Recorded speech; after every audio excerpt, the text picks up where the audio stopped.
Chapter 1. Unfamiliar ceiling.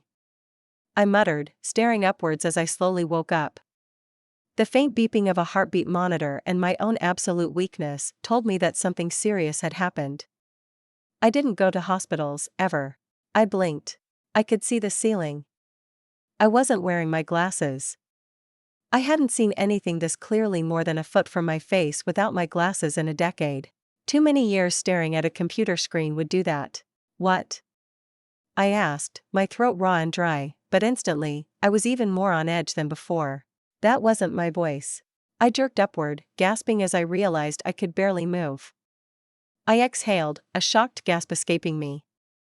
The heart rate monitor started beeping, as my heart rate skyrocketed. Moments later, a doctor wearing the strangest clothes I had ever seen entered my room, his face covered in a plastic face guard I couldn't see through. He quickly went to work on me. My gasped questions were ignored with clinical detachment. Until suddenly, I felt myself passing out. The doctor. He had drugged me. I had learned a few things since I woke up from a coma. 1. I wasn't me. Or I was a me that wasn't me. It got complicated, so I stopped thinking about it. I'm a me that was me. Good enough. 2. This wasn't my earth. My home. My people.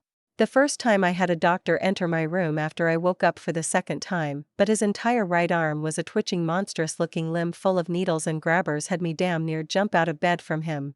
I definitely didn't cry though. Fuck you. 3. The thing that explained all of it. It was the year 2075. I wasn't in the United States. No, this was the free city of Night City. Something a doctor had explained gruffly after they all realized I had amnesia from my stint in a coma. Night City though? That was something I knew about. Cyberpunk. I knew all about Night City. That alone scared the shit out of me more than anything, because that meant I was in danger. My body was worse than atrophied.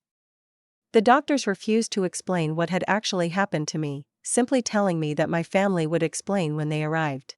That it wasn't their job. It made me feel even more helpless. Realizing that these doctors taking care of me, they literally didn't care about me. Didn't even pretend to. Thankfully, my family arrived about 4 hours after I woke up for the second time. I had been laying in my cramped little room, fingers weakly picking at my neck where I had an actual USB-style port into the back of my head. It felt weird.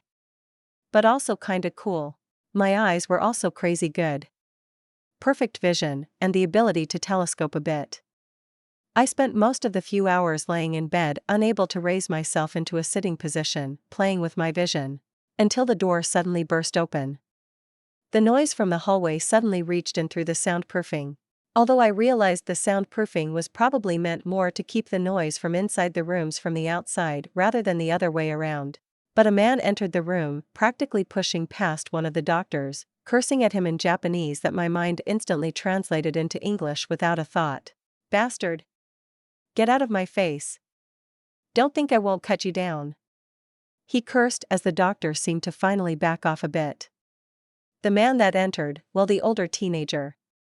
I could still see the youth on his face, as he was trying to grow a pretty crappy beard, but it was the outfit, the style. The fact he was wearing an Oni mask around his neck, obviously having taken it off as he entered, that twigged in my mind hard. Tiger claws? This guy was a ganger. A Japanese gang, straight out of Akira. Hell, they even had the bikes. Emuto. He said, his voice going a little soft as he noticed me staring. I blinked, raising my hand up to point at my face. Me? He blinked in return, looking surprised. His hair, which glowed in different colors as if made of fire, kept catching my attention even as the boy turned to the doctor. The fact he had a damn sword on his hip, probably the reason the doctor quickly raised his hands. As I was trying to tell you before you entered. Your sister seems to have short-term amnesia from the coma. Or the circumstances that led her there. We didn't detect any brain damage from our scans. So she will likely recover. Damn it. He cursed in Japanese, which I instantly translated before he seemed to take his hand away from his katana as he sauntered over to my bed. Despite myself, I felt a hint of fear at his glaring face and even flinched a bit as he drew near, which caused him to slow his face, blanking out as I took in the lines of metal that coated his cheeks, making it look like he had a tiger's fangs on his cheeks. You don't need to worry, Motoko. You are safe. I am sorry. He whispered as he took a seat and simply stared at me for a while as if expecting something. Motoko? I asked. That was a new one. Is that me? I couldn't help but add on.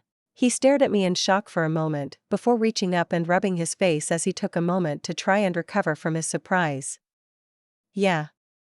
You are Kusanagi Motoko. My little sister. Don't fear, Amuto. I made sure everything will be alright. Motoko Kusanagi? Like Ghost in the Shell? I reached up weakly to check my hair. Black. Not purple. Dang.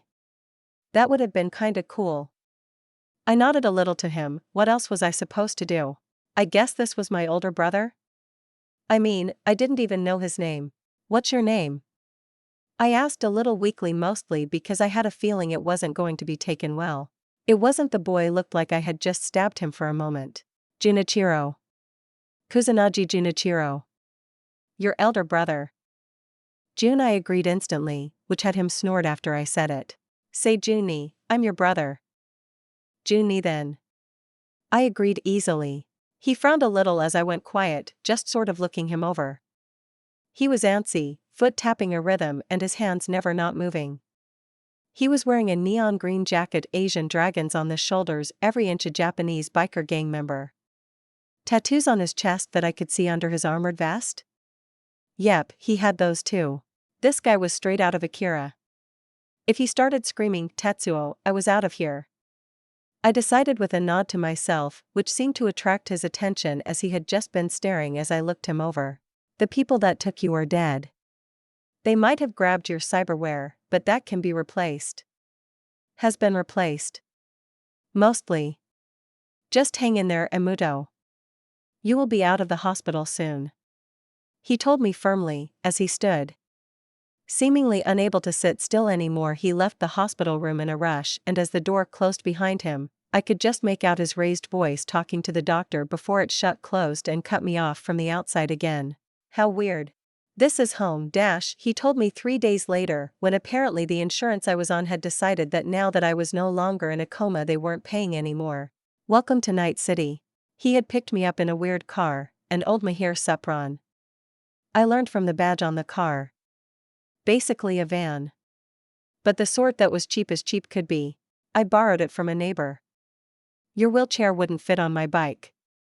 He informed me, sounding embarrassed at driving the thing, but he had helped me inside, put my new wheelchair into the back and drove me out of the hospital parking lot and into the city. The very crowded, smelly, and dangerous city. A city where anyone can die at any time, and no one would care. I shivered at the thought. But then he pulled me from my fears by pulling into a parking garage. Honestly, this part of the city was 80% trash and garbage piled up, and 20% neon signs. It felt super surreal as June pushed me over the sidewalks, glaring at anyone who dared take a second look at me as he pushed me down the street towards a building that looked like any other to me. This is home. Do you remember it? He asked again, prompting me from the moments of introspection I had been in. No. It looks like everything else. I told him. Looking over my shoulder, I could tell he was frowning. This has been our home for years, since Oka-san and Ota-san died. He tells me and I nod. I guess I would have had parents then. I returned to looking forward as he wheels me into the entranceway. As we entered, 2 older Asian men were playing some board game in the corner to my left.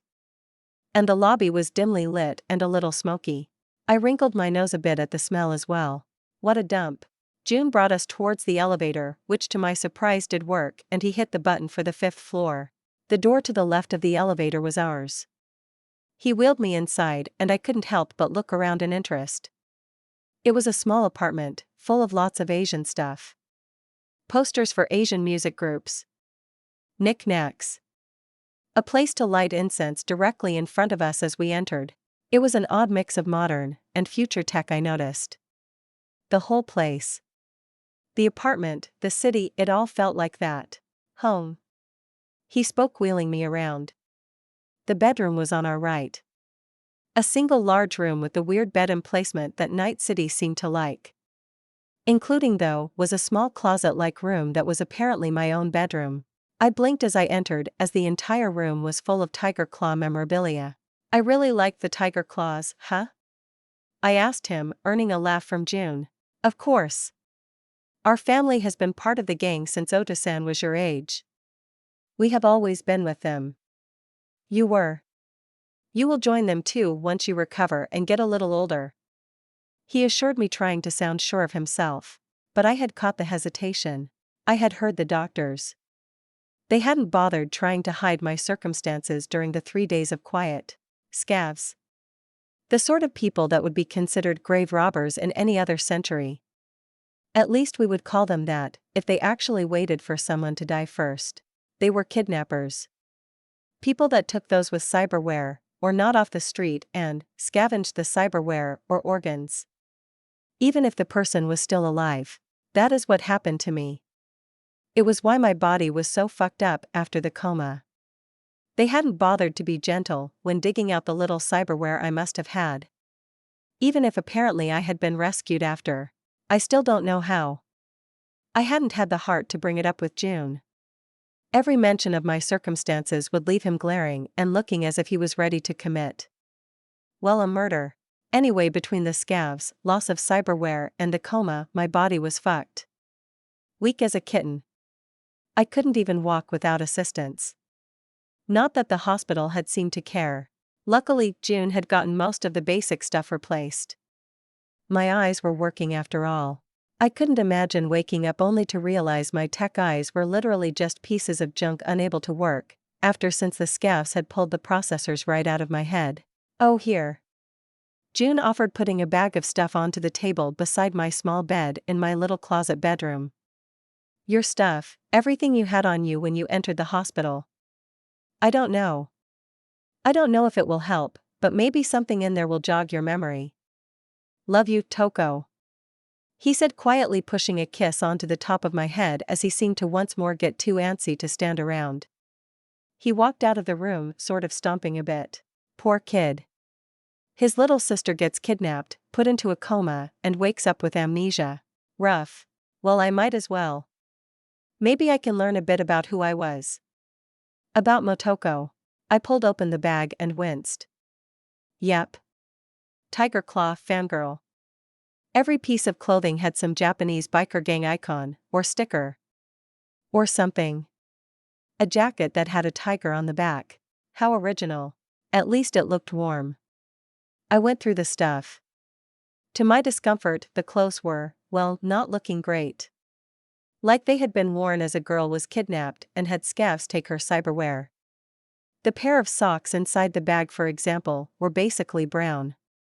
Even if they had originally been white. I grimaced as I decided to throw those away. I hoped it was just my blood, but I had a feeling it hadn't been stained by just my blood. A little grossed out, I decided to finish it up. Putting the socks to the side, I pulled out the jacket that was looking a little rough and set it on a desk. I don't think June was very rich, so I would probably have to deal with it regardless. Shoes. Pants, that were hard to look at, considering how neon they were. Then I found actual stuff at the bottom. A small baggie of shards. The data transfer devices of the future, basically super USB drives. There were 2 of them, no idea what was on them. A few pieces of jewelry. A piercing that I realized was probably a nose stud after a few moments of looking at it. Did my nose have a hole in it? I would have to check later. Then at the bottom. A little case. This was a weird thing, because it didn't look like anything else she had. This case was smooth and unblemished. A single word across the top in Japanese. Gemma. Gamer. I repeated. In English after a moment. Opening the case, it had a shard inside. A lot of shards were kept in cases like this, well, nicer shards anyways. Considering I had nothing else to do, I popped the shard out of the soft foam, and with a bit of a shiver because it still made me wig out a bit. I pushed the shard into the slot on the side of my neck, just behind my ear. Gamer system initializing. I blinked as I jerked awake. Hey! Motoko. You okay? Jun was there kneeling in front of me as I looked around. I was in the room in my wheelchair with the bag of stuff I had been looking through on my lap. His terrified face made me blink. I'm okay? I offered, simply rubbing my eyes a bit. Did I fall asleep? No. No, I didn't. The shard. I reached for the back of my head to push the shard out, but there was nothing there. My fingers felt empty ports. Don't scare me like that. If you get tired, get into bed. Or if you can't call me, I will help you. He nearly growled as he stood up and seemed to pace for a bit to calm down. Sorry. I told him firmly as I pushed the bag out of my arms. I didn't realize I had fallen asleep. Come on, I got dinner. You hungry? He asked as he finally stopped pacing and turned to me. Sure. I nodded as he got behind my wheelchair and pushed me out of the room to the other side of the apartment, where a small kitchen nook was located. Right next to the bathroom, I noticed. Nice job, architect. Sure that doesn't cause problems. Especially since the bathroom didn't even have a door. I was wheeled out in front of the table and a burrito was placed in front of me. Jun grabbed his own and started eating. Right. Cyberpunk people don't really cook. It was all street and vendor food. I unwrapped the burrito, and after a few bites realized I must have a taste for it from before. Because part of me felt a little grossed out at the inside, another part just chowed it down without any discomfort. Oh well. When in Rome. After a quiet meal, Jun cleaned up and threw the trash away before walking over to me. You remember the exercises the doctors gave you? He demanded, and I nodded. It wasn't so much something they taught me as they threw a shard at me that had an exercise routine I should do to help regain some muscle so I could actually walk. Yeah. Well, get to it. Best to do it right after eating. I need to head out. I got some work I need to do. Don't hurt yourself. You have my number, right? He once more demanded, and I nodded. It was sort of weird having a phone system in your eyes, but I did have Jun's number. Good. Call me if you need anything. And Ms. Kagura next door knows she might need to help you out with stuff. You good? He asked, and I gave him a thumbs up. I might be pretty weak, but I didn't feel like I just got out of a coma. Or maybe this is what it was like out of a coma, and I had in my head TV coma patients? Who knows? I watched Jun hurry around the apartment, grabbing his gear. Putting everything on until he looked like the tiger claw that he was. Oni mask and katana on his hip included. He even grabbed a pistol out from his room and holstered it on a chest rig. Be safe. I told him, earning a startled look from him at my words before his smile melted into something soft. I will. Then all was quiet and I had a task ahead of me. A set of exercises to try and build up enough muscle in the hopes I would get out of this chair. I pushed myself back from the table and started raising up my right leg. Grimacing at just how hard it was just to hold it out in front of me. My tiny stick-like leg might as well be nothing but bone. After that I let it down slowly and did it with my left. Over and over I raised them until my thighs were burning red hot. Finally I stopped, unable to do another, my legs literally shivering from the effort. 100 body XP gained. The message popped up before my eyes. An electronic message just like I would get when receiving a phone call.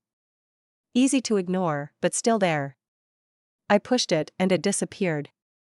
Then nothing. What was that? I blinked as I couldn't help but have a niggling feeling. Stats? I asked. Nothing. Status? Same. Gamer? Still nothing.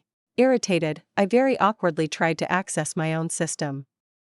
It was like trying to access a VR system with my eyes. If I flick my eyes in this way, a small sideboard of options will appear. Phone. Text. Scan. A list of different things, but I was looking for something else. Gamer. I muttered as I found it, deep down the list, and in fact it was almost. Not right? Where the other icons were a bright neon red color, This one was almost dark hidden at the bottom of the list, as if it was 3 or 4 options further down than the list went. I shivered. I was really hoping this wasn't a virus or something. I pushed it, and a moment later I knew it wasn't a virus. The stats screen from Cyberpunk 2077 appeared in front of my eyes. Body. Reflexes. Cool. Technical ability. Intelligence.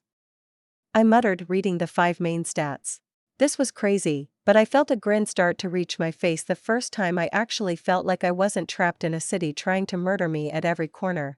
I can use this, I said with complete confidence, completely ignoring that all of my stats were either a 1 or even in the negatives, like body. Yep. Ignoring that completely. 5 stats set up in a very familiar array.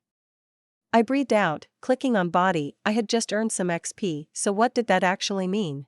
Unfortunately, nothing happens. It simply seemed to shift under my attention before finally something popped up. No skills unlocked. Fuck. I grumbled. That meant I didn't just have the skill? Well, that was fine. I just needed to grind? But how much XP did it take to earn a level? I had no idea. With a sigh, I started pumping my arms up and down, exercising the weak jelly that I called muscle, seeing what it would take to turn that negative body stat into a positive. I was sweating, panting and tired, but I had got another message with an XP pop-up. 100 body XP gained. I sighed. Just that. With no mention of how far I would need to go. I ended up washing my face a bit out of the bathroom sink, as I didn't want to try and take a shower.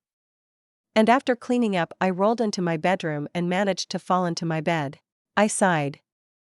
I hadn't been able to sleep well for the last few days unless the doctors put me out with drugs. Being stuck in Night City had made me anxious. But the moment I rolled into bed and decided to sleep, I blinked awake.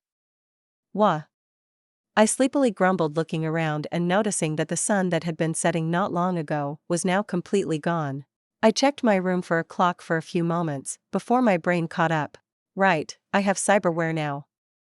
My eyes flicked, and after 2 minutes of struggle, I got the time to display. I had slept 8 hours. I also had a weird icon on my HUD. It had the same discoloration as the gamer tab in my program list. With a few moments of messing around, I managed to push it and figure out what it said. Rested XP increased by 25%, 57:31 remaining. Huh. Right, that was a thing. I muttered before smiling. My body didn't ache. My legs didn't burn, and my arms were perfectly fine, other than still being jello. Hee hee hee. I giggled to myself as I weakly clambered back onto my wheelchair. Time to grind this shit. You okay? June asked as he finally came home mid-afternoon the next day. He looked sweaty and tired, but seeing me sitting in front of the TV doing little exercises seemed to make him happy as I threw him a thumbs up. I'm okay, just watching, whatever this is, I informed him. And I honestly was confused. Cyberpunk TV was fucking weird. He grimaced a little as he noticed whatever weird show I was watching must have been familiar to him. Try not to watch that garbage, he told me, flicking the channel with his cyberware, seemingly overriding my control. Man, even in 2075 elder sibling stole the remote, huh? He ended up on a channel that was showing cartoons actually, which satisfied me a little. I hadn't found this channel in my exploration of the channels earlier. I grimaced a bit as I started raising my legs again. They were mostly recovered from a previous round.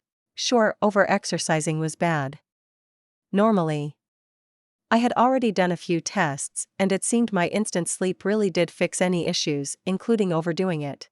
So I was forcing myself to exercise a lot. I couldn't do anything if I was stuck in a wheelchair.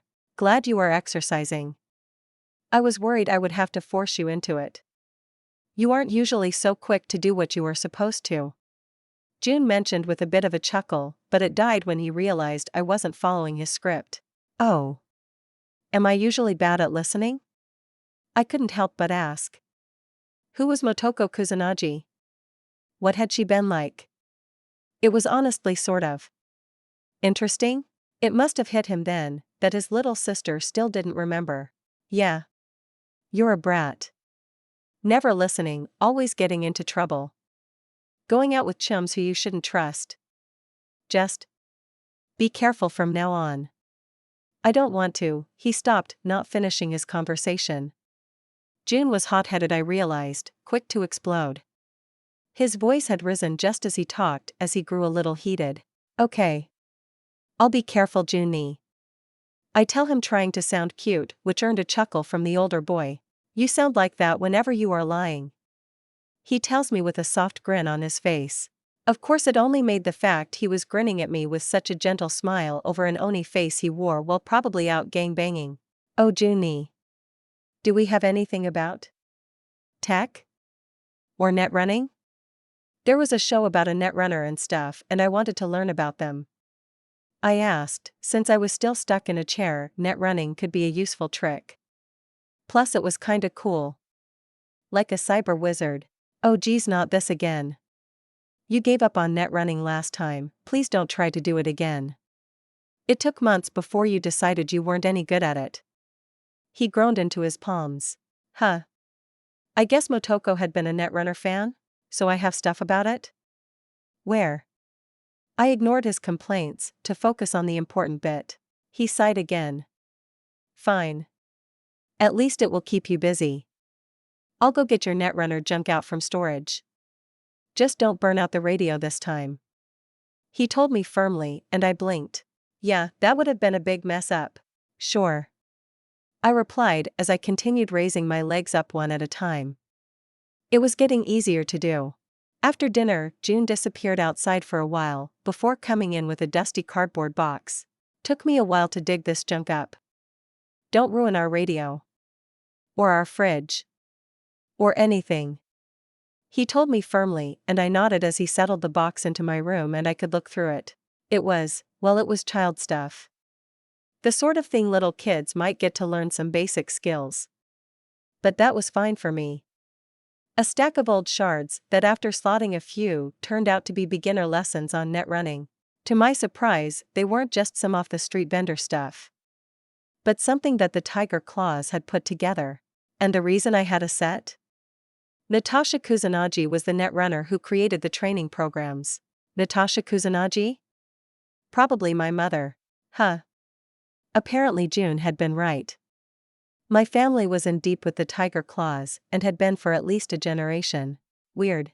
Still, it was interesting, and I listened to the recorded primer for a good while before I was pulled out of the recording by June trying to force me to eat.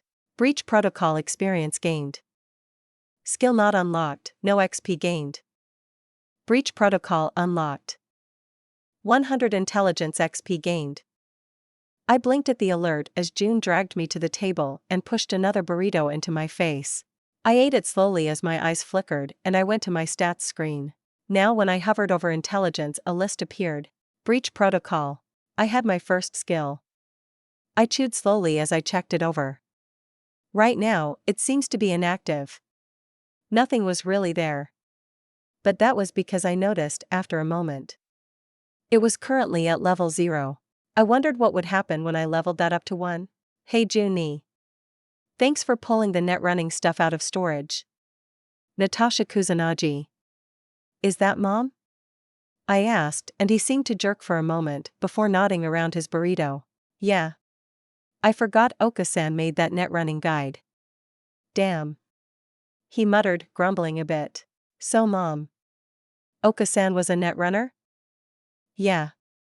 A good one too. It's how our parents met.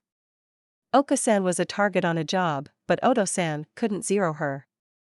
Ended up helping her hide out and get away.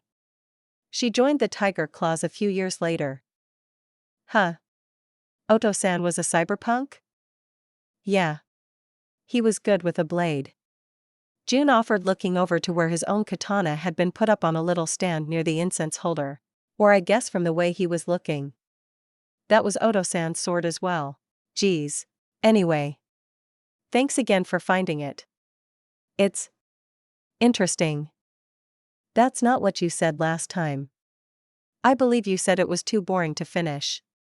He retorted, which had me shrug. I wasn't the same as I was after all. Well, good, maybe it will keep you out of trouble. Just don't try anything without letting me know. You can run into some ICE and get brain fried if you play around," he demanded. Although I was pretty sure since I wasn't connecting anything to my brain that wasn't likely. "I will," I offer with a nod. I was more looking for something to play with while I was stuck waiting for my own recovery. With that, we settled in to watch some garbage TV, and I continued to push my body well beyond what I should. Hey. Toko. What are you doing? Look at yourself," he grunted, having been engrossed in a show, as I continued my butterfly kicks for far longer than I should. My breath was coming out heavily, and I was definitely sweating like a pig. "You shouldn't be pushing yourself that hard." Sorry," I offered tiredly, before trying and failing to slide into my wheelchair. "I really needed a good sleep." "Idiot." He cursed at me in Japanese, which had me chuckle a little, which certainly didn't help. But he picked me up and put me in my wheelchair and wheeled me to my bed. "Night, Juni," I muttered tiredly before deciding I wanted to sleep, and once again it was instant. My body shut down and I fell into a dreamless rest. The routine set in. Wake up, use the hour buff of extra experience to really hammer my physical training. Seeing those little alerts popping up felt super good. 125 body XP gained. I smiled as another one popped up. Especially since I finally figured out how to check the experience to the next level. It felt almost like it wasn't complete. The gamer system that I was using was weird, but on my first stat gain, when my body went from negative to a big fat 0, I finally saw the XP bar. It just took me looking at my stat menu in a weird way. Seriously, it was so frustrating. I needed to read an actual manual on these eyes. I had no idea how to get them to actually work, but it was pretty standard. 1000 XP from level 0 to level 1. I nodded, pleased to get that out of the way, especially since as I had reached out of the negative levels, I was finally able to stand and actually walk. Surprise, I said to June as he got home late that night, startling the older boy as he saw me not sitting in my wheelchair, but actually standing resting on the edge between living room and bedroom. "You're walking?" he asked, sounding really quiet as he pulled down his Oni mask and threw it onto the couch before walking forward and pulling me into a tight hug. "Yep. My legs are feeling stronger. I might have pushed myself a bit too much sometimes, but I'm definitely seeing some results," I say into his jacket, muffling my speech, but he still heard me. "Good. That's really good. Maybe your memories will come back soon too," he said, he sounded like a teenager that was taking care of his kid sister with amnesia. Damn, June really did have it rough. I was gonna have to do something nice for him in exchange. After hugging the life out of me, he seemed to remember he was hugging his sister and pulled away, but slowly, to make sure I was standing and not wobbling. I wasn't, but it did take me a second to regain my feet. Ugh. I can't wait until my body is back to where it should be. We should celebrate. How about some noodles for dinner?" he asked, looking excited. "We can go down to Cherry Blossom Market and hit the noodle bar there." "I'm not sure I'm up for a long walk, June." I cut him off. As much as I liked the idea of leaving the apartment, which I actually wasn't sure I liked at all now that I thought about it, but I was at the slow walking and movement stage, not the walk down the block stage. "Oh," he offered before frowning, glaring at himself. At least I hoped it wasn't at me. "I'll go get some. Bring it home. You can rest and we will eat together. Just like before," he said, almost demanding of the world for that to happen, and I nodded happily. "Noodles sound good," I told him, causing him to relax, and then hurry back out of the apartment. Cherry Blossom Market. I remember it from the game. It was a little marketplace. There was that samurai superfan down there too. Was it close? So since dinner was coming to me, I settled in to listen to some more of my Netrunner's guide. It wasn't perfect. Obviously, Mom had intended for there to be actual lessons on netrunning interspersed with the guide. But it was still useful, and I could see my experience going up. 100 breach protocol experience gained. I nodded, pleased. It was slower than leveling body. Probably because I wasn't actively doing anything, but it was still fascinating. If someone offered you a verbal and text primer on being able to access the net, being able to access nearly any device around you to control, wouldn't you want to learn it? Dinner. Jun called out as he came in carrying ramen in a to-go carrier and placed both bowls on the table as he settled in and made sure I could reach everything. I took one taste of it and actually smiled. Unlike the burritos, this actually tasted good. I dug in with relish and Jun seemed to relax as we both enjoyed our dinner together. Chapter 2. T2. I grunted as I forced myself up. Push-ups were not easy, and my arms were still jello, but it was really good experience. 100 body XP gained. Turns out I was now strong enough to do basic exercises, and while lifting my arms and working my incredibly weak body did give me XP after a while of doing it, actual direct exercise was a whole other class. The first time I did an actual push-up I gained XP every rep. Of course I could only do one rep at a time at the start, but with the ability to go to sleep and wake up fully recovered. I was cheating while Jun was out of the house. Normally, the amount of muscle pain I would be in would put me out of commission for days. If not more, considering how weak I still was. But with a nap I was back and ready to push myself again. Turns out I could actually adjust how much time I slept for as well. There was an actual 24-hour clock when I decided to sleep. I just hadn't seen it because I don't usually keep my eyes open when trying to sleep. Stupid weird gamer system. T3. I grunted, managing a third push-up, but it left me on my stomach gasping, my arms burning, and I realized they weren't going to be any help getting me back on my feet. Okay, I'm out. I whispered as I simply rested on the floor for a while. Until I realized just how gross the floor was. Damn, when was the last time we cleaned this place?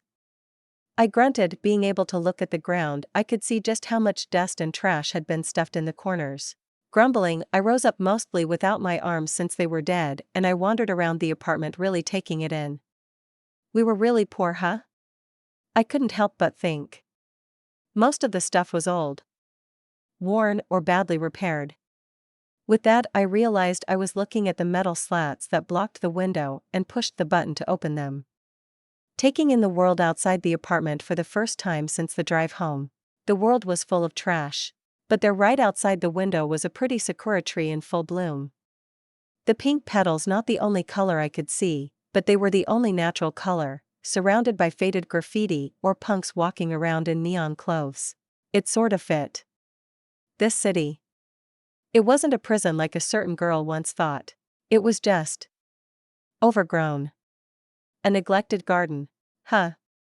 I've been inside too long. I'm getting philosophical. I couldn't help but mutter to myself as I decided to refocus. Exercise like this might be pretty boring. Wearing out every part of myself until I couldn't go on, and then sleeping for a few hours until I was fully recovered to do it again, but there was something.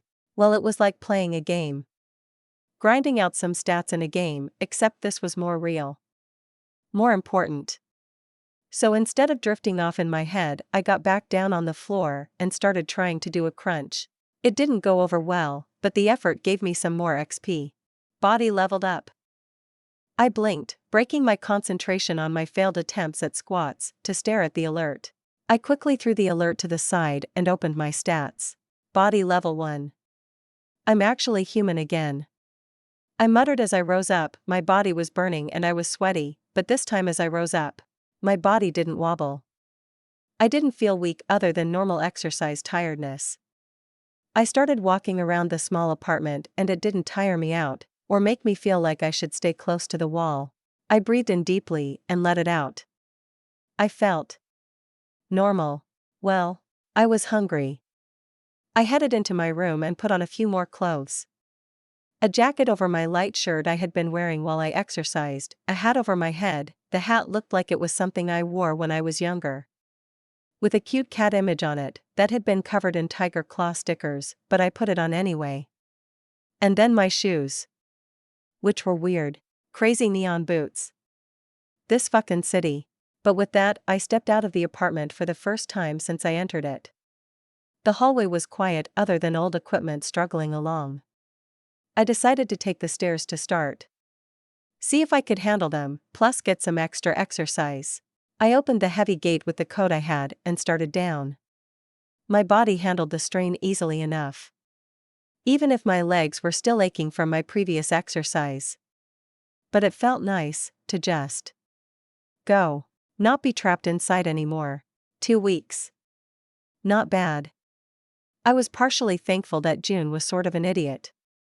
He hadn't thought it was weird that I was already able to walk. Just thankful that I could. The doctors probably hadn't bothered to tell him it should have taken me months to be able to walk on my own again. I wasn't going to bring that up to him. Instead, I steadily walked down the stairs, enjoying the feeling of moving farther and farther away from where I had been stuck until I hit the bottom floor. What a trash pit. I scowled, noticing plenty of trash lying around. The whole bottom of the apartment complex was a mess. As I entered the lobby, I noticed the 2 old Asian men sitting in the corner. Since I was hungry, I walked over to the vending machine only to swiftly turn around as I realized what it was they were offering.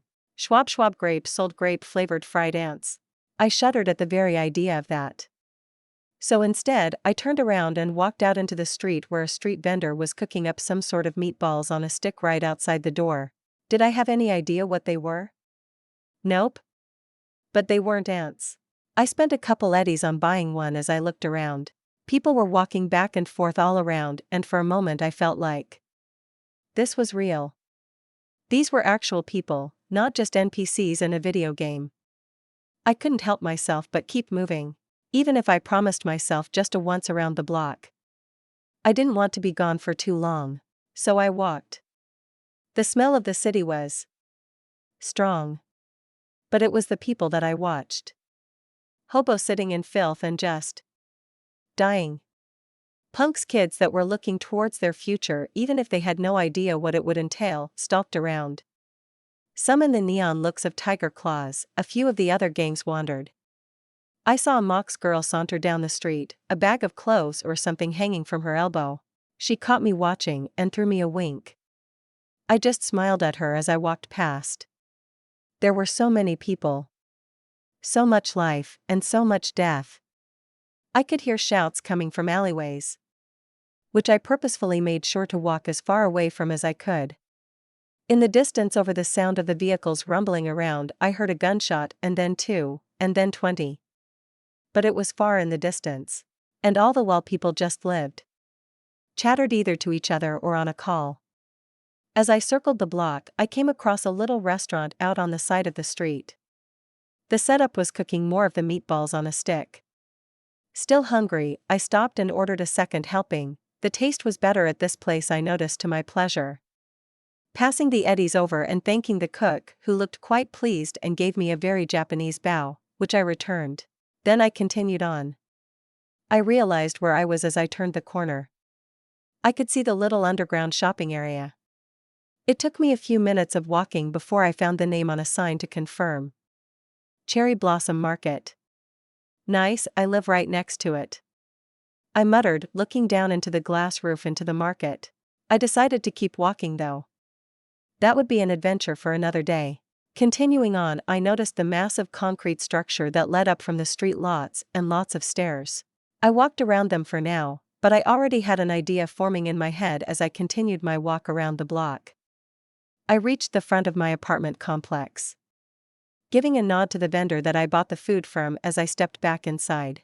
Time to get back to work. I stopped at the bottom of the steps. 5 floors. I reminded myself. As I started walking up the steps, 100 body experience gained. Ah, Junie, welcome home. I called out as I continued to do my crunches. Thanks.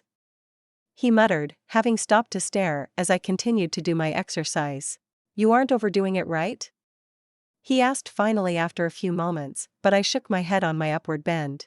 Nope. Just making sure my muscles aren't all jello.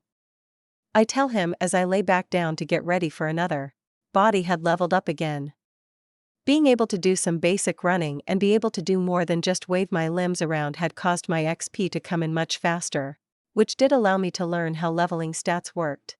Each stat needed 1000 XP per level, which multiplied by the level up. So to get to level 1 in a stat, I needed 1000 XP. To reach level 2, I needed 2000.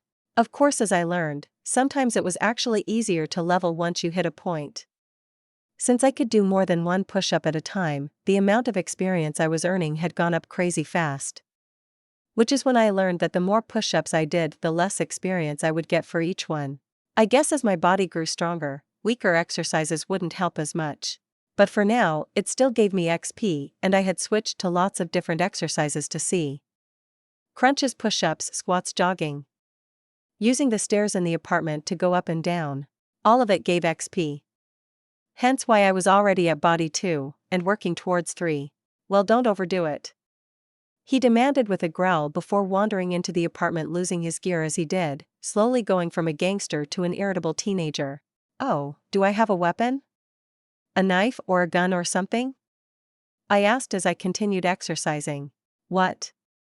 Why do you want a weapon? He demanded. Did someone bother you? No. Hold on. I groaned, taking a moment to lay back and catch my breath. My core was absolute fire. I rolled onto my side and got up that way, knowing my stomach would be no good for a while. No, I went out on a walk earlier. You what? Motoko, you don't know anything. You can barely walk, and dash. And I can walk better actually. I told him as I stood up and walked around, showing him just how firm I was as I walked around the apartment. And I know I don't know a lot, which is why I need to learn. But from what I can see, it's dangerous out there, so I wanted to know if I had a weapon or something. Your katana was lost when. You don't currently. I'll get you something. A knife, and a gun at least. He tells me firmly as he turns his back and plops a pair of burritos onto the table. Come eat first. You must be hungry. We have to talk about your burrito obsession, Oni-san. I say plainly as I sigh and grab the burrito, causing Jun to look surprised as he looked at his own burrito in confusion. What's wrong with them? Nothing. Nothing at all. Jun was a teenager of his word. The next day he came home to me doing push-ups as I listened to the Netrunner guide, which had surprisingly given me some intelligence XP as well. So I was definitely doing something right there. Here, he said as he reached into his jacket and pulled out a pistol and a combat knife, laying them on the table. Oh. That was fast, Juni. I told him. Thank you. I grinned as I went to check them over, but his hand firmly pushing them against the table kept me from touching. Do you even know how to use a gun? Mostly? I offered, which was the truth. I knew enough to at least not accidentally shoot myself, or someone else. Although I didn't have a lot of practice firing them. Shooting hadn't been big on my hobbies in my last life. Then I'll walk you through some of it. I'm not going to have you kill yourself after everything. He ordered, settling down on the couch as he grabbed the gun and casually unloaded it, putting the magazine and bullet that had been in the chamber down on the table. Alright, first, this is a Unity handgun. 12-round standard magazine. Let me show you how to hold it, so you don't shoot yourself. Or lose control of it. He started firmly. After an hour of focused training from June, I felt my alert sound off. Handguns experience gained. Skill not unlocked, no XP gained. Handguns unlocked. I smiled as I felt myself growing more confident. Whatever I was doing was right. And a skill? Yeah, I liked that.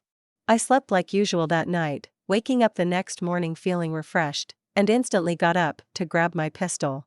My normal exercise right in the morning usually left me pretty wrecked to do anything else. So instead, I was going to practice with my handgun to make sure the skill was raised up. I didn't want to die after all, and a handgun was only like barely above unarmed in this city. So as June continued to sleep, as I opened the windows in the living room, spotting the sakura tree with a smile, I began practicing drawing and falling into a stance with my pistol. Over and over, every few times it gave me an alert. 125 handguns experience gained. Over and over. Because drawing your weapon and getting on target was more important in real life than just accuracy. Although I would like both. Slowly I was even gaining reflex XP as well as I was training in moving very quickly, and not just exercising. At least I had found a way to raise that one as well. It was currently at 1. Just like most of my stats, other than body. I grumbled 1 intelligence? I was smarter than that. Stupid gamer system. With a grin I got another alert. 100 handguns XP gained. Handgun skill level up. Instantly, I felt it take effect. With a gasp I went from my own guessed draw of my handgun to a smooth shorty. I knew a better way to draw my handgun. Not guessed, knew. It wasn't like it had been downloaded into my head, it was more like I just knew, instinct muscle memory. The whole thing. I could feel my grip shifting, becoming better. My stance adjusting naturally to better aim and control the gun. It felt great. I kept grinding. If this is what it was like at level 1 handguns, what would level 2 be like? Unfortunately, no handguns alert came, only a few more for reflexes until finally I stopped to check my stat screen. What happened? It had been way too long since I got something. Then I noticed it. Handguns was listed as max at level 1? With a bit of struggle I managed to focus on handguns, and that is when I noticed it. Good news. I would be able to raise my skill above level 1. Bad news, skills were limited by their governing stat. Without raising reflex, which had handguns listed under it, I couldn't raise handguns anymore. Which was like the Cyberpunk game, now that I thought about it. Damn it. I cursed. I had really wanted to keep that feel-good gamer feel. But now I am stuck, unable to raise the skill anymore. Ugh. Nothing worse than being mid-grind only to have to stop. What is it? June asked, sounding tired as he stuck his head into the living room. Oh. Sorry Junie, I was just. It's nothing. I was practicing my draw a bit. Just in case.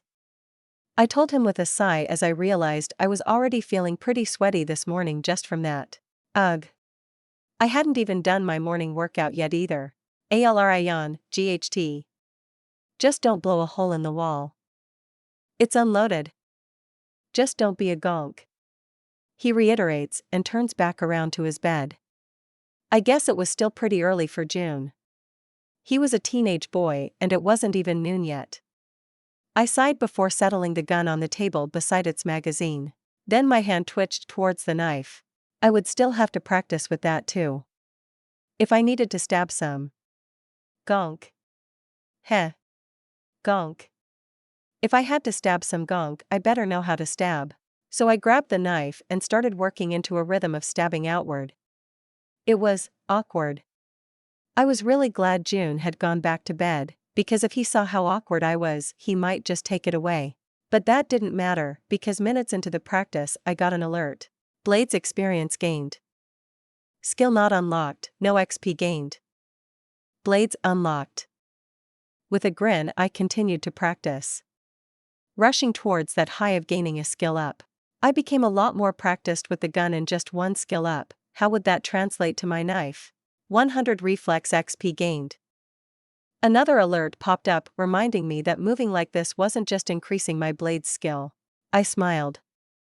Even if it was awkward, even if it was weird, even if it was kinda boring, although I did turn the radio on quietly so I didn't wake June, just to have some background noise.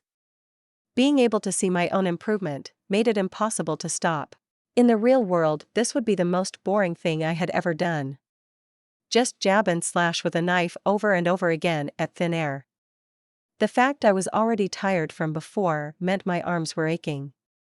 My breath was coming out in puffs, but just the idea that with a bit more work I could see the numbers go up. Numbers make Motoko brain go brrr. I grinned at the joke as I continued. I wouldn't stop until it was too much. Until I had to stop and go back to sleep and recover. Then I would start again. It honestly felt like I was in a tutorial space. That the outside world was barely impacting me for now. But I knew the truth. This wasn't a game. It wouldn't wait for me to get ready before kicking me in the head. So I had to train. And train hard. Whatever happened that caused me to get picked up by scavs, it wouldn't happen again. I could hear June wake up and come out of his room, but I ignored that because hot water over my shoulders was neas, and all I cared about at that moment. I hadn't managed to hit the next level of knife or reflex, but I would be good to go once I wake up after a shower. I had sweated like a pig. I didn't want to make a mess of my bed. "Hey. You alive in there?" June called out, and I groaned. "I'm alive. Just enjoying the water on my muscles." I called out. It was kinda awkward how open the bathroom was. The only real privacy was a row of blinds that fell down from the bathroom door, not that there was a door. Which meant that pooping or showering left me feeling a little exposed. Good. Don't make me go in there and drag you out. I need a shower before I leave too. Right. I'm done. I grumbled, shutting off the flow as I grabbed a towel weakly with my tired arms. The only problem with my heavy skill grinding was that it left me feeling pretty worn out any time I hadn't just woken up. But when I woke up, I felt great and wanted to make my numbers go up. This was going to become an addiction, wasn't it? I couldn't help but ask myself as I sighed. Drying off and wrapping the towel around me. "Hey Junie?" I asked as I walked past him. "You're safe, right? When you leave? I mean, I won't have to worry about you just disappearing one day, right? I mean, what is it you do anyways?" I asked as I stopped at the entranceway to the bedroom. My question obviously surprised the teen who scoffed. "I work at a casino. I'm protection and sometimes help out at the bar. It's perfectly safe, no one is gonk enough to try and break in or rob us. We have a lot of guards. You don't have to worry about Miyamoto," he said as I automatically translated the Japanese. "Well, your little sister is worried. You are all I have, June. I don't even know enough about life to survive without you." I inform him seriously. "So be careful, okay?" He is quiet for a moment before nodding to me. I'm respected even for a kid, 'cause I don't klep the merchandise at the casino, so they trust me and pay me well. I don't need to run around and klep stuff for some eddies. "Don't worry, Emuto. I'll make sure I stay safe." I nod once firmly. Good. I kinda liked June even with all of his attitude and obvious hot-headedness. Like I said, he seemed to have a rough life, and he was taking care of his kid sister. I could respect that.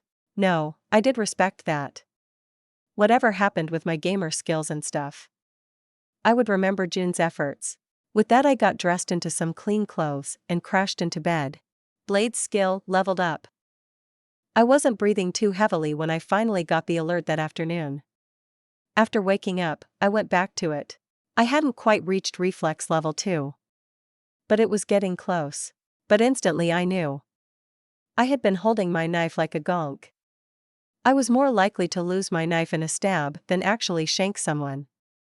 My grip shifted, my body adjusted, and this time when I made a stab it was fast and smooth. I grinned as I felt how much smoother I was. Yeah, that was cool. I rose back up, adjusted the grip on my knife as if I had been doing it for years, and placed the knife on the table next to the handgun. There was just one more problem. I really need a sheath and a holster. I grumbled. The gun and knife had been handed over bare. How was I supposed to walk around with my weapons on me without any kind of holder? Stupid Oniai-chan. I joked to myself, sounding like every anime little sister ever for a moment. I stopped for a moment remembering that Cyberpunk Edgerunners was an anime. I guess that means I can make anime real. I whispered to the room before bursting into giggles at the stupidity of that meme. Oh man. I need to get out more. I'm breaking down at my own jokes. I told myself as I decided to check out the market. Maybe I could find somebody with something that I could use. Getting dressed in my outdoor clothes once again, I put the knife in my jacket pocket, although I winced at how it felt like it was going to cut something, before sliding my now loaded gun into the back of my pants. It might be a stupid place to put it, but it was probably the safest place for now. With that, I wandered down the stairs through the lobby and took a right, turning towards the cherry blossom market. I still felt weak, but not because I was exactly More because when I walked past a guy that was 8 feet tall and probably weighed in at a ton of chrome, it made me realize how easy it would be to get killed here. No wonder people are terrified of cyber psychos. Suddenly I am too. I shook it off and headed into the market, smiling at all the little stalls full of random junk. I didn't end up stopping to talk to anybody as I walked around, just enjoying the sights even if nothing I saw was what I was looking for. Eventually, I came across a little shop with a woman that looked partially familiar. As I watched trying to piece it together, I noticed her turn and start working on a radio. Something twigged. I think she was part of a quest or something? Huh. How weird. To see a person where before I had seen a video game character. Can I help you? She finally asked, suddenly turning to look at me, and I realized I had been staring for a while. Sorry, no I was.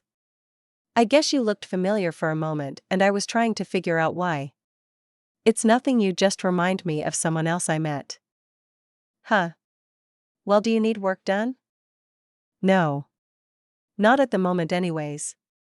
You wouldn't happen to have a gun or knife holster? I asked quietly, after all I had gone through the whole shop and hadn't seen a damn thing. Not something I deal with. I just do repairs. If you want something like that, you would need to find a gun store. They would have what you need. She answered with a shrug. Oh yeah, that makes sense. Is there a gun store around here? My question must have been super weird because she actually looked up from her radio that she had turned to look me over. What's your deal? I can see you have some implants. Your eyes aren't natural at least. So what's the problem? I don't know what you mean? A bit slow, ain't ya? Check your map. You have the cyberware for it. Get out of here, girl. You're wiggling me out. I don't want to know if you are just an odd one or a cyber psycho waiting to happen. She said a bit brusquely. I blinked. Wow, that was pretty rude.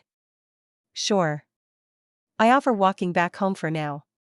My trip to the market was a bust, but at least I had some new info. That and something to see if I could figure it out. I didn't have a map in my list of options on my implants, HUD. At least I didn't see one. Ugh, these stupid eye things. I had no idea how they worked. It was like moving my eyes wrong would close everything, or just spin the whole HUD, making it useless. I felt like one of those old people always complaining about losing their program when they just minimized the damn window. I really needed to get a primer on my cyberware. You think I would have by now, but it's not like the internet worked the same way here. I couldn't just connect to Google and ask. Plus June hadn't quite understood my questions either. It was so natural to use for people here, that he didn't understand my confusion. Stupid Oniai-chan. I grumbled all the way home as I flopped onto the couch and started to once more pull up the HUD system. It was so weird. How was I supposed to know that flicking my eyes upwards very fast would alter the HUD's location? But flicking my eyes slowly would just scroll through the list? Seriously, I kept causing my HUD to flip, going from the right side of my peripheral sight to my left. Whoever designed this equipment needed to be shot. No wait, calm down Motoko, that is how you go cyber psycho, but it would feel pretty good. Eventually, the woman was right. I was able to find a map icon. It just wasn't on my HUD's drop down along the sides, it was an actual icon like a damn desktop icon. I hadn't seen it, because it was on the other side of my periphery whenever I was using the drop down. Thankfully it was lonely, the only other program installed from what I could see. I remember June saying they had reinstalled most of my cyberware while I was in the coma, so whatever extras old Motoko had installed must have been reset. I guess that was good. I would hate to find out if people stored porn on their optic systems. Shaking that thought out, I hit the map and had to blink as a 3D-style map was now the center of my attention. With a grin I started trying to move through it only to realize I couldn't use my hands on this either. Stupid design. I grumbled but slowly poked at it with my eyes until I got it moving around a bit. It reminded me of the map from the game, which basically meant it was useless. Any part of the interior city was too cluttered to get any use out of it, but it did have an icon system for the big things. I was able to search for Ripperdocs in the area, and to my surprise, there were actually two. There was the one in Jig Jig Street, which was that creepy asshole. But there was one just outside of Cherry Blossom Market too. I blinked. I had been pretty close to it on my walks. It was just across the street from the little food market I tended to get a snack from. I would check that out and see if I could get a cyberware primer. Then I did a search for gun stores. Unfortunately, the nearest one was a few blocks away. Definitely in walking distance, but it would still be a trip.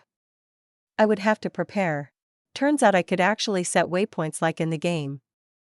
I mean, I doubted they could ever work like in the games where the quests would auto-update and the like, but if I had an address I could set it up so my implant would give me directions.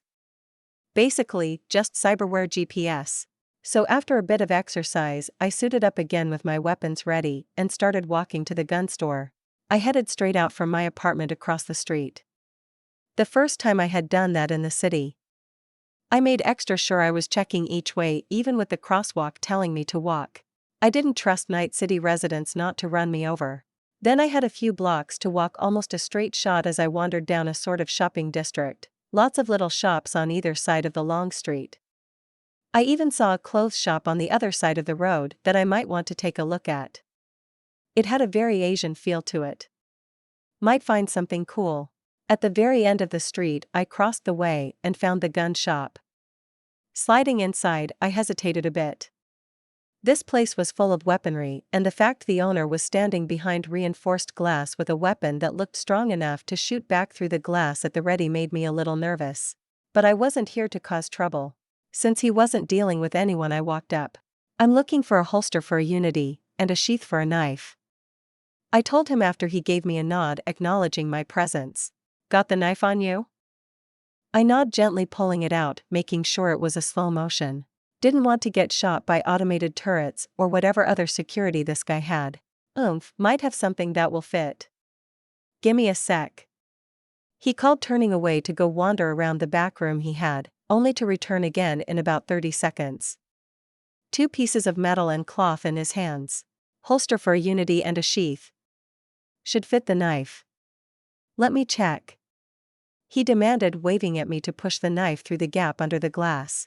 I did so, and he slipped it into the sheath, adjusting the sheath for a moment or two before nodding and showing me how it fit snug. $50 eddies. I winced. That was a majority of the eddies that June had left me. I didn't end up spending much on food since June kept bringing home his gross burritos every night, but I did need this. It wasn't safe to keep the gun in my waistband, or the knife in my pocket. Alright. I agreed, sending him the money before he slipped both items back through the glass. I spent a moment getting everything situated. The gun holster was actually meant to go in the small of my back, which the shop owner told me after I was trying to figure out how to get the weird clip to attach to the side of my belt. It left the gun in easy reach behind me instead. Which would take a little getting used to. My jacket was definitely not long enough to hide it. But I guess in this city that was a good thing. The knife went onto my left hip. That way I could draw my gun with my right hand, and my knife with my left. Satisfied, I threw the owner a thumbs up, which he simply gave me a nod at as I headed out. As I stepped out, I noticed that I felt better. The whole city was now seemingly there in front of me, and here I was a lot more protected and now visibly armed. I wasn't just a civilian open to any gangbanger to mess with. I was dangerous in my own right. It made the city in front of me look different. Look. Well, curiosity had killed plenty of cats. I decided to head back towards home, but stop at the Ripperdoc. I really needed to find out more about my cyberware. Stepping inside a Ripperdoc was an odd experience. The shop had a little office at the front that felt like I just entered a dentist. Can I help you? The receptionist asked, looking me over. Yeah, I need some information, rather than a Ripper exactly. Do you have a primer, or instructions on use for optical cyberware? The receptionist seemed to blink, confused at my question. I'm not sure I understand. She offered, and I sighed. Seriously, what is it with these people and not understanding? I don't know how to use everything on these. I offer, pointing to my eyes. I need some instructions, or a how-to. Or something. I mumbled, waving my hands a bit at how annoying this was. The receptionist took a moment before I could see her lips twitching a bit. When she spoke next, I could tell she is holding back laughter. We don't have anything like that. That is something that is handed out to children. She chuckled. Did you never get chipped as a kid? The receptionist asked, but I knew she wasn't really wondering. She was just being a bitch. Listen if you don't have it. I'm outta here. Have a nice day. I snarked back at her, and was just about turned around when a gravely voice called out. A moment. I stilled, because the woman that I was looking at had twigged me about where I was. I remember this shop. The old Asian lady that was the ripper here, looked like she got into a fight with a bear. Her face was a little scarred up. She was the lady that had a cyberpsycho go off on her on the operating table. I remembered her little dialogue blurb in the game. Come on in, girl. I can help. She spoke, ignoring her receptionist, who looked like she realized she might have gone a bit overboard. Bitch. I entered into the doc's office, scoping out the many guns set up next to her chair. It's rare to see a girl as old as you not know how to use her cyberware. Yeah, well, I hesitated, but fuck it. Amnesia will do that to a person. Got picked up by some scavs apparently, they clept a bunch of my chrome. I was rescued, but in a coma for a year. When I wake up, I don't remember anything. I mean, other than how to talk and stuff. Still getting used to my cyberware again. At least trying to. It keeps moving around on me. Ah. You were re-chipped after the scavs? Yeah. You are still in user setup mode. She said, simply waving me over as she took a long drag on a cigarette she was holding in her chrome hand. Come sit. I'll show you how to get everything set up to your liking. Oh. Thanks. I said, taking a seat, and a few moments later the woman was walking me through how to actually set up my HUD interface. Most people don't remember how to do this. They set it up as children with their first ripper and never have to do it again. Can't tell you how many frustrated adults I've had to deal with after they had a complete reset of their Chrome, or lost their Chrome like you. She tells me as I am adjusting a few settings after finally finding the damn settings menu. What is this crap? I had to do a fucking Konami cheat code to get it to pop up. Look up, down, left, right, in a circle, faster circle. Reverse that circle and then close and open your eyes. What a load of shit. Anyway. With that, the full HUD was revealed to me, covering my eyes and letting me adjust where everything was to my liking. It would also mean my stuff would stop moving around on accident with the wrong eye twitch. It would be locked, letting me more easily access everything. I had literally been stuck in set up your HUD mode, which is why stuff kept shifting constantly. Piece of shit. Finally done, I blinked my eyes, now able to see everything again, and after a moment able to access my HUD, including my gamer options, with almost startling ease. I literally sighed in relief, feeling my stress drop. Thanks, document. Sure.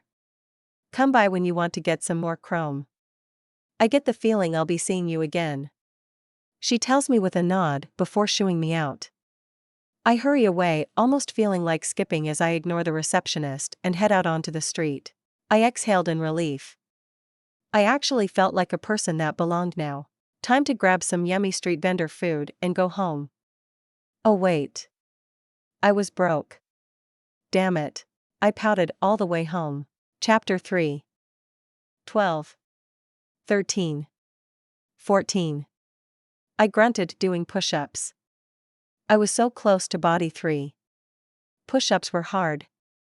They hurt, and I struggled even past a few of them, but it wasn't like I had to worry about the pain after taking a nap, so there was a certain urge to just keep pushing in me. Home. June called out as the door opened once more, his favorite burritos in his hand. I really need to talk to him about diversifying his diet. Welcome home, Junie. I called out as I finished another push-up before flopping onto the floor with a grunt. I really needed to clean up the apartment a bit. It was gross down here. I grunted as I rolled up to my feet. Hey, what's that? He asked, suddenly pointing towards the holster I was wearing in the small of my back. I was trying to get used to wearing it, so I was going through most of the exercises while keeping it on. Holster. Went out to get it today. Wanted to be able to keep the gun on me while out in the city. You shouldn't be out there at all. It's dangerous. You still don't know anything. He practically growled at me. I can't stay inside forever, Junni. I can't even stay cooped up for much longer. I tell him with a sigh. He growled, seemingly wanting to argue that I definitely could, but to my surprise he kept himself from snapping and instead flopped onto the couch with a groan as he stared up at the ceiling for a moment. You always gotta be difficult. You just got out of the hospital. Out of a coma. You don't even know anything. I know. But I won't learn by hiding in the apartment until the outside comes in and drags me out. I have to learn, do. I tell him, which he grunts out, sounding displeased. Yeah, maybe. He grumbles, but instead of arguing further, he grabs his burrito. That holster can't have been cheap. 50 eddies, for the knife sheath and the holster. I tell him, and he chokes a bit on his burrito. 50. He sighed, expensive. Probably worth that much, but we could have found something a lot cheaper. He chides me. Oh. Sorry. I mutter, realizing I probably had rushed ahead without actually bringing up the issue with June. I had just decided to take care of the problem myself. Gamer brain.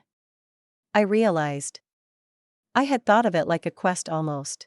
No, it's fine. Should have realized you would want something to hold them. Guess I was. He trails off, going from sounding annoyed to tired. Guess I was trying to keep you inside longer. My bad. I think we are all just a little bit afraid, Junni. You are afraid for me. And I'm a bit afraid in general. So thanks. For worrying about me. I offer instead, as I settle on the couch and decide to do something I hadn't really done yet. I initiated a hug.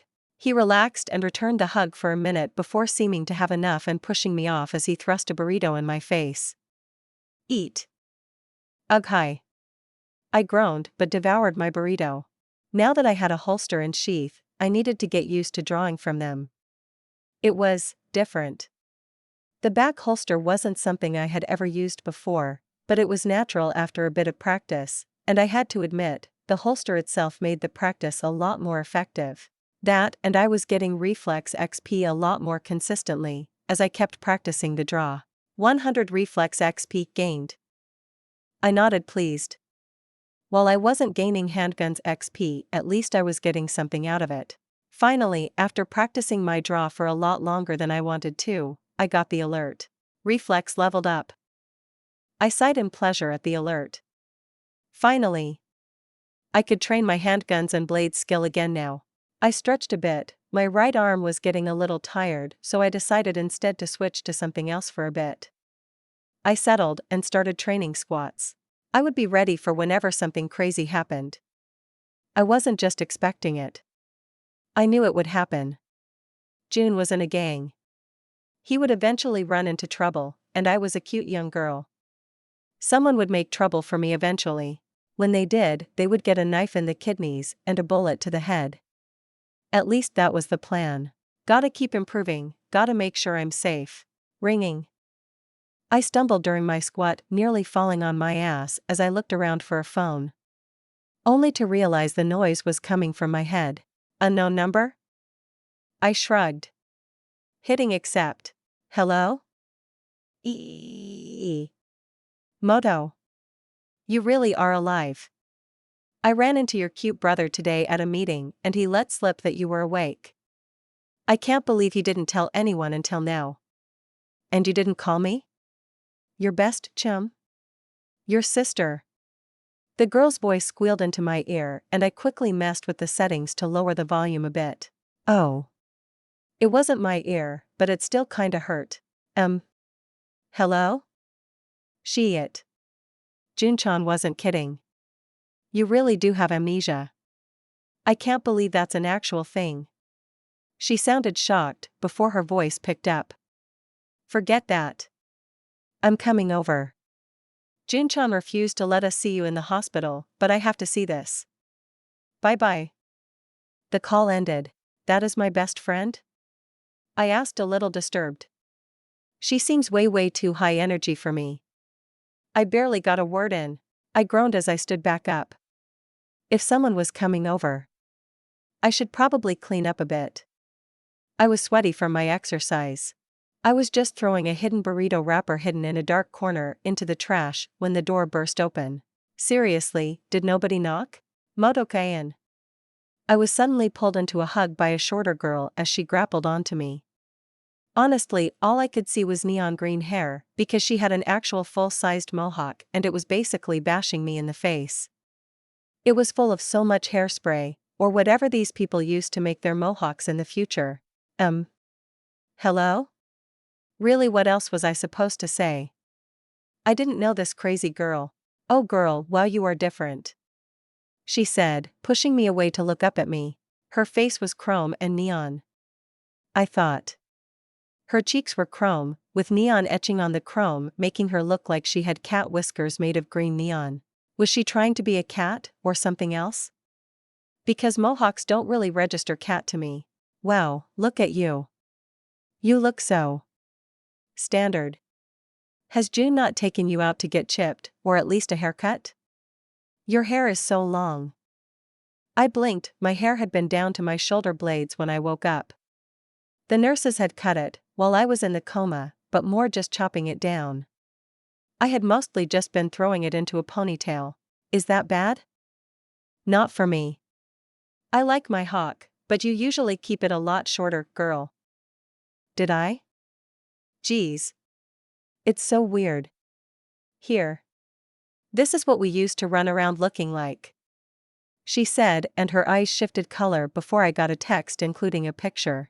I blinked, because this was the first time I had seen a picture of myself from before. Motoko was a street gang wannabe for sure. I noticed instantly how different we looked. She had been a lot more chromed than I was. I hadn't thought I had lost that much to the scavs. Since I had been rescued, I thought I just had my standard eye system lost. But no, she used to have a lot of chrome on her face like this girl. Oh, what's your name? I asked. And that caused the girl's jaw to drop. Oh. She seemed a little hurt for a moment before shaking it off. I'm your bestie Hiromi, she offered, acting cute and throwing her fingers against her cheeks. I just nodded and swiftly added her number into my system. There, I added your number, I told her, which did earn me an actual smile. Good. Now come on, let's get out of here. Everyone will want to see you are still alive. Everyone? I asked as I resisted her suddenly tugging on my arm as she attempted to drag me out of the apartment. Unfortunately, it was obvious she was stronger than I was, and I was dragged out the door barely given enough time to grab my shoes as she wasn't listening to my arguments.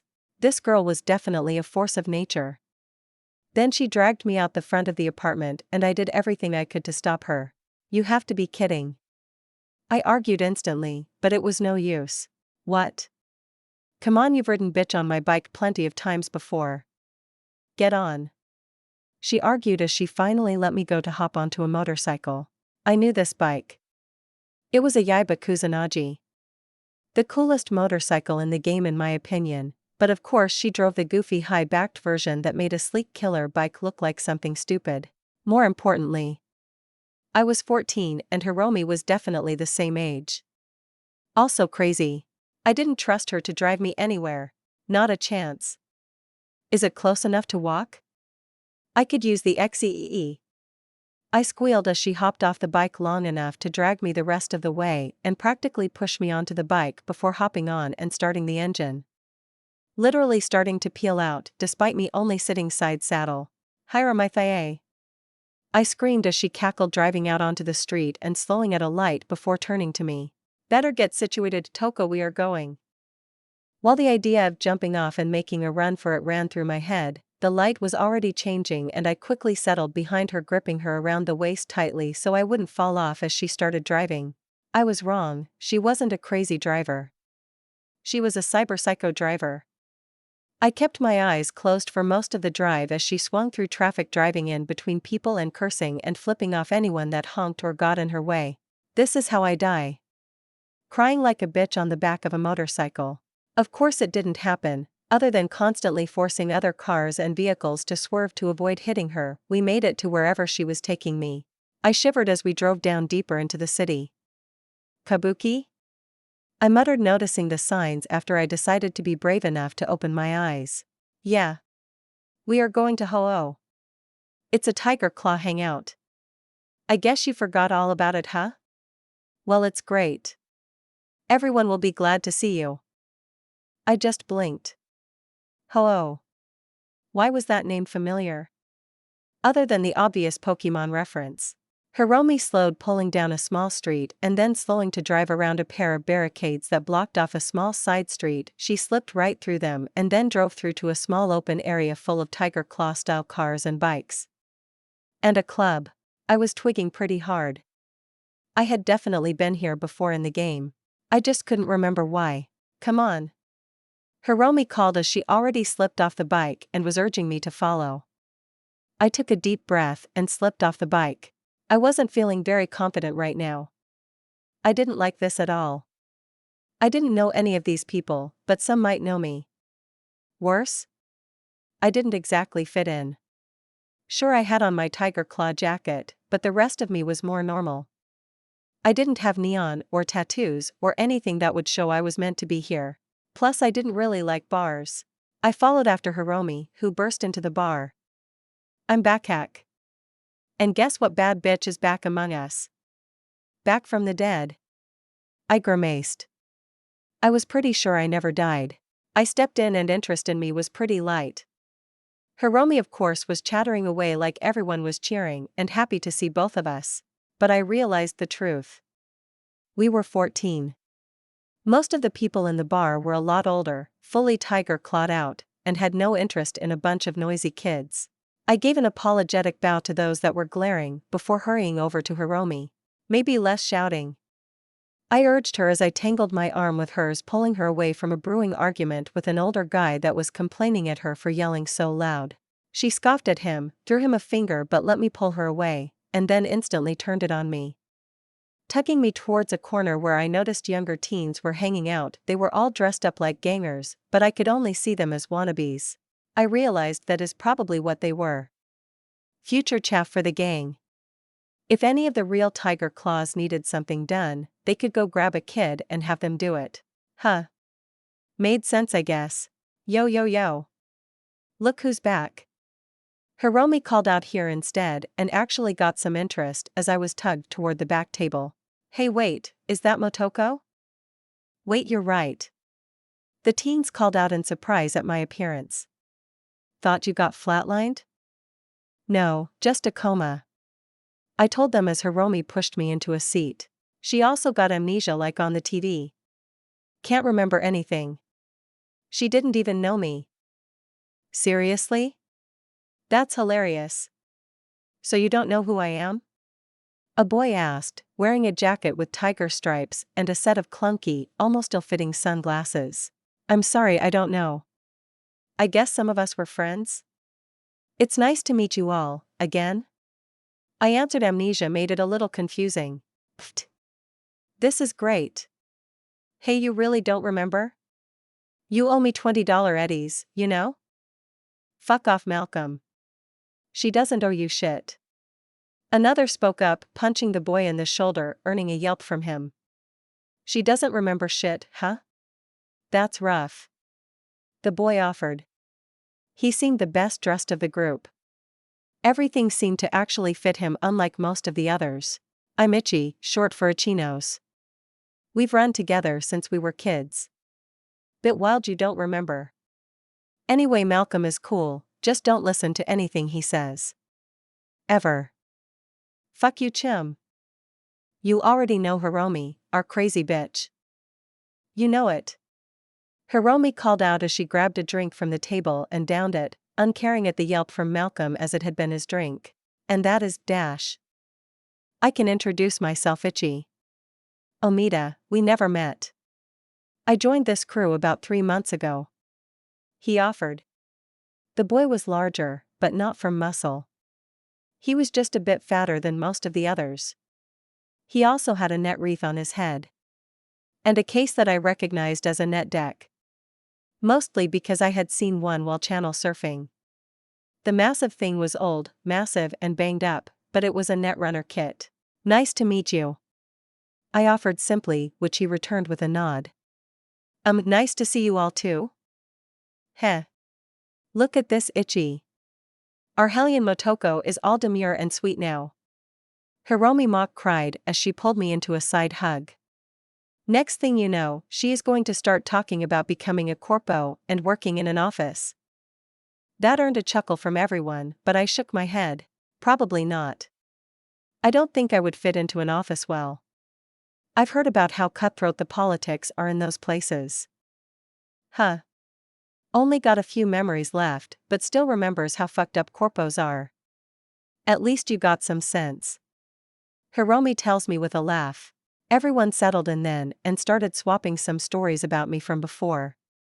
Apparently Motoko really was a hellion, the kind of girl that was fully on board with committing any crime to get her way and fully on board the Tiger Claws. I had actually been the one to drag Hiromi into the Tiger Claws orbit. Before she had been a girl that kept her head down. Go figure. Learning a bit about me was nice. Even if I refused the drinks. Instead, just grabbing some weird carbonated drink from the vending machines in the back of the club. I snorted into my drink in the middle of Malcolm talking about him klepping a Rayfield Caliban with a tech jack he had klepped from a techie he had done a job for only to have to bail on the car and run for his life from a kill team of Arasaka ninjas come to kill him. No one around the table believed him for an instant, and I had to assure Hiromi I realized he was lying as well as she had started looking at me worriedly once he started the story. That is a new face. A voice called out from behind me, and instantly, I saw Ichi stand from his seat and offer a bow. Shobo-sama. This is Motoko, an old face actually. She just got out of the hospital. He offered, and I turned. The man was wearing a white suit and a purple bow tie. I didn't recognize him though. So I relaxed. Nice to meet you. I offered with a small bow of my own from where I sat. Humph. I don't recall, Ichi. I have some work for you. Come along. He demanded and turned to walk away, Ichi urgently slipping out from behind Malcolm to hurry after learning Hiromi grumbling. I know it's important to help out Shobo-sama and all, but it always annoys me that he only wants to use Ichi. We can all work, you know? She offered before sighing and leaning back. Alright, I guess we should head out. I better take Motoko home before Junchan comes and kills me. Hell no. I tell her instantly, pushing at her face as she moved to stand up. You are drunk. You've been drinking for the last 3 hours. Wha? I drive better drunk. Somehow I don't believe you. Keys. I demand from her holding out my hand. What? I'm not giving you my shard key. I drive just fine drunk you gonk. Pfft. Hiromi started laughing at me as I rolled my eyes. You aren't driving until you sober up. I tell her firmly.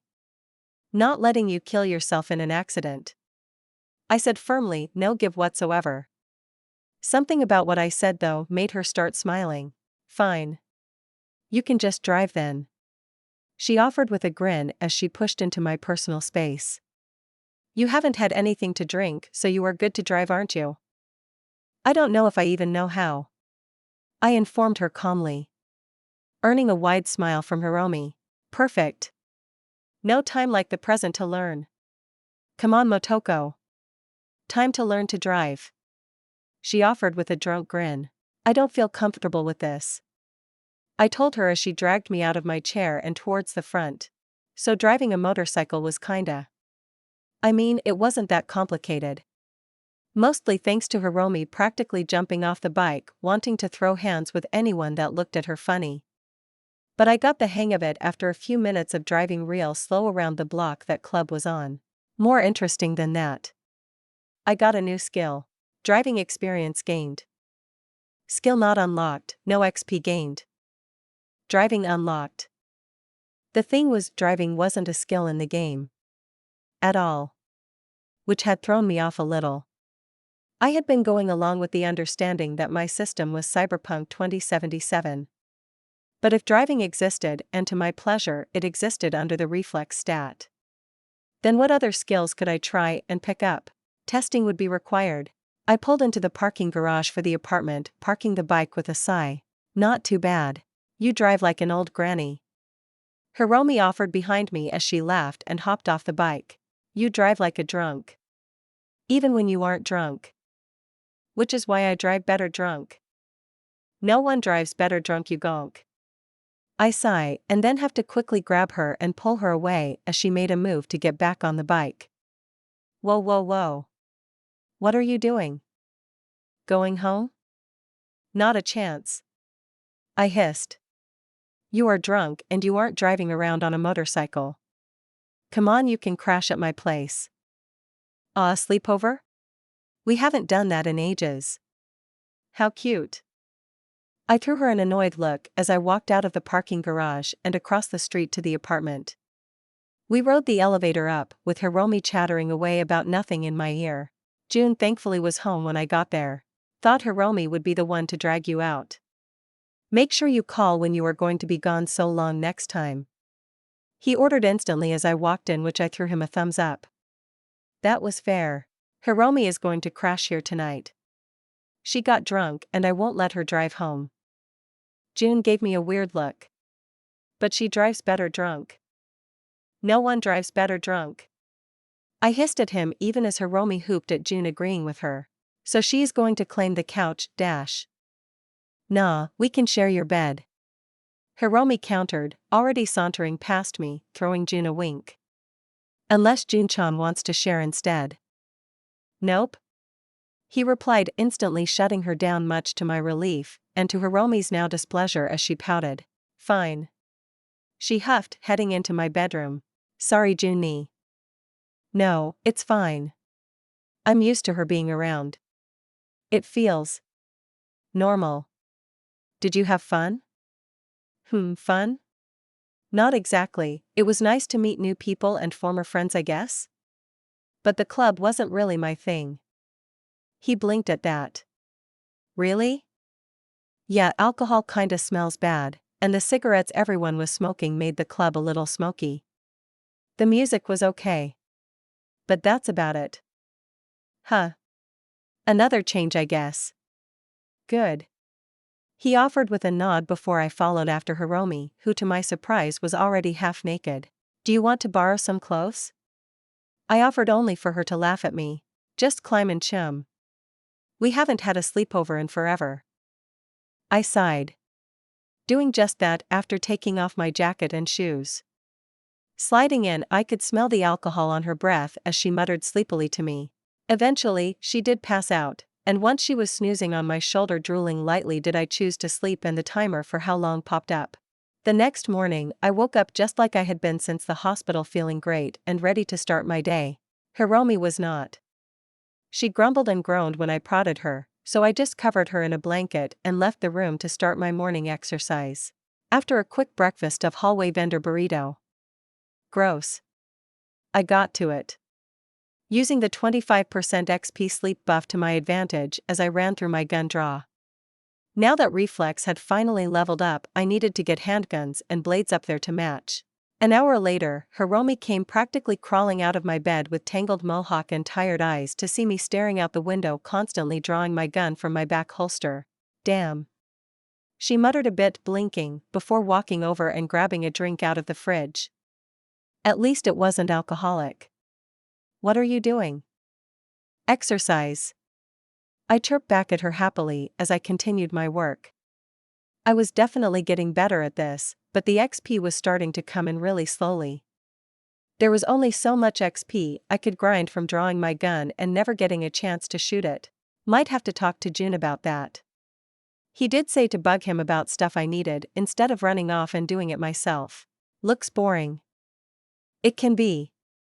I offer as I finally decide to switch from gun to blade. Holstering the gun for the last time, I took a moment to stretch out before my left hand went to do the same thing with my knife, draw and to stab.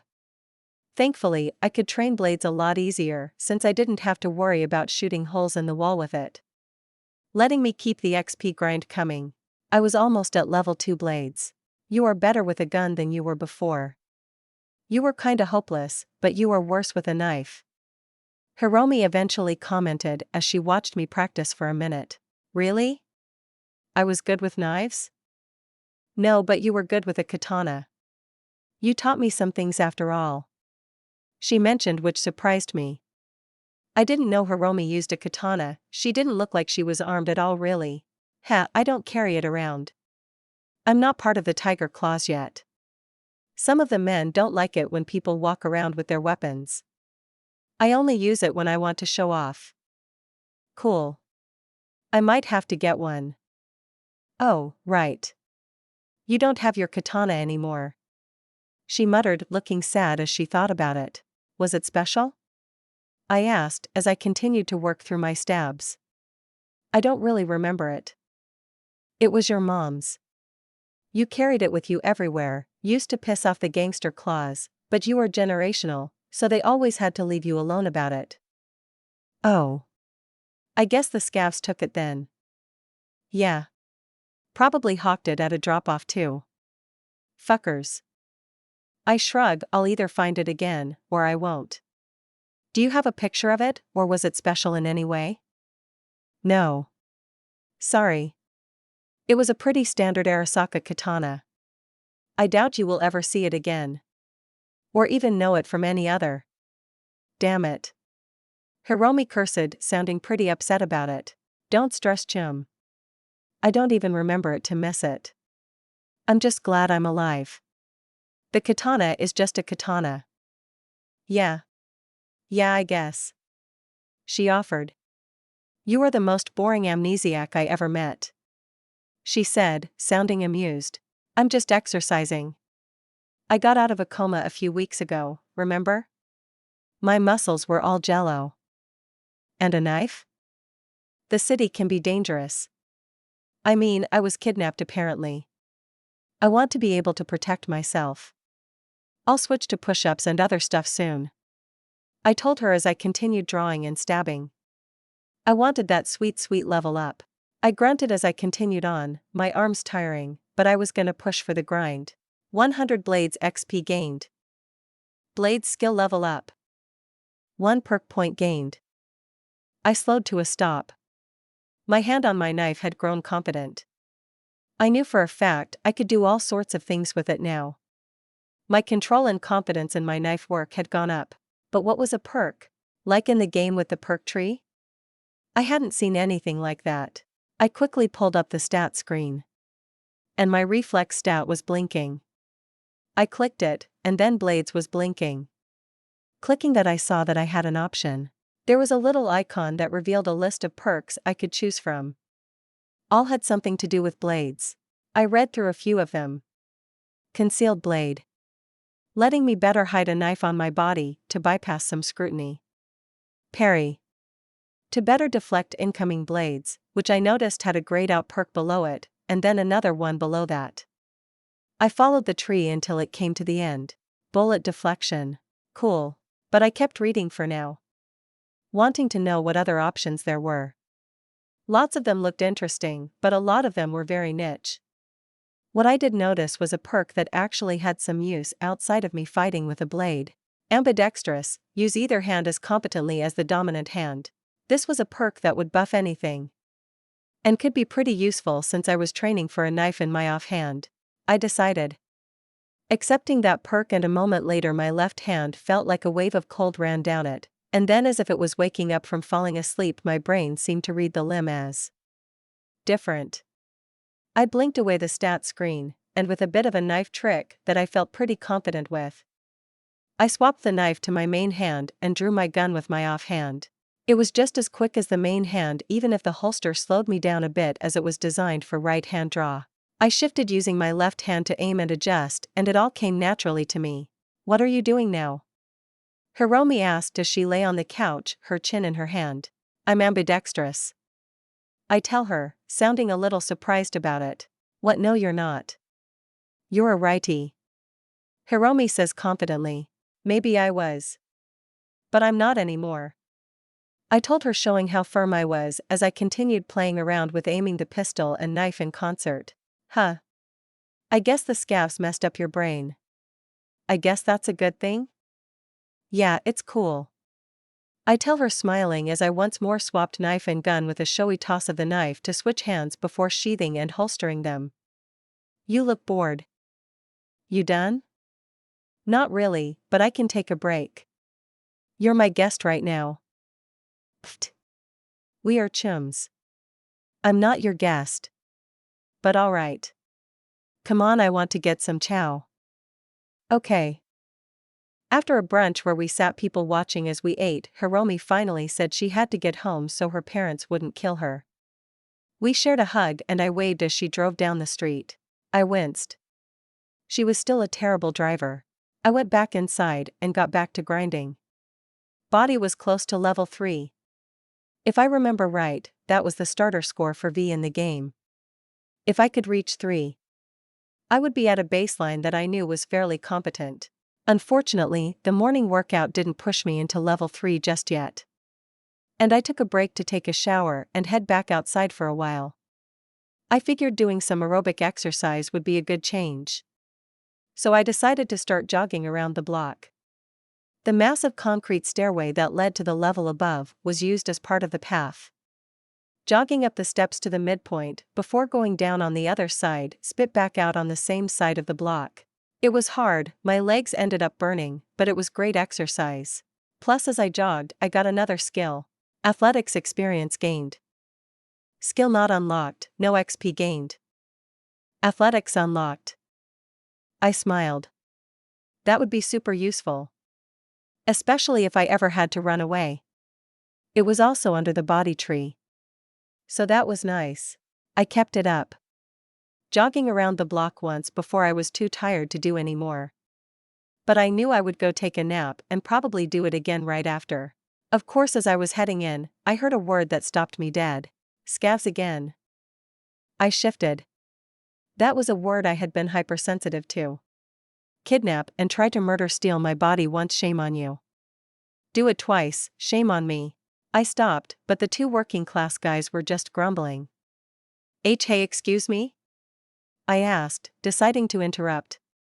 I walked over to where they were both eating from a vendor. Both guys gave me a suspicious look as I approached. What do you want, kid? If you think we are easy marks, get lost. No, nothing like that. I heard you say scavs. I had a run-in with them a while back, so I trailed off while wiggling my hand. They aren't set up around here or anything, are they? I honestly couldn't help the hint of fear that entered my voice as I spoke. The two men kept a look on me for a moment, before the one that said scoff to start finally spoke. Not around here, thankfully. I came across a nest while on a job fixing some apartment lights. Over in H2. You are plenty far away from those bastards, girl. H2. Mega building H2. I repeated to myself, nodding. What floor were they on? Both men looked at each other. Listen, kid, I don't want to be responsible for you going off and trying something stupid. Those fuckers are dangerous. I know some tiger claws. Might be worth it to them to hit them scavs, that's all. Not a fan of them. At all. I said, and the guy hesitated a bit before shrugging. Floor 24. A whole side of the building is blocked off by them. They had hooked into the power supply, which is why the lights were failing. But that's all I know. Don't be stupid. Thanks. Really? Thank you. I offer them a bow and turn and start jogging off. H2. Floor 24. The gun in the small of my back felt heavy. Hey Junie. I call out as my brother gets home late that night. Oddly, he usually stays out most of the night. Emuto. He greets me back, checking me over and seeming pleased with the sight. Hey Junie. Is there a place I can go to practice shooting this? I asked, nodding towards my back as I continued to do push-ups on the floor. My question startling June for a moment as he thinks. We can go shooting, yes. We will go tomorrow. Together. I looked up in surprise at his words. Don't you have work? I can take a day off. And since I will be going to shoot, I can tell my boss that I am taking the day for training. He offered with a smile. Looking pleased with himself about his plan. Nova. Thanks, Junie. It is what I am here for, he assures me before heading into the room to relax. He really wasn't, though. I wanted to say that he didn't have to be completely responsible for me. But I was still like a child even if I wasn't actually amnesiac. Even if I still knew things, this wasn't my Earth. This was Night City. The rules here were different. I mean, I was still working on prices for stuff to make sure I didn't overpay again. I turned back to my push-ups, just a few more, and I should get body 3. Just a few more. Chapter 4. The next morning, June slept in like normal, and I continued to work out. I went for a jog, to get more athletics XP with the 25% buff, enjoying the way the numbers kept going up. And finally I got the alert. Body leveled up.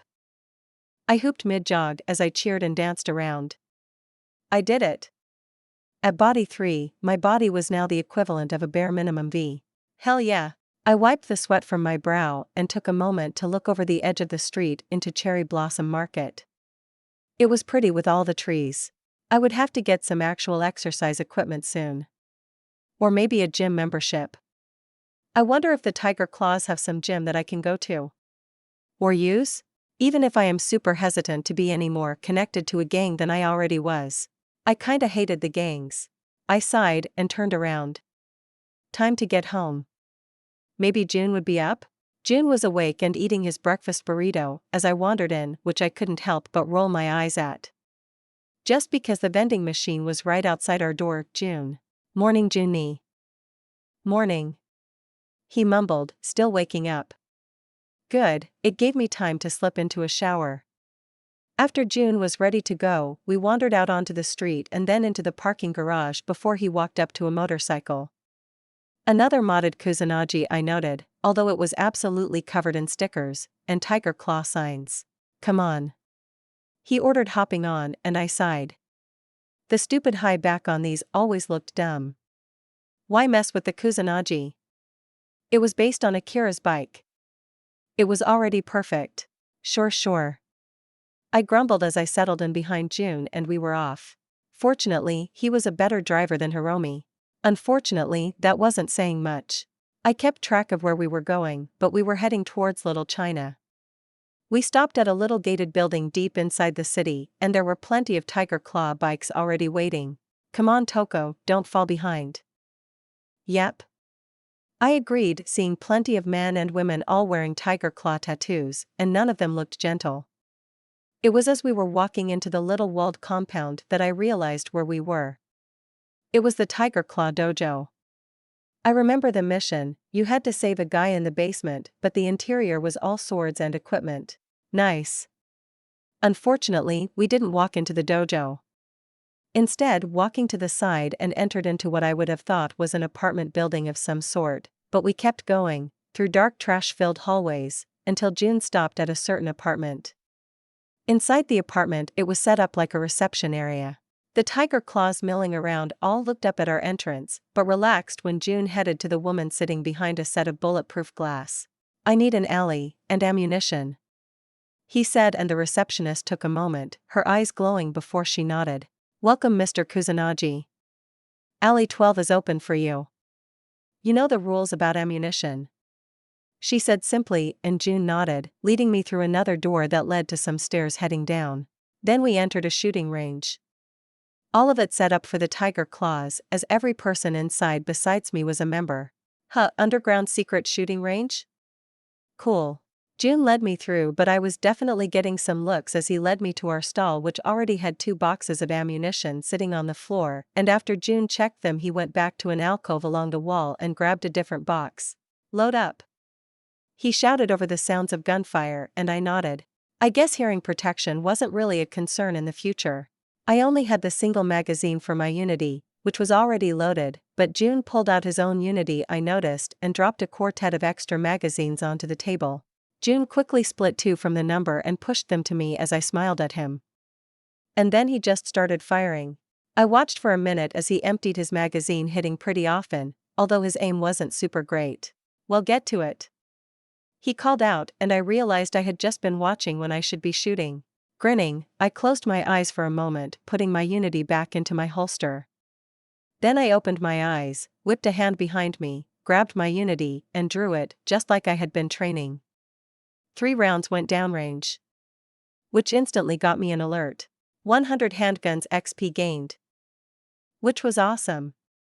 That had been an instant XP boost. I continued doing the same thing. Standing straight and putting my handgun into my holster before quick drawing it and sending a few rounds downrange. Pleased that with the new complexity of actually aiming and firing, I was getting more reflex XP too. Jun though was just firing downrange mechanically, he was definitely more accurate than I was, but I think when it really came down to it, my muscle memory would be more useful than his rigid quick shots. Jun-ni, don't forget to practice your draw fire as well. I called out over the din while I was switching to a new magazine, and he seemed to take what I said for a moment before rolling his eyes. But he did practice it a few times, and his accuracy sharply declined. Well, that is what happens when you actually have to draw a gun and fire it in a hurry. Still, I was very happy, because XP was rolling in, and very soon I got another alert. Handgun skill level up. 1 perk point gained. I barely managed to keep myself from cheering. Another perk point. I guess I got one whenever I leveled a skill to 2. I took a moment while reloading my magazines to check the options. I was right. All of the perks this time had something to do with handguns. Most of them were pretty expected. Fast reload. Quick draw. That sort of thing, but there were a bunch more. The options were pretty huge, although 99% of them were grayed out needing higher stats, a prerequisite perk, some even needing perks from other perk trees. Handgun design needed a perk from crafting skill tree for example. While it was all neat, I picked quick draw. I was already training it, and honestly in a gunfight getting your gun out and shooting faster than the other guy is a big thing. The moment I took it I felt that same feeling as if I simply knew how to do what I had been doing better. This time when I finished reloading the magazine and slotted it into the pistol when I slipped the gun back into its holster, I knew exactly how to do it. No more guessing or just practicing ineffectually. No, this time when I opened my eyes, my hand and body simply moved without conscious thought. Habit ingrained through the system.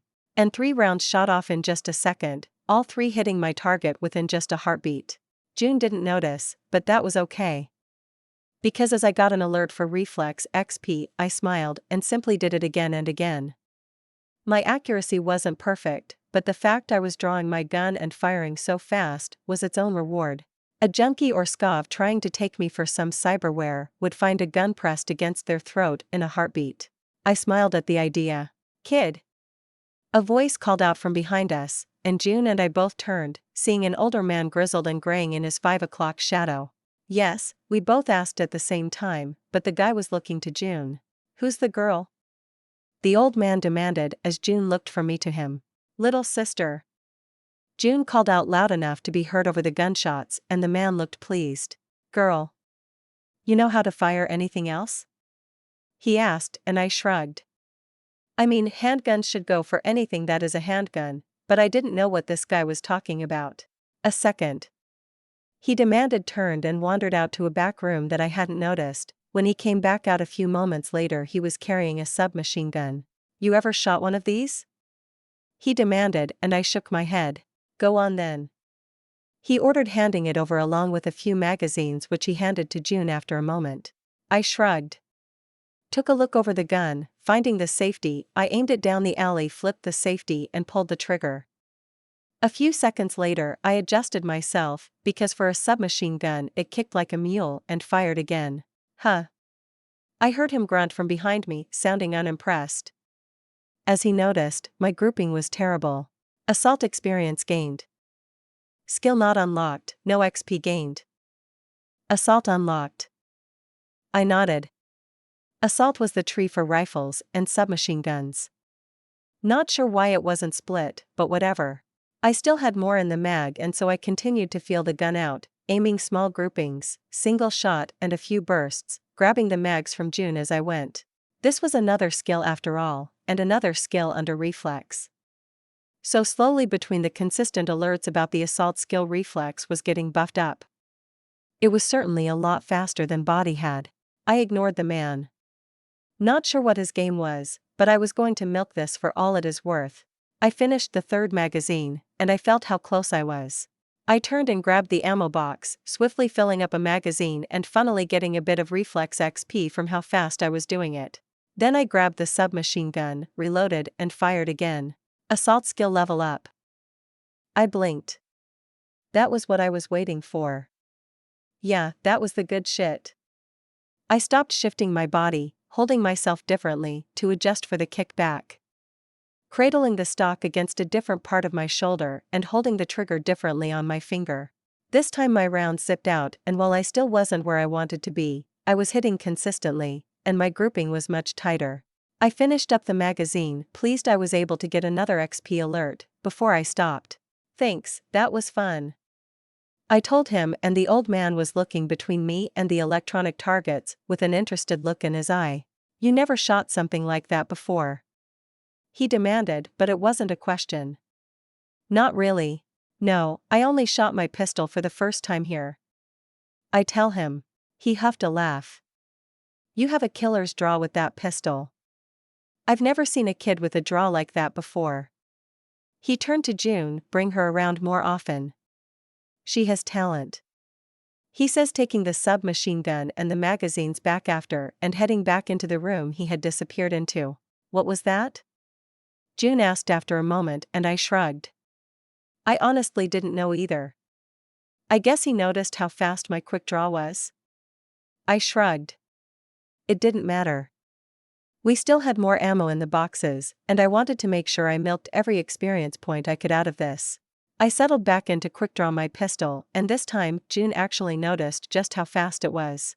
How are you doing that? He demanded of me, looking shocked at the sight. Oh, you have to sorta do this? I offered, slowing my draw to show the motion.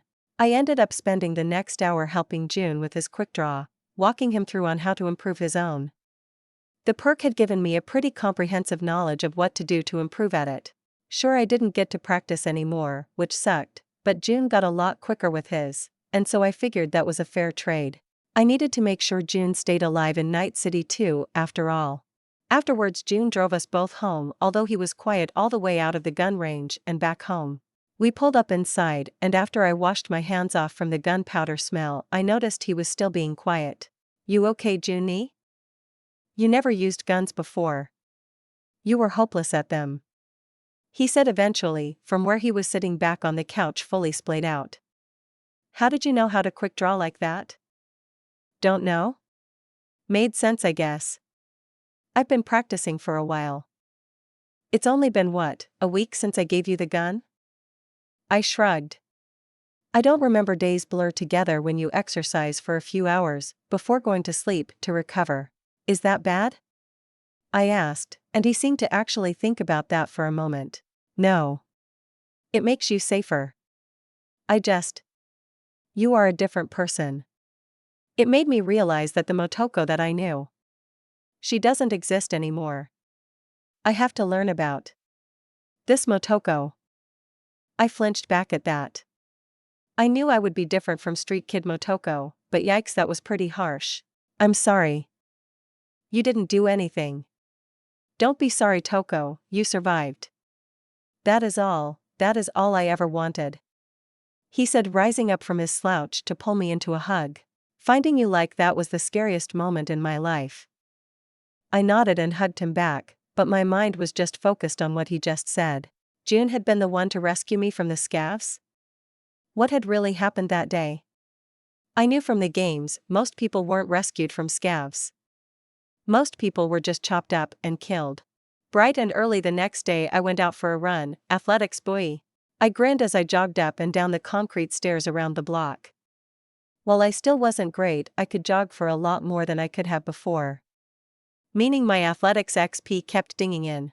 Athletics skill level up, I smiled as I hit level 1 with athletics. It did seem to take longer than some of the other skills, but then again, I wasn't really doing anything crazy, just jogging around a block and up and down some stairs. I continued, but it was on the last quarter of the route when it happened. A gunshot rang out practically on top of me, and I dropped to the ground, rolling into the sheltered entrance to a shop that was unfortunately closed. I wanted to curse, but making noise was asking for attention. I kept myself low, handgun in my hand, as I waited for something to happen. Slowly, I heard more shouting and aggressive calls from the alleyway. The damn alleyway that I had to walk past to get home. I couldn't even turn around because the alleyway had another exit on the north side of the block that I would have to walk past. I waited for a while, slowly peeking out from the edge of the shop to see if something would happen. Just shouting for a while, and then it quieted down. Slowly I crept out. Which was stupid. I knew it was stupid, but I did it anyways. I slowly crept out to the edge of the alley and peeked over for just a second, before doing it more slowly. Nothing. I breathed a sigh of relief. Whatever was happening, it was happening deeper in the alley. I felt my hand sweat. Do I go help? From the noise, someone had been shot. No. I'm not a hero, and I'm not a cop. And I had nothing to really protect myself with. Who knows how many people there were? So instead, I decided to sneak past the alley and get home. If I made it back to the apartment, I would be safe and this craziness would be on the outside. But just as I started to slide out from along the edge of the alley, I saw it, someone walking around the corner. I dropped hiding behind some trash and the edge of the alley and just prayed it was enough. Through the slats of an old pallet that I was hiding behind, I noticed that the woman checking the alley had a fucking machine gun held at her waist. I swallowed and kept motionless, pretending to not be there as she checked the alleyway before turning and heading back in. A fucking machine gun. Once she was gone, I rose slowly and snuck my way across the alleyway entrance before hurriedly but as quietly as I could getting back to the apartment. As I finally felt the door shut behind me, safe behind the apartment door and the security gate, I feel like I could breathe again. I exhaled and shook, setting my pistol on the living room table and just sitting down for a while with my head on my knees. Turns out I got something besides nightmares that thankfully I couldn't experience anymore out of the situation. I hadn't noticed because I was freaking out, but I got a new skill. Ninjutsu experience gained. Skill not unlocked, no XP gained. Ninjutsu unlocked. Honestly, I wish I had thought about training stealth before this. It was powerful. A truly powerful skill. And something I was going to have to figure out a way to level, because I liked the idea of not being seen by gunks wanting to kill me. There was a problem though. Okay, I can level ninjutsu through stealth training. But how do I level cool? I mean, cool? What kind of stat was fucking cool? I grumbled about it as I rested on the couch feeling a little wrung out after everything. I guess. Well, I could level reflex by training the sub-skills, so I guess for now I would just train stealth and hope I would figure out a good way to level cool later. I shrugged, it was as good a plan as any. I mean, the only other skill tree that I knew was under cool. In the game it was called Cold Blood. Which? I could guess how I leveled that one. Murder. I guess Cyberpunk and this gamer system was trying to tell me murder was cool. Right. I shrugged and decided to take the matter into my own hands. Stealth, huh? Well, I had level 1 cool. So I might as well get stealth up to level 1. It could save my life in the future. So I headed outside and started sneaking around. Doing my best not to be seen, to slip close to people that were talking so I could listen in, and basically doing anything I could think of to raise my stealth skill. So what if I creeped a couple of people out? They weren't important. As I snuck around the block and market, I did manage to get a few alerts for cool when I successfully snuck up on people without them noticing, but as hours passed, ninjutsu leveled faster. Ninjutsu skill level up. It popped in and I shivered as I went from a child trying to sneak around to, well, a child trying to sneak around, but I was quieter about it. Yay me. Ringing. I jerked as I had been heading home when a call came in. Hiromi. Hiromi? I responded. Motoko. I've been waiting forever and ever. Where are you? I came to pick you up to have some fun. She instantly yelled out full force, causing me to wince. How it caused a similar pain to being too loud despite there not actually being any sound. Ugh, stupid future tech. I'm on my way back now. I was out. Exercising. I offered, lying through my teeth. No way was I going to admit to faux sneaking around people. That would be weird. Ugh, hurry. Everyone is why-yiting. She whined and I broke out into a jog. Alright, I'm almost at the front. I said as I turned the corner from beside Cherry Blossom Market and hurried down the block towards home. I could see Hiromi's Kusanagi revving and waiting at the entrance, causing people to avoid her bike that was sitting on the side of the sidewalk. Really, Hiromi? At least, don't rev your bike if you are on the sidewalk. People are freaking out. I hurry over, and she gives me a once-over. I guess it'll do. You really need some new threads, chum. She offers before hiking a thumb behind her. Now get on. Alright. I repeated as I hopped on and clutched her tight as she peeled out from the sidewalk. That mark was never going away. And we raced down the street in a blur. Too fast. I squealed as she seemed to be in an actual hurry this time. Ha ha ha ha ha, was my only answer. Nice of you to finally make it, Hiromi. Ichi called out as we pulled into a small parking lot. The rest of the gang was already there. Malcolm smoking a cigarette while Omida was already messing with his suitcase-sized cyberdeck. What's going on? I asked, realizing that they were all armed, and even Hiromi had an actual katana sheathed behind her back. We are running a gig. Hiromi offered with a smile. And I instantly frowned at her. Hiromi. Relax, Motoko. It's not a gig. We are going to make some eddies though, and Hiromi wanted you cut in. You are still one of us, even if you don't remember, so I accepted. Sorry for the short notice. He offered with a smile. What are we doing? Snatch and grab. We got this gonk who is definitely not, but sorta a wannabe Valentino. He has been trying to push some drugs up here in Kabuki. Ichi replied. Kabuki is Tiger Claw territory. Obviously. Hiromi added for my benefit, which I nodded, already knowing. So we are going to clip his ride. Hopefully his product is inside, and we deliver it back to the club. Shobo-sama will take care of the rest. That sounds dangerous. Is he alone, or does he have guards? I asked. This is child's play stuff, Motoko. We clipped so many cars when we were younger. Hiromi offered with a giggle and a side hug that didn't at all reassure me. Not an Alvarado, which is why I am here. Omida said, cutting off Hiromi. It's got a security system. I'll break in, but I'll need some serious time. You guys will try and clip the security shard. Right. So I don't think we will be able to get the shard easy. Not on this guy, so we're the distraction. Our job is to keep our Gonzalez busy. So we try it stealth first, but if we don't break the security fast enough, we distract the guy and keep him from bothering Omida. This sounds really dangerous. I muttered and got a shoulder push from Hiromi. Don't be a scaredy cat. This is so stupid. I muttered, but I was in. This was Night City. Crime wasn't just something that happened, it was a fact of life, and I couldn't pull a David Martinez. I wasn't in Arasaka Academy or something like that. If I wanted money, I would have to earn it. Somehow. Alright, here is the plan. Right now, Gonzalez is wandering the dock area selling. We keep an eye on him. As long as we don't act stupid, he won't even notice. We are supposed to be here after all. This gives Omida time to set up and hopefully clip the ride.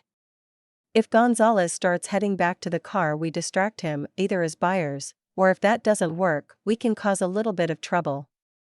Hiromi. I say when that happens, not you. Don't jump the gun again. Hey, come on, Ichi. You know me? Hence the warning. He growled. Alright, Motoko, I know you are fresh, but really should be a super easy job to get you back into it. Just follow my orders. Malcolm, you are up first to buy time if we need to. Ugh. I don't want to talk to this asshole. Just do it, he'll make sure he sees that you don't like him if you want. You don't actually have to buy anything, just keep him busy. Just don't escalate into a fight. We want to avoid a gunfight. Good idea. I agreed, earning some snickers from the others. Alright, break. He ordered, and before I could take a step, Hiromi had me by the arm. Come on. She urged me on and forced me to follow her down the concrete pathway. The ocean was right there, but right on the beach was a ton of broken down shanty towns. I remembered this area from the game. It was full of tiger claw people and it was pretty rough. Which was weird. Why was there a Valentino wannabe pusher hanging out trying to sell drugs here? That was suicidal. Stop freaking, come on, it'll be fun, we get to sit and watch a fat Tino guy try to sell drugs to a bunch of kids. Entertainment for everyone. She said as she laughed, and I just shrugged. Honestly, I was just nervous. I didn't like this. Eventually, Hiromi set me on the concrete coastal breaker and we just sat and overlooked the entire shanty town. Every once in a while, we could see the target. Ichi had sent a picture of the man to everyone, and while he and Malcolm were hanging out closer to the guy, Hiromi and I were on overwatch. Good luck, Omida. I muttered, earning a snort from Hiromi. He can do it. Not his first hotwire. But it is the first time he tried to take that car, right? Hiromi groaned at my words. Ugh, stop being such a downer. We are making eddies here. Be happy. I don't think I'm ready for this yet, Hiromi. I still have so much to learn, and it would have been nice if you asked first. PSSHT. You obviously just need to get back into the saddle. Why do you think I let you drive my bike? You picked it up again quick. You're just too hesitant now. Gotta get you used to doing again. I really don't think that's right, but I know you were trying to help. Just help a little less maybe. I said with a sigh as I patted her on the thigh.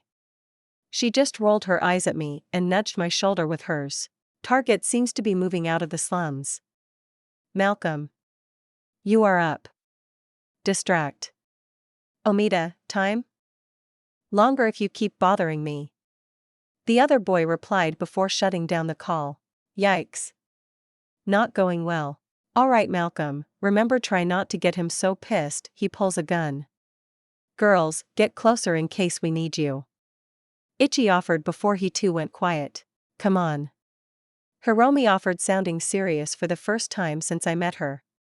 She stood and rushed down into the shanty town, cutting across a few rooftops, before dropping down. Damn it, what happened to this being easy?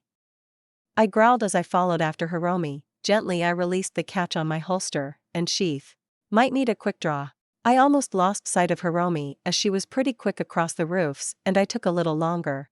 I didn't want to fall and break my stupid neck. But I caught up with her as she had stopped, peeking around a corner with her katana in her hand. I fell back on every bit of ninjutsu I had learned so far and did the same. Since I was taller than her, I was able to peek out over her head. Malcolm was doing a good job, I thought. He was actually waving an eddy shard around in one hand while arguing with Gonzalez? The man wasn't really fat. Hiromi was just being mean. But he was definitely someone that I would have pegged as a Valentino if not for Ichi's description. He had a lot of tattoos. The bad part was the two guards flanking him. Realizing that nothing serious was happening yet, I peeled back and straightened up, looking casual as I crossed the street to Hiromi's shock, as if I was just out for a stroll. I even looked over and rolled my eyes at the obvious drug deal as I crossed the little path and entered into a shanty house. Disappearing from their sight, I kneeled down once I was out of sight and began circling around to get closer. I wanted to get eyes on his guards. The two guys that I would have pegged for scavs. They were the sort of guys that were only considered muscle because they could shoot a gun. They were actually smaller than Gonzalez himself, but they were each carrying an SMG and they looked like they knew how to use it. And Malcolm was making himself a target. Fuck you, Vado. Malcolm cussed, purposefully using a Spanish word. I asked if you had some shit, but you keep trying to change the fucking subject. You have asked for 3 different drugs now. If you aren't buying, then get out of my face. Or my friends will make you. Gonzalez growled, and the much taller man was glaring balefully over a pair of gold-rimmed sunglasses that were pulled down to his nose. Man, what fuck pusher comes here to sell drugs and doesn't fucking sell? What are you, some corpo plant or some shit? Come here to spy? I could see his words were really riling up the man, and he wasn't hitting the point where his distraction was closer to a fight. I was trying to figure out what to do when an element of chaos was thrown in. Mel. God, you piece of shit. There you are. Where's my fucking glitter? I sent you out to get one thing, you useless fuck. Hiromi called out, sauntering into view, naked blade in her hand, but she was pointing it at Malcolm. Malcolm had a look of shock on his face before he figured it out. Ah, come on babe, I'm working on it. See right here, this nice looking pusher has your glitter, don't you? Whatever your name is. Malcolm added, I don't sell glitter. Also back up. Or my friends will act. He ordered, stepping back a bit from Hiromi, who seemed to ignore the guy. The fuck, Mel? You really been trying to get my high from a guy that don't even push? Fuck off. She growled, nearly cutting Malcolm as she seemed to swing the blade in annoyance at the boy. Whoa. Watch it, you bitch. Fuck. Malcolm yelled, no longer acting as he checked his arm just to make sure he wasn't cut. Bitch. Fuck you. You piece of shit. I'll cut your balls off. She screamed. I honestly wasn't sure she was acting anymore either. Like I said. Chaos. Gonzalez, though, seemed to be done with this sideshow. He jerked his head. And to my shock, before anything could be done, one of the guards came up and slammed Hiromi on the back of the head. The entire area went silent. Let's go. Take care of your very annoying girl boy. Gonzalez offered without a backwards glance, but his men were still pointing at Malcolm with their guns, keeping him from doing more than glaring and cradling Hiromi. They started moving. But I wasn't able to see anything but Hiromi. My friend. Ichi. They are moving. Malcolm's voice called over our channel. I'm gonna have to look after Hiromi. I see it. Focus on Hiromi, make sure she is okay. Omida. Gimme an update. Nothing. The security on this is too fucking tight. I need more time here. I think we need to abort this time, Ichi. This isn't working. Malcolm called, for once being a voice of reason. All I could see was the red dripping from Hiromi's head. Fuck that. Ichi said, and that was it. Fuck. Fucking hotheads. All of them. I growled, tearing my eyes away from Hiromi. There was nothing I could do for her right this minute, but Ichi sounded like he was going to do something stupid. I hurried after, sneaking through the shanty town to keep Gonzalez and his people in sight. I had no idea where Ichi was, but I was really scared he was going to do something stupid. Just as the shanty town started to end, I saw him. Ichi was up ahead, sitting on the concrete railing with his pistol in his hand resting in his lap. Full tiger claw regalia on display. The sight slow-led Gonzalez as well. You aren't in your territory, Tino. Ichi said strongly, tapping his pistol against his knee a bit. An explanation is needed. He was even playing up the Japanese accent, but I wasn't focused on that. I was watching Gonzalez's men. I don't need to do shit, kid. You aren't even a tiger. I don't see a real tat or symbol on you. Get lost, brat.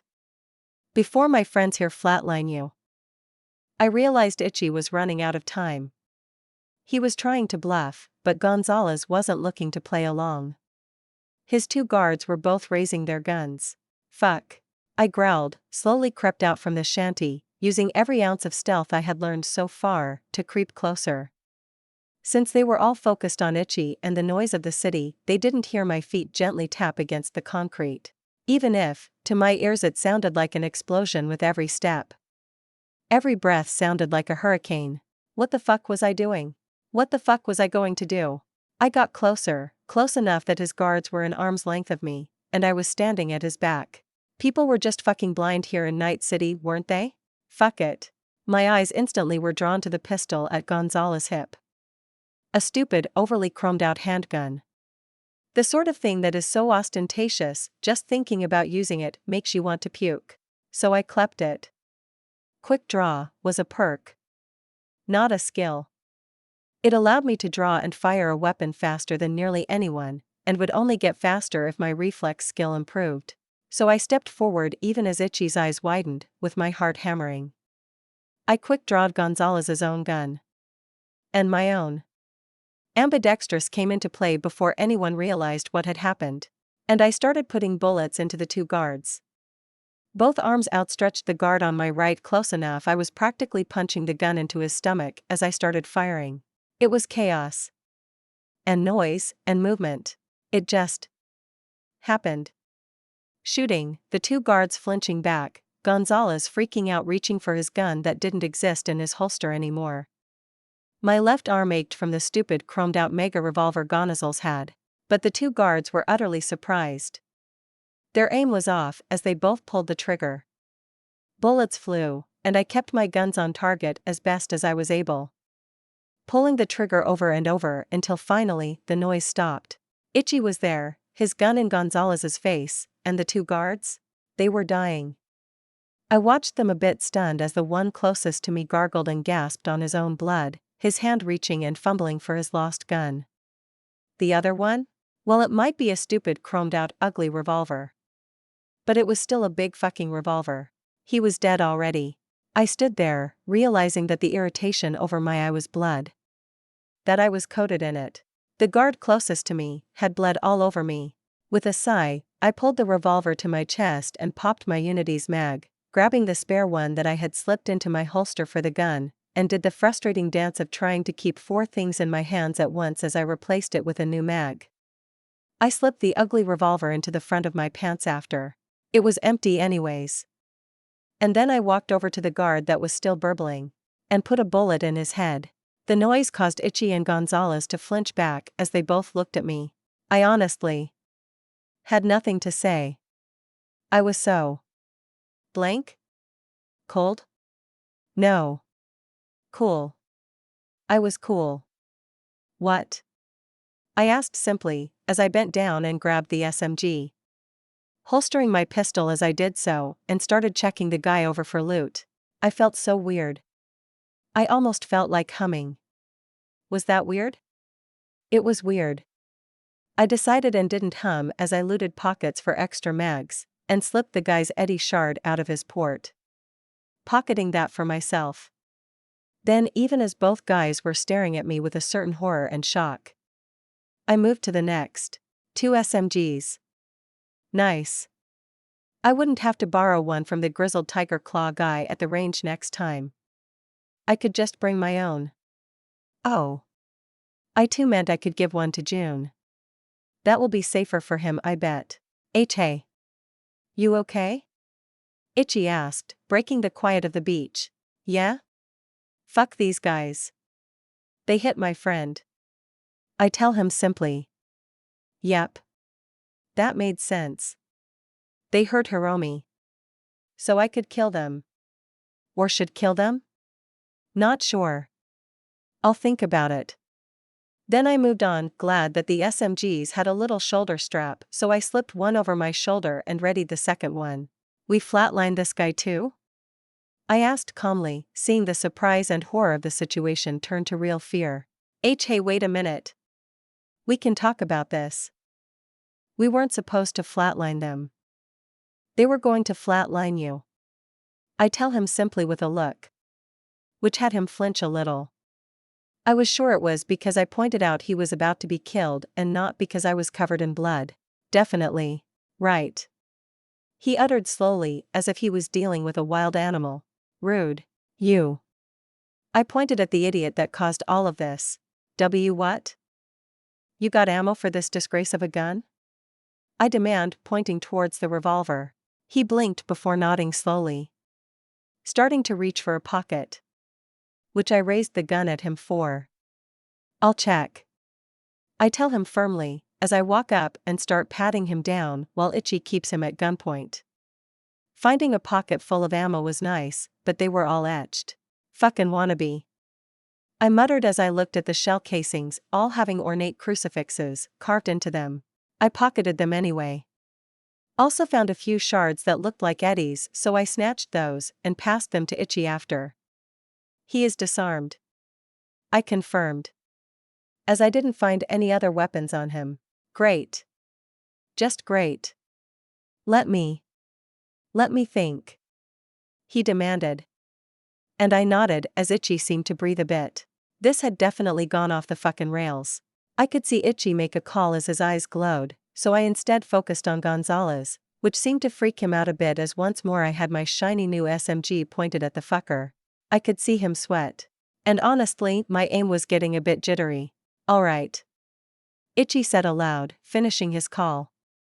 Sorry Gonzalez. Nothing personal. Ichi offered, setting down a sentence on the man. His eyes widened, and Gonzalez moved. Realizing he was about to be flatlined, the big wannabe, Tino leapt to try and attack Ichi. Probably hoping to get his gun. A shot rang out. Motoko? Huh? I asked, looking to Ichi. Gonzalez's corpse cooling at my feet. Barrel smoking. What just happened? Thanks.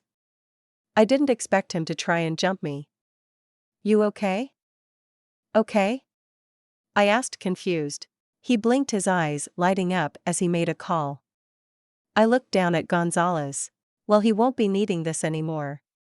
I thought, reaching down and snagging all the shards in his ports, including his car access shard. I started walking back to Malcolm, only to find Hiromi grumbling as she stumbled along, held up by Malcolm. "I'm fine. Let me see those fuckers, I'll shove my sword up their ass," she called out, sounding a little off as Malcolm hurried her along. "Yeah, come on Hiromi, let's get you out of here, you need to see a doc." Malcolm grunted, keeping her moving. "Malcolm." Ichi called out, hurrying to help, and with that they were dragging a grumbling Hiromi along. Her short height meant her feet weren't even touching the ground as they carried her. "Holy shit," Malcolm whispered as he caught sight of me. "Wah. Wah. Motoko. You're hurt." "Who did it?" "I'll kill him." Hiromi nearly screamed, struggling a bit in the two boys' grip. I reached out and put a hand against her cheek, stilling her. "Not my blood. I'm fine. Come on Hiromi, you are hurt. Let's get out of here," I told her calmly, which took the wind out of her sails. Despite the fact I could see her eyes not quite focusing right, she quieted. "Wow," she muttered, and then the next thing I knew, we were standing by the car. Omida still cursing as Ichi asked him if he had gotten in yet. "Fuck no. This shit's security is top notch. Bullshit fucking car. Here." I told him, simply holding out the shard I had taken from Gonzalez. "Fuck." He grumbled, taking the shard from me and slotting it, and a moment later, the car unlocked. "Not a word," he demanded from Ichi, but the boy didn't look like he wanted to say anything. Hiromi was quickly grumbling, arguing, and struggling as the boys tried to pull her inside. "I'm not leaving my bike here. It'll get klept. I'll drive it. Stop holding me down, you gonk brain dash." I reached in and pushed a finger against Hiromi's port, finding the right one. I poked her. "Give me the keys, I'll drive it," I told her, and while everyone was giving me wide-eyed looks, Hiromi did as I said. A moment later, it was slotted in my neck. I dumped the SMGs on the floor of the Alvarado and took the stupid revolver and put it inside as well, and walked over to Hiromi's bike. Honestly, I still hated the stupid swoopy back seat. But I clambered on and started it up, looking at the boys that were still staring at me before they noticed my attention and hurriedly got the more compliant Hiromi in order. Omida drove out of the parking lot, me following behind him. I felt jittery, but all I had to do was follow the taillights in front of me. Easy. Easy easy. Next thing I knew, I stopped. We weren't at the club. No, instead, I noticed it was a ripperdoc. Ichi hauled an annoyed Hiromi inside, but I stayed out with the car and the bike. I was feeling floaty. Also pretty cool. Well, I would probably be cooler without all the blood on my face. Eventually, Ichi came back out, and he said something about staying here, or following, and I just shrugged. We drove off again, with me tailing. This time we stopped at the club, although we went in through a garage beside it, hiding the car we had stolen from sight. Inside, I finally slipped off the Kusanagi. Honestly, if not for the stupid alteration to it. Well, I wanted one. I really wanted to do a power slide in one. Like so bad. My attention wavered, and I noticed that Ichi was there suddenly beside me, gently touching my shoulder. "What's up, Ichi?" I asked, confused as he startled before relaxing. "Hey Motoko, Why don't we go inside? We can get you cleaned up a bit, okay? Sure. I guess. I answered, and he seemed to want to guide me inside, despite me being perfectly fine. Weirdo. But I was led into the back of the club where a tiger claw woman was waiting. She was looking a little irritated until she caught sight of me, and her eyes, which were glowing gold, and actually slitted. Okay, that is kinda cool. Widened as she saw me. Yeah, I'll take care of it. You go. She demanded, and then she walked up to me and wrapped an arm over my shoulder. Let's get you washed up. Can't have you looking bad after a gig. Yeah? Yeah. I agreed that was true. I let her guide me into a bathroom and she was washing me down with a towel in the sink. Poor towel. It had been white, but it was now brown and red. Gonna have to toss that after probably. I doubted it was really washable. But eventually the towel stopped leaving the water, it was washed with red, and the woman nodded. You did a good job. Kept your chum safe. Don't worry about this. Everyone gets a little off at first. Just remember you saved your chum. That's what matters. She says simply after putting both hands on my shoulders. Then she nods and gently tugs me along, guiding me back out the bathroom. I still felt floaty, but my eye wasn't irritated with blood anymore. That was nice. She settled me into the same spot that I had first met the gang. It must be an official young tiger claw table or something. Ichi and Omida were already there. Malcolm was missing though. Hey guys. I offered simply as I settled onto the table. What does she want to drink? The tiger claw woman asked, but as the boys started talking, I interrupted. Something fizzy and sweet, but no alcohol. The taste makes me sick. Usually I get a real drink for first-timers. But alright. She agreed and disappeared. She is nice. I told the boys, who both nodded slowly at me. Hiromi is going to be okay? Yeah, the doc said it was just a concussion. We will pick her up after. Cool. Cool. I'm pretty cool. Did you see how I killed them both? I even took that gonk's own gun. Ugh, that gun is the worst. Malcolm, you look like the kind of guy that would chrome out his gun, but please never do that. It makes you look like a joke. Really, he even had the bullets etched, look at these. I said, pulling out one of the rounds from my pocket. What kind of Kandechis rounds? A foolish one. Soon to lose them, I believe. A voice interrupted my word vomit as I blinked and looked up. Oh, it was the boss guy. Something Sama. Shobo-sama. Ichi said, standing and offering a bow. I just blinked and nodded. Well, he did lose it, so I guess that fits. I offered, simply getting a chuckle. The mission didn't go as planned. He spoke to Ichi, sounding not quite happy. No sir.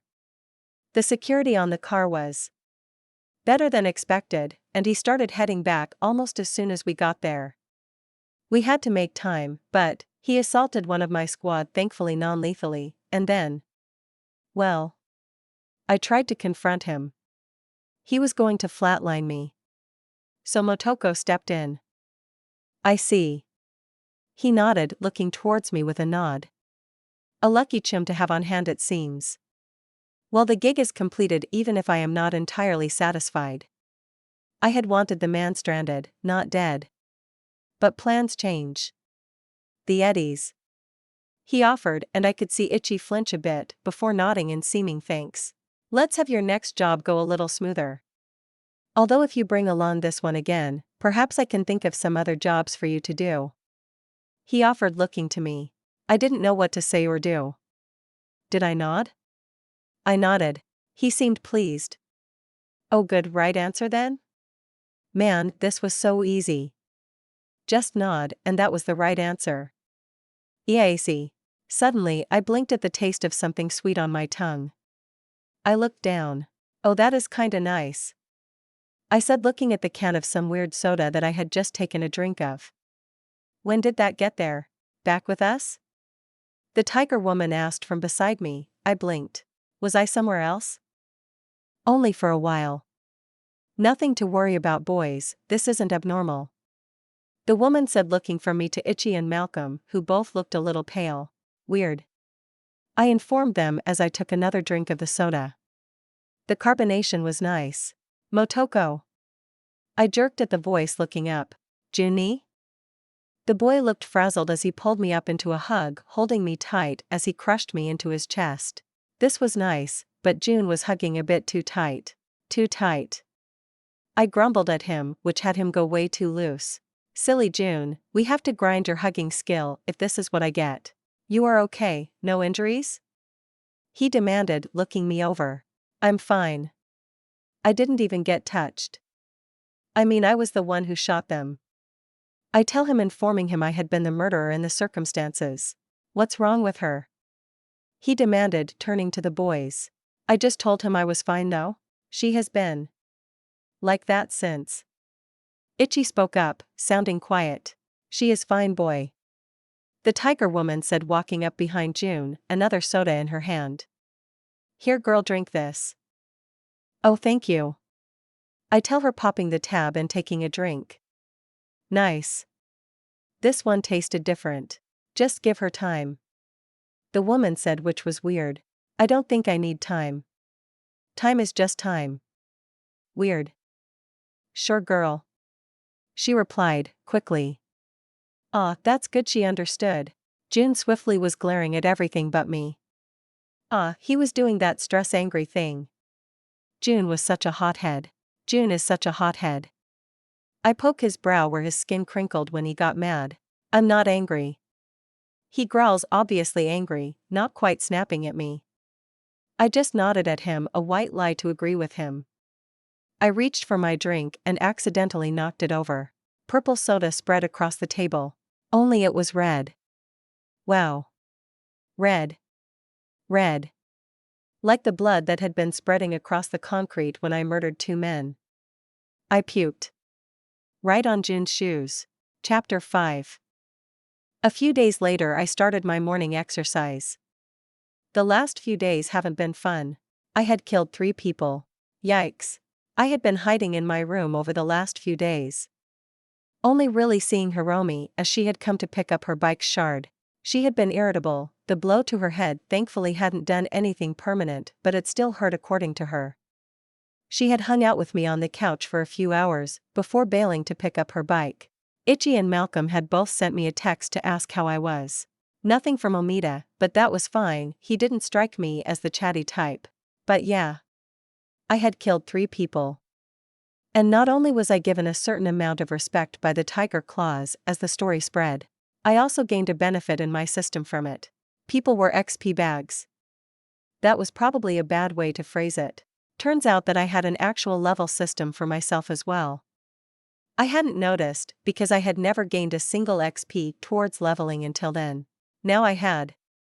With 3 murders. 500 XP gained.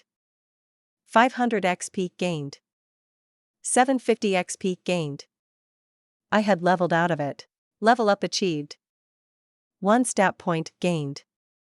1 skill point gained. I had points I could just put into one of my stats, and skills apparently. So for the small price of cold-blooded. Or cold blood murder. I had things I could upgrade. That, and I had also gained another skill under the cool stat. Which might explain a little why I had been so floaty when it was all over. Cold blood 1. I had gained it for murdering 3 people. This could be a problem. I might have fallen into a grinding addiction there. And that could really lead to some fucked up shit if I wasn't careful. I really liked grinding after all. Numbers make Motoko brain go brrr. I grunted as I continued my push-up routine. I still hadn't used the points. It felt wrong. Like a drug. Tempting and addicting, but dangerous. I sighed. I had been way too far into my own head since that day. What a mess. At least I got loot out of it. 2 SMGs and a revolver. Well, I refused to keep that stupid crap, so I sold that off for a nice chunk of eddies. I had actual money now. Especially after Ichi had given me my cut. That on top of the shards I had clept from Gonzalez and his boys, I had a nice little nest egg. It wasn't by a car level, but I had enough that I could go clothes shopping or something. I had not gone clothes shopping. I hadn't left the apartment since then, in fact. Hadn't even gone out on a jog. The outside was the outside, and dangerous and full of murder. The inside was quiet and safe. And not full of murder. See simple. Motoko. Jun called out a few hours later as he slipped out of the room, a bit of bed head still causing his swoopy hairstyle to stand on end. Get dressed. We are going to get some noodles for lunch. He told me, and then walked past me to go to the bathroom as if he hadn't just told me to go outside. I can't go outside. Murder is out there. Jae-jun-ni. How about you go get some noodles to go? Won't it be nice to eat inside? Yeah, like last time. Much better idea. I called out, following after him a bit and pacing in the kitchen. A moment later, the sink was running as Jun was cleaning himself up. After that, he stepped out of the bathroom looking more put together. No. You refuse to leave the apartment on your own. He says gruffly, but he was obviously fighting back against his instinct to simply snap at me. Instead, he walks up and puts his hands on my arms. Jun? You are a strong person, Motoko. Don't let your fear control you. I don't know if forcing you is the right thing, but it's the only thing I can think of. So let's go. He tells me bluntly, and as he turns towards the door to collect his shoes, I sort of panicked. How do I react to that? But eventually, Jun-ni sort of came over and guided me to my shoes where I put them on, and then despite dragging my feet, Jun-ni pushed me over the apartment's doorway. I was on the outside. With all the murder. I swallowed a little, but Jun-ni's arm was over my shoulder as he guided me to the elevator, and then we were on the bottom floor. And I was walked out onto the street. It was loud and alive and people were all over, and there was a street vendor right there that wasn't selling those fucking burritos Jun-ni loved so much. I swear a few days of nothing but Jun brought burritos. Okay, let's get some noodles. I grumbled right along, my tummy rumbling, and Jun, I could see, was smiling as we walked to Cherry Blossom Market and settled into the noodle shop. And damn if that ramen wasn't some pretty great shit. It wasn't the best I ever had, but it was pretty damn good. I guess the outside had murder. And ramen. This would need some further examination. I decided as I slurped my noodles. Hey. I heard you finally went outside again. Hiromi called as she walked into the apartment without knocking, startling the fuck out of me as I squeaked and fell from my crunches on the floor. Hiromi. Ever heard of knocking? I grumble. Nope. You feeling better? She asked as she instantly joined me on the floor, sitting cross-legged. I guess? I said, laying back on the floor. I guess. I wasn't really expecting to flatline 3 gonks. Neither was I. Okay, you are feeling good enough to talk about, so I'm gonna fucking gush a bit. Holy shit, Motoko.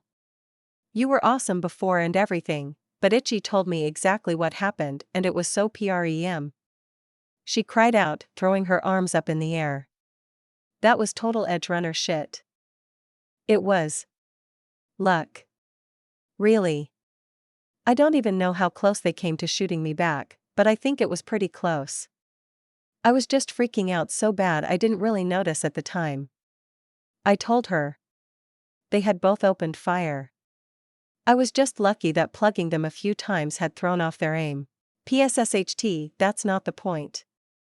That was so cool. No, listen, I can see you starting to frown, so let me just say. Thanks. You got them back for trying to flatline me. So even if you are different and everything. Thanks, Chum. She says, and actually lays down beside me a bit to throw an arm over me in a hug. You're welcome. Them hitting you really freaked me out. Yeah, I know. You flatlined 3 guys. Hiromi laughed. Oh man, I'm so mad I missed it. Ichi's storytelling is the worst. She laughs and I chuckle along with her as she starts complaining. I felt a bit of the anxiety dissipate. I guess. I would probably do it again. To get revenge for hitting Hiromi. For trying to kill Ichi. I guess I would murder again. I would have to think about that later.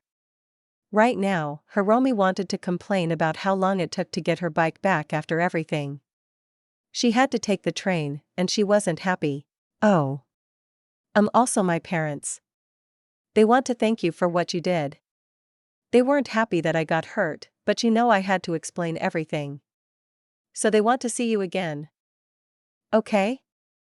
Hiromi winced, looking a little guilty. Right, you don't remember. Listen, my parents are. They are corpos. Like high up in Arasaka. You don't remember, but they didn't really approve of you before all this. Since you sorta dragged me into the tiger claws. Last time you met them it didn't go well, and they are total gonks. But they made me promise to invite you over. I looked over at Hiromi in surprise. She didn't look like a rich kid. Well, other than the motorcycle. And the constantly changing expensive outfits. Even if they were gangster looking. Oh, I guess she was probably a rich kid, huh? Okay. I'll come if you want. Well, I guess I do. My parents know you are different and stuff now, so I kinda want to see how they handle the new you. I'll come then. Great. Come on. Let's get you cleaned up and dressed. She jumped to her feet and pulled me up as I let her drag me to my room to sort out my clothes to pick what to wear. I vetoed everything she chose and picked a more simple style with as little tiger claw insignia as possible. Although I still put my fucking gun on my back. Even if it made my hand shake to touch it. We drove over the bridge to the other half of Japantown and Hiromi pulled into a secure underground garage leading me up to an elevator that she had to give an access code to open. The area is a little messy, but this building is used by a lot of corpo families. They keep it secure or whatever. She told me with a shrug as the elevator hummed along. It's nice. I told her, because it was. The elevator was clean and didn't smell like mine did. It's horrible. She muttered, but I bumped her shoulder this time and that perked her up a little. The door opened to a nice hallway with 2 apartments on each side of the floor. Hiromi grumbled as she walked up and the door slid open, leading into a high-end apartment. It wasn't quite at the point of having multiple floors, but it was a pretty big apartment for a small family. This is home. She told me and I nodded, noticing the coat rack by the door. I pulled off my tiger claw coat and hung it up only to turn and see Hiromi giving me a look. What? You are such a gonk. She told me with a grin. I just shrugged and took off my shoes like she did. It was a Japanese-style entranceway. I followed her deeper into the apartment, noticing that everything was spotlessly clean except I noticed areas Hiromi had obviously spent time in. A mess of what looked like Hiromi's breakfast layout still on the living room table where she had eaten, probably watching TV since there was a floor-to-ceiling TV set there. Oh? You actually brought your friend. Hiromi. A woman's voice spoke from behind me and I turned to see a well-dressed corpo woman step out of what had to be an office with how it was set up. Honestly, considering Hiromi's normal looks, they didn't really look much alike. Course I did. Motoko is my chum. I could see Hiromi's mother's face twitch at the word. I guess she wasn't a fan of slang. Good to know. It's nice to meet you. Or re-meet you, I guess. I offered a small bow as I said that. What I had said or how maybe startled the woman because she refocused on me with an odd look. You said your friend had amnesia, but I don't think I really believed it. It's gonk, right? She is totally different, but still Motoko. Hiromi chuckled, throwing an arm over my shoulder. Is that so? The woman asked, looking me over top to bottom.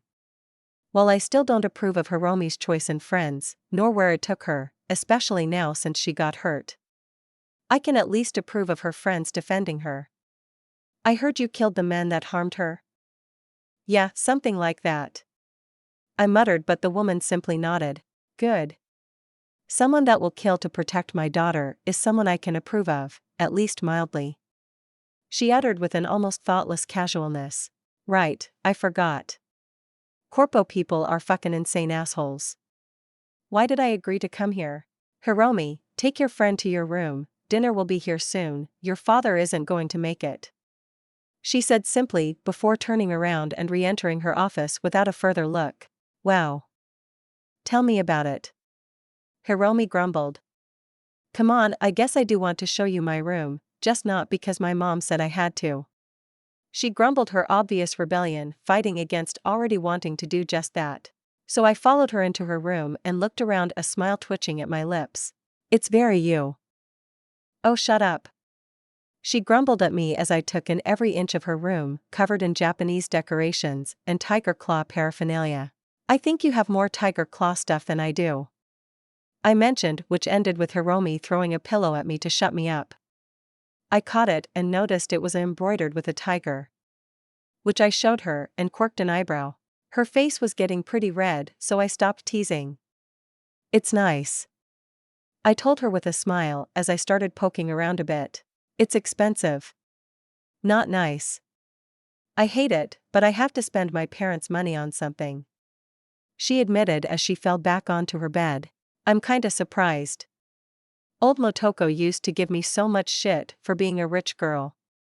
But you don't seem to care. I don't. It's not your fault for being rich, any more than it's mine for being poor. At least I don't think it's my fault. I hope not anyway. Pfft, nah, you did a good job doing street kid stuff to bring in extra eddies. Between you and June working with the claws, you both were pretty comfortable, she tells me, and I shrug. I doubt she knew the whole story, but I hoped it was accurate. I hoped my whole issue hadn't put a huge strain on June. Damn it. Come on, I want to trash you on some games. Okay. I smiled as she revealed she had some future tech game system. Dinner was very awkward. Where do you go to school now, Motoko? Hiromi's mother asked as we all sat around a kitchen table and ate some delivery meal that was pretty fancy. I haven't gone to school since I got out of the hospital, so I'm not sure. Honestly, I just finished my physical therapy to get myself moving again a week or so ago, so I'm still recovering. Humph. Well, at least you have an excuse for not going to school. Unlike my Hiromi. Arasaka Academy is for losers, Hiromi muttered, and although I could tell her mother heard her, she didn't bring it up. Awkward. Hiromi's mother was so straight-laced, and yet she had this weird sense of disconnect. Like murder, arson, and jaywalking were so normal and expected, it wasn't seen as a crime, but just how the world works. Well, you saved my daughter from her own youthful exuberances, the woman said as the dinner was finishing up. Despite dragging her into this life before, I can admit to some ease of my worry that she apparently made a connection to someone that will assist her when she needs it. She will need someone like you when she joins Arasaka. And a moment later, $5,000 in eddies was transmitted to my account. I blinked. Hiromi looked confused, and her mother simply finished popping in the last of her weird stir-fry dish before nodding. Hiromi, ensure your friend is sent on her way.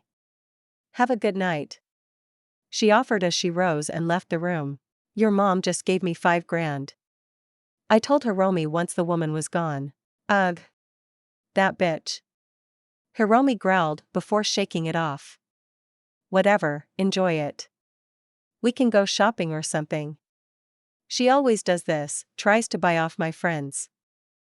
That's kinda fucked up, I say with a shrug. Whatever, I guess. Parents can be massive gonks, I tell her, earning a smile before she stands up. Come on, we can finally get out of here. Sure. We ended up driving around the city for a while, Hiromi showing me a few spots that we had hung out or done stuff before the scavs. It was nice. I sat on the couch, staring at my guns. June had said we were going to the gun range again today. Apparently he had gotten a message from grizzled gun range guy. I didn't know. I stared at my pistol. No problem. I pick up the pistol. My hands start shaking. Fuck. I put it down with a sigh. I was still having some issues from cold-blooded murder. Who would have thunk? I glared at the gun. It wasn't its fault. It was mine. I had chosen to act. To do. To protect and for revenge. I had acted, and now I had to live with the consequences. I reached out again, grabbed the gun and held it, ignoring how my hand shook. How I felt. Fear. This world isn't safe, I reminded myself. Human life is seen as worth less than nothing to a lot of people. To the big corporations. I took a deep breath. I had to get over this. I needed to get over this. I had to be able to defend myself. No leeway. I had to, so I took a breath and held the pistol. Let the feel of it in my hand flow through me. I must not fear. Fear is the mind killer. I muttered the start to an old quote. A good one though. I quoted it as much as I could remember. Letting the fear flow through me, filling myself with acceptance. Only I will remain. What? June asked, startling me as I yelped and opened my eyes. Nothing, just talking to myself. I'm trying to get over the shakes. June frowned, noticing my hand still a little shaky as I held the gun. I could see a trail of emotions run over his face, but it was obvious he didn't know what to say. It's not like he could just tell me not to pick up a gun again. This wasn't that sort of city, and we weren't rich enough for that. Come on. Let's go. He eventually landed on, and I nodded. Holstering the pistol and following him out of the apartment. One step at a time. To my surprise, June had actually brought along the SMGs I had collected. Held them in a backpack, and so when we entered the range he actually guided me into the back room with grizzled gun range guy and popped them onto the table. Picked these up on a job. Any issues with them? He asked in the small soundproof workroom I had been guided into. The same man was sitting behind a little workbench desk with a disassembled assault rifle on the table in front of him. Saratoga? Not bad guns. No smart system or anything, I'll clean them up and take a look. Put them over there, he ordered, and June did just that. And then we headed out to the range. We had a lane again and then. Well, I had to shoot. I didn't put it off. I just grabbed my gun and started. I quick-drawed like normal and aimed, and the trigger just wouldn't pull. I sighed. This was so stupid. I took a deep breath, let it out and aimed, and this time the trigger went off. But I flinched. Badly. Stupidly. My bullet didn't even hit the target. Hands were shaking too much. June started firing and I jerked for a moment before relaxing. I was being so stupid. Cool. Motoko. Be cool.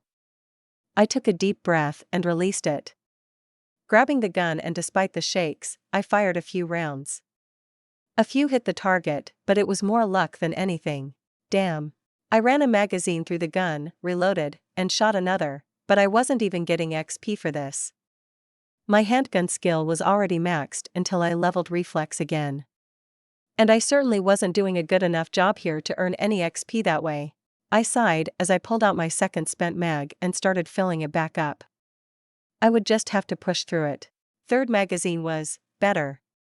Not really, but I technically hit more, so there you go. Girl. I didn't quite jump, but I certainly jerked, glad the magazine was empty. Grizzled guy was there, with one of the SMGs. No, the Saratoga SMG, held in a hand. Come with me. He demanded, turning, expecting me to follow. I looked at June, who shrugged, but also holstered his pistol to follow after. Back inside the workshop room, the man had put the gun back down. The Saratogas are fine.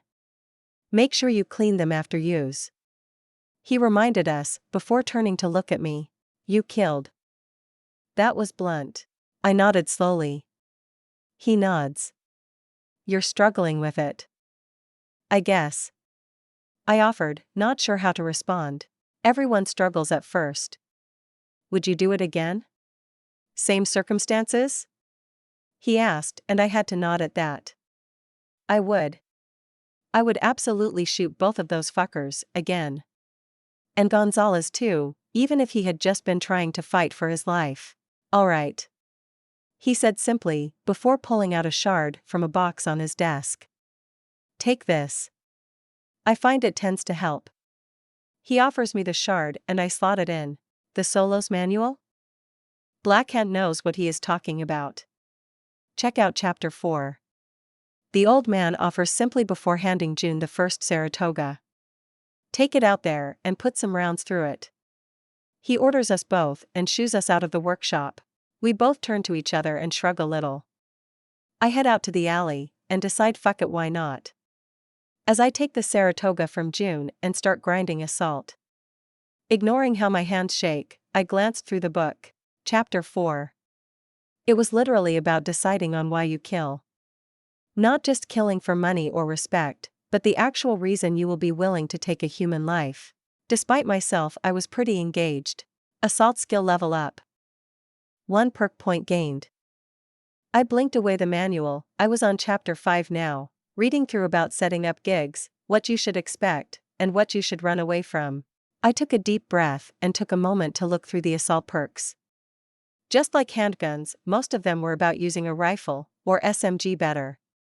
Fast reload. Bullet counting. Which I considered because that would be useful for handguns as well, to always know how many bullets you had in a mag. But that was also something that some cyberware could take of. But in the end, there was only one choice that I kept coming back to. Gun nut. It didn't sound like much, but reading the description. Pick up any gun and know its quirks and difficulties. Sounded pretty good. Weapons in Night City could be very common, to monsters of modded parts and pieces. Knowing instantly when I pick up a gun how to safe, or unsafe, and fire it could save my life. So I picked it. Shivering a bit as the knowledge just was there. I grabbed the Saratoga and knew that it was a solid weapon, although it did have an overheating problem. If someone fired more than 100 rounds through it, the upper receiver could warp and cause a small jam, but that it could be cleared with a quick re-racking. I blinked. Neat. June and I practiced for a while longer before heading home. My hands were still shaking a bit by the end, but not as much. Grizzled gun range guy had been right. Morgan's manual had helped. It made me consider what would push me to kill. No more like it had made me start making some rules. And with rules came control. I wasn't just some crazy cyber psycho, killing anyone around them. I was a solo. A merc. I killed when I had to, and yeah, it came with some advantages. It did for everyone too.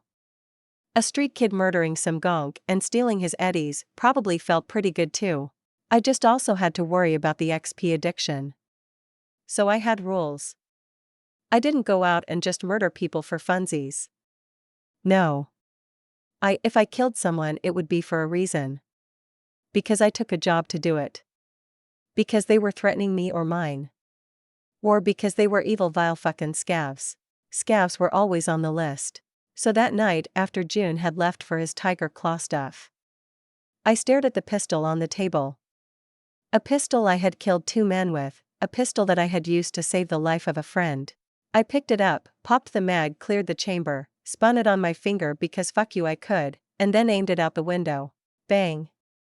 My hand slowly stopped shaking. I could do this. I could live in this city. Chapter 6. I started running again the next day, and almost instantly got a level up. Athletics skill level up. 1 perk point gained. I slowed for a moment, but decided to keep jogging as I pulled up the stat screen to check through the perks. Most of them were what I expected. Runner's high. To let me zone out and keep running to push myself pretty hard for long distance running. Parkour. Which was obvious. High jump. Interesting. Increase the height of my hops. Unlike my other skills, athletics didn't have any direct combat stuff I noticed. It was all calm things that would just be useful or to enhance my ability to move. I picked parkour. Always pick parkour. In a city like Night City? Easy pick. The moment I did, I started noticing things. Paths through the city opened up to me as if I had run them all. If I jumped onto that cart, I could hit that overhang and climb onto those window bars. Which would put me on the roof of that building. That sort of thing. It was fun to imagine even if I didn't do any of it for now. Just finished up my jog, yet since I wasn't that tired, I decided to do a second lap, which by the time I was done had worn me out quite a bit. I would do a quick shower since I had already eaten some lunch at the vendors around the block. But then? More crunches. Yay. I think I was starting to become one of those weirdos who go to the gym. Wait, I actually did need to go to a gym and I had money. Oh right, I had a map in my head. After cleanup, I decided I was going to find a gym nearby. So I did a search using my cyberware map system. A few options came up, although I noticed most of them were tiny places with obvious tiger claw symbols on their front. I didn't want that.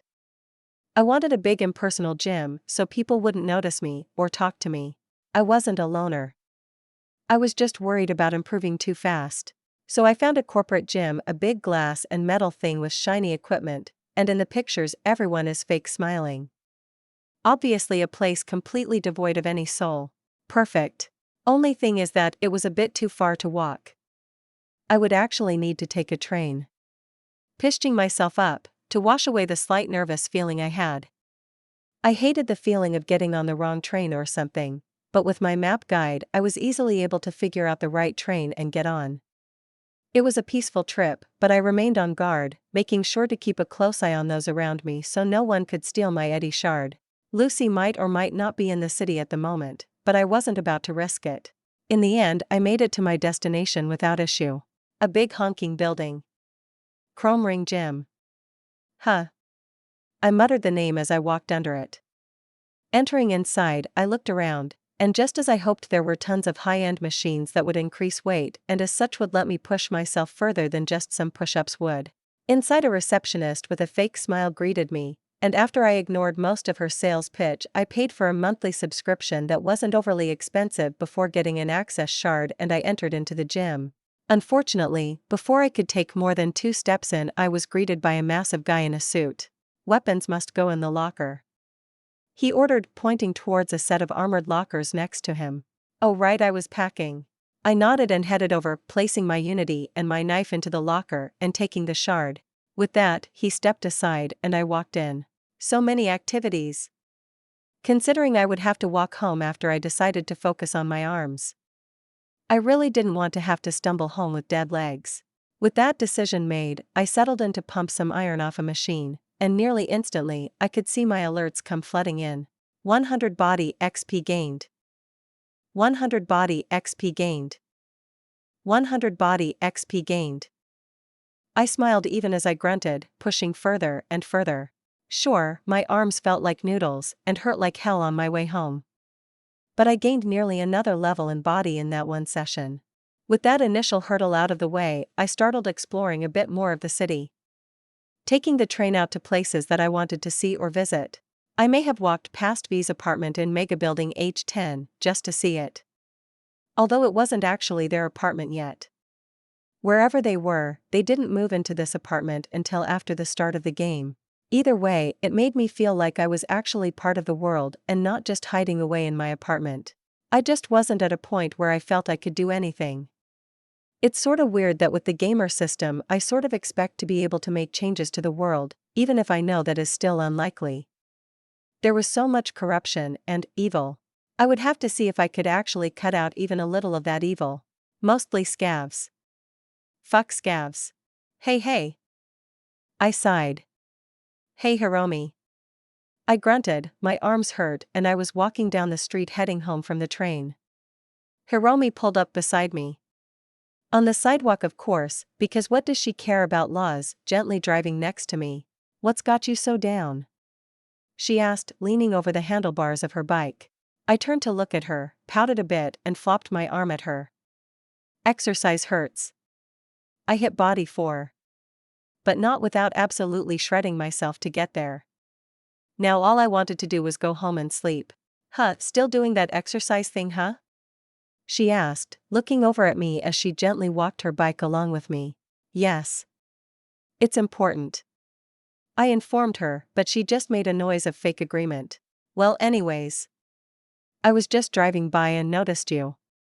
There is a party at the club if you want to come. Pass. I want to go to sleep, arms hurt. Hee, alright. Hey listen, tomorrow Ichi is hinting we might have another gig. Whoa, don't give me that look. Way more low-key, okay? Apparently, the boss wants some eyes on somebody, so we will be those eyes. Ichi asked if you could come. Okay. I'll come. What's the pay like? Terrible. Especially split so much, but it will keep us from being bored with more people. So she offered, waving both of her hands, which made me reflexively try to reach out to grab her bike's handlebars only for my arm to flop around.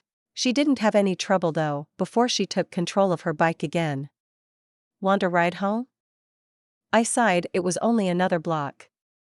Okay. I grumbled weakly, climbing onto her stupid swoop-backed bike. She cackled and floored it a bit once I was on, making me grab her only to moan in pain at moving my arms. Bitch.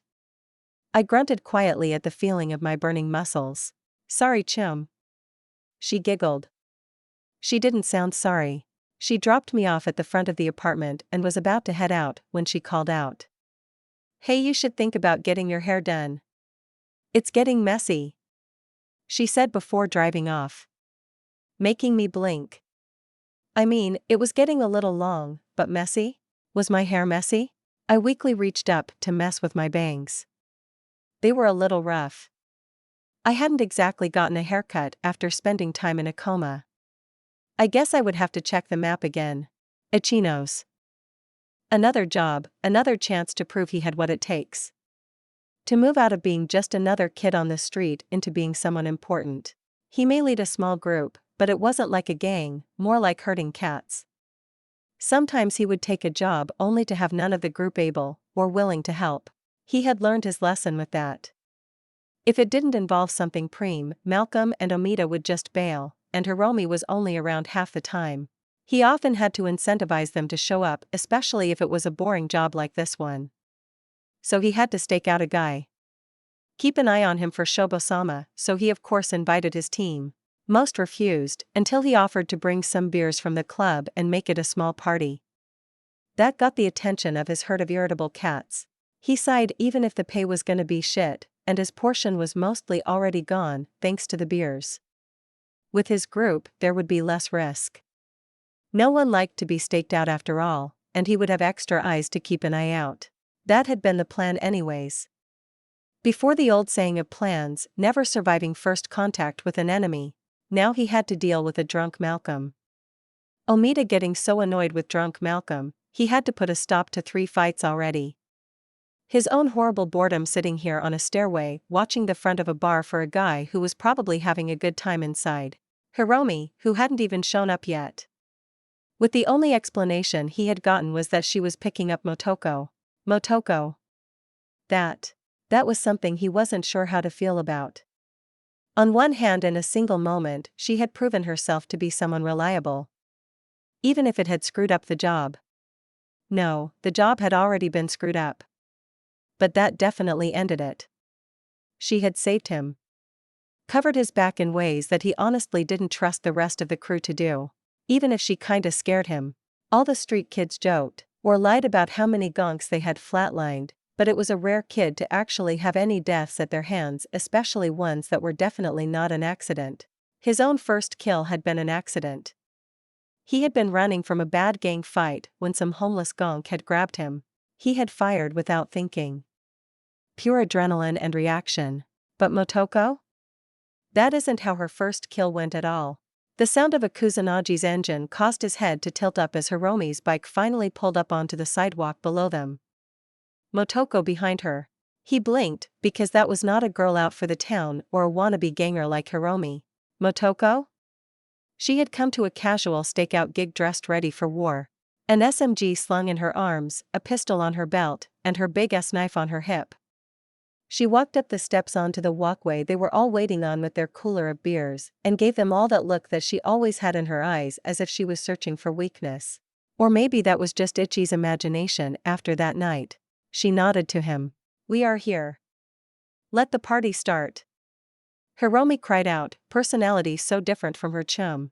Motoko though wasn't here to party, she refused a beer and simply switched to checking around like she was ready for an ambush. He pointed out the bar to her. The target's car was out front of a bar that they were parked across the street from. I like your hair, Ichi said after a moment, unable to figure out what else to say to her once Motoko settled in. She blinked before giving him a tight smile. Thanks. I based it off someone I really look up to. She answered before turning her face back towards the bar. It was cut, short in the back showing off the very nape of her neck, but longer in the front with long bangs. I still don't know why you went with purple though. There are better colors. Hiromi grumbled beside him, pointing at her own riot of hair color. I don't think neon green works for me. She replied simply, but she smiled at Hiromi. Your loss. Details of the gig? Motoko asked him suddenly. Hiromi was sparse on details. A guy owes the boss some money. He took a loan and is past due on his payment. The boss already had a talk with him, but the worry is that he will try to rob it instead of getting the money together. So we are watching him. If he starts running, we track him long enough for the boss's men to take care of it. With that, Ichi sent over the image of the guy that the boss had given him along with the picture of his car. Any other exits? What?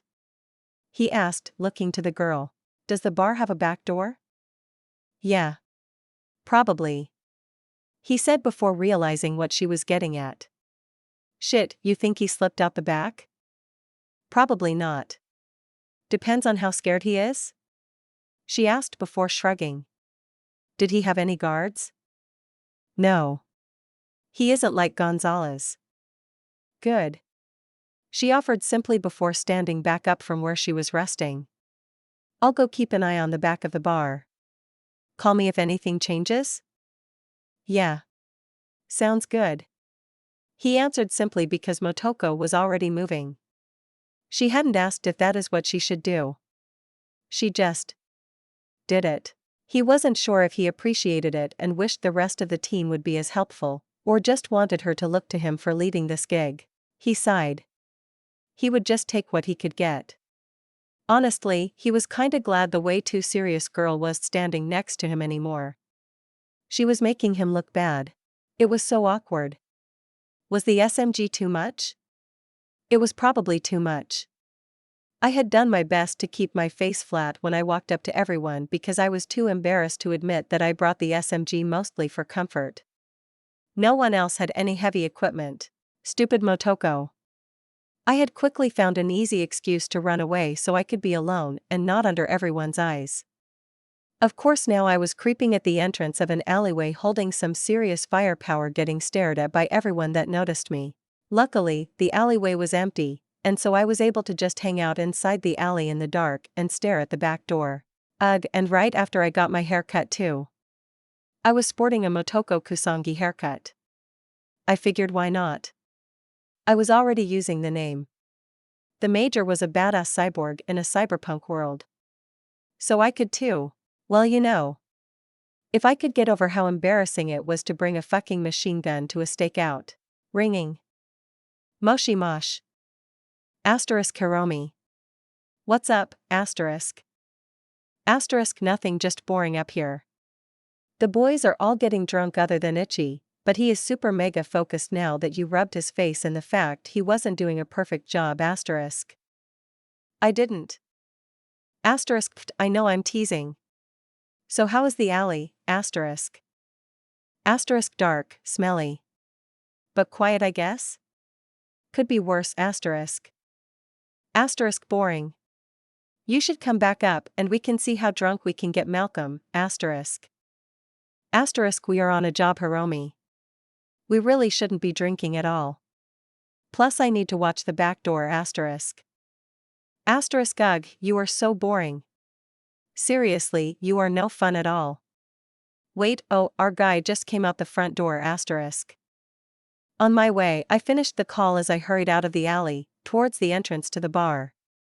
I slowed as I came around the corner, seeing the target drunkenly slide into his car. I winced at just how obviously drunk the guy was as he slipped into his car. I didn't even bother hiding myself after that. Just sighing as I crossed the street as the man failed to get his car in gear. The others were already on their bikes, or in his van like Omida. Thankfully Malcolm was in the passenger seat. I slipped onto the back of Hiromi's bike without a word as I gave Ichi a nod, which he returned after a stilted moment. Let's go, he said, and started off following the drunk driver. I was ready to do something just for that. Drunk driving was really bad, but in the end, the job was easy. We followed him to what Ichi confirmed was the guy's apartment after he nearly crashed into everything on the way there. He crawled out of his badly parked car and went into his apartment complex. "Alright, that's the gig," Ichi said then as we all pulled up together on the side of the street. We just needed to make sure he didn't flee town tonight, and considering how drunk he is, I don't think that's happening. I already spoke with the boss and the gig is done. Good job everyone, he says as he passes over. Frankly, pocket change probably wouldn't even cover gas for everyone, but I shrugged. I understood. We were the lowest on the totem pole. Had to work our way up. I was glad that Hiromi was driving me home after, because she couldn't see my face. I couldn't help but feel slightly disappointed. There was a part of me that was wanting to get some more XP tonight. To kill. The knife thunked into the board with a solid sound and I smiled. I was getting pretty accurate. "What are you doing, Amuto?" Jun asked, sticking his head out from the bedroom looking pretty exhausted. "Oh. I'm sorry, Junni. I got this piece of wood and I figured it would be a good target practice with my knife. I wanted to learn how to throw it just in case, and it's actually pretty easy." I didn't realize it was making so much noise. I grimaced. I hadn't meant to wake up Jun. The piece of plywood I had found on my morning jog had given me the idea and well, it worked. I already gained 2 reflex XP alerts from this. Jun blinked sleepily before looking over and noticing the combat knife he had got me sticking out of the wood. "Just don't hit the walls," he muttered before turning around and slipping back into his bed. "Okay. Sleep well, Junni," I call out softly before turning back to the board. I was so close. I threw it again. It was interesting because ninjutsu had actually given me some knowledge on how to throw it. But it was giving me reflex XP, not cool. Man, this system was so weird. But it was great because I only needed a little more. Another thunk as I aimed and tossed the knife spinning and hitting wood. Reflex leveled up. I covered my mouth so I wouldn't shout and cheer, but I did a little dance as I celebrated. Reflex 3. That meant I had so many skills to grind out again. Plus I could feel how different I felt. Reflex, just like body, was making changes. Where body changed my physical fitness, reflex changed so much else. My balance, sense of distance, and how deft my hands were. It was awesome. Especially since Reflex 3 was the bare minimum in my opinion. I stretched, feeling my body shift. Hitting body 4 had made changes as well. I had actual muscles. I wasn't quite at super athletic level, but going from wheelchair bound to this in such a short time would have been impossible. I brushed my hair back a bit and grinned. It had been a sudden urge to dye it purple, but I think it worked. Now I just needed to update my wardrobe, but I had promised Hiromi I would go with her to buy new clothes, so I was just waiting for her to show up so we could do that. She hadn't responded to my message, but that wasn't anything new. She was quiet for long periods, and then would send me 10 texts about how her days had gone. I wasn't going to the gym today since I was hoping to run into Hiromi, so I had instead done some light jogging when I woke up and ran across the board. I was honestly almost tempted to flip the TV on and spend a half hour watching the absolutely zany stuff they broadcast, but it was so full of ads on every show I couldn't do it. Instead, since I had nothing else to do, I decided to go back to something I hadn't touched in a while. Netrunning. I had breach protocol unlocked, but hadn't done any further testing on it once I learned I could exercise my way out of the wheelchair. But it was quiet right now. So I went into my room and pulled out the box. The teaching shard was slotted and I pulled out the cyber deck to start messing with, following the instructions that my mother gave me. A few hours of work and I had something to show for myself. 100 breach protocol XP gained. 100 intelligence XP gained. I nodded. I guess I was getting somewhere. I was eating a stick of mystery meat as I walked around the block when I finally got a call back from Hiromi. "Yes. Let's finally get you some preem threads. I know a place that has dash. I already know the shop I want to go to." "Sorry. Ugh. You aren't going to let me put any tiger claw stuff on you, are you? You aren't trying to get out of the gang entirely, are you?" I still love my brother and support him, but I don't really like gangs, Hiromi. Pfft. Well, welcome to the club. No one does, but I like the gangs that will kill me a lot less than the one that will accept me. She tells me bluntly. But whatever, fine. I'll come pick you up. Cool.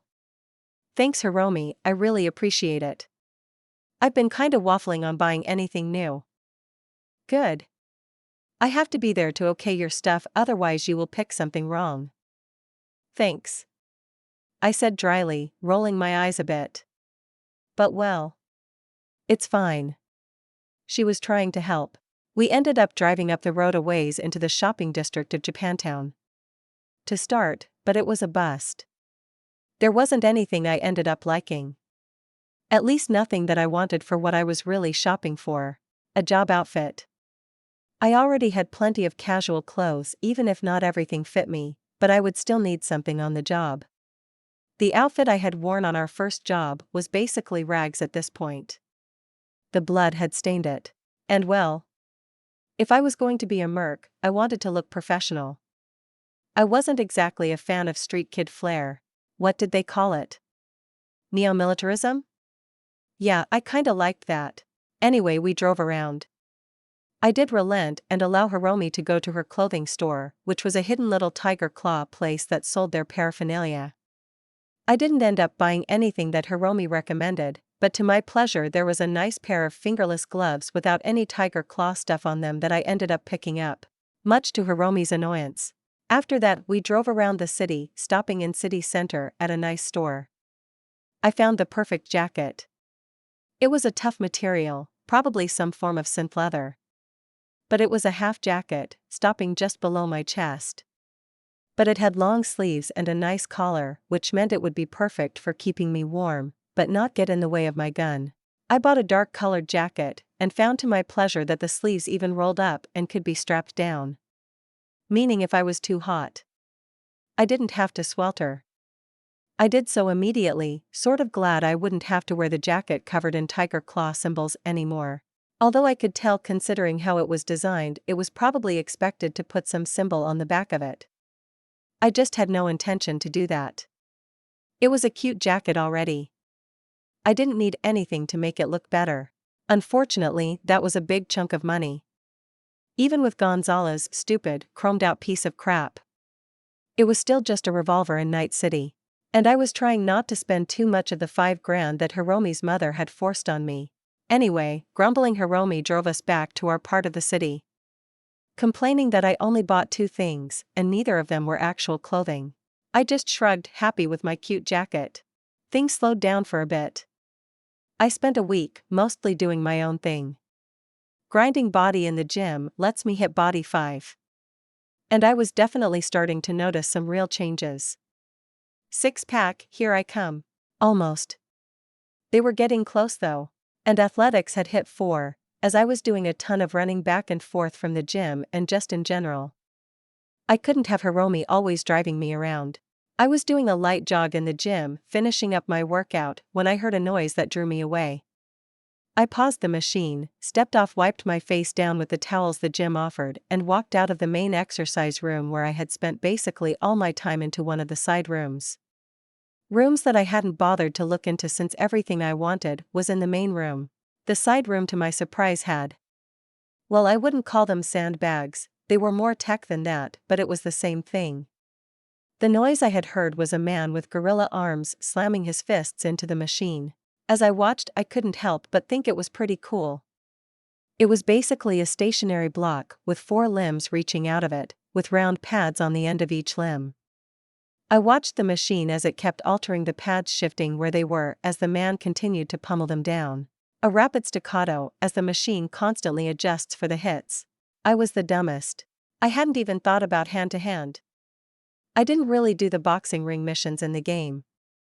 I just skipped those missions because I thought they were a little silly. But this was the real world. Knowing how to throw a punch, or better yet, block one? My arms were still good. Today, I had mostly been doing aerobic exercise, so I found an open machine. After a few minutes of fiddling with the machine, I found its settings and started it on the lightest setting. The four limbs moved around a bit before I noticed that they actually had little lights. Oh. I get it. I was supposed to hit the green pads, and not the red ones that were blocking my fists. Interesting. How cute. And kind of fun. I threw a few weak punches, getting a feel for it. At this setting, it wasn't hard. On the fifth hit, I got an alert. Street brawling experience gained. Skill not unlocked, no XP gained. Street brawling unlocked. Another body skill? Yes please.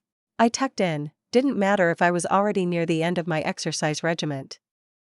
I was gonna spend a few hours hitting this machine until it gave me my levels. The snapping pop of my fist hitting the pad over and over, joining the much louder, harder and faster hits with the man. But I didn't care about that. I was enjoying myself. Sweating and learning, and as the alerts came in, I felt that need rising up. Come to mama. Give me that sweet, sweet level up. Finally, after who knows how long I had been punching the stupid machine, I got the last alert I needed. Street brawler skill level up. Level 1. And boy was that a lot of info. I might already be exhausted, but it wasn't that bad. I had been pushing my body pretty hard for weeks. I had already hit level 5 body. A half hour of punching a bag definitely had worn me out, but I was still there. And now? Now I knew how to really throw a punch. Or at least I was certainly a lot better. I adjusted the machine for the first time, increasing the difficulty. Now it would actually try to block me. I threw myself into it for a few minutes. Just getting a feel for my new knowledge. The higher skill ceiling of the machine meant I even got an alert. 100 Street Brawler XP gained. Before I gave it up. Sweating like crazy, I wiped my head down and went to hit the shower. The Gorilla Arms guy was still going though. What crazy stamina. Chapter 7. Hey June. Is everything good with rent and stuff? I mean, I've been kinda lazy. Do I need to do more? I asked June one morning that we both had time to share breakfast. June had been heading out every day for the casino. We hadn't even hit the range in the last 2 weeks. It's fine. Why? Do you need something? He asked, looking up from his breakfast burrito that I had refused to eat with him, instead heading down to the street and grabbing something else. I just want to make sure you aren't overworking yourself because of me. I couldn't help but admit. He answered as he nodded slowly, looking like he was going to say something, but then nothing came out of his mouth as he took a bite of his burrito. He snorted, finished chewing and swallowing. I've been busy at the casino.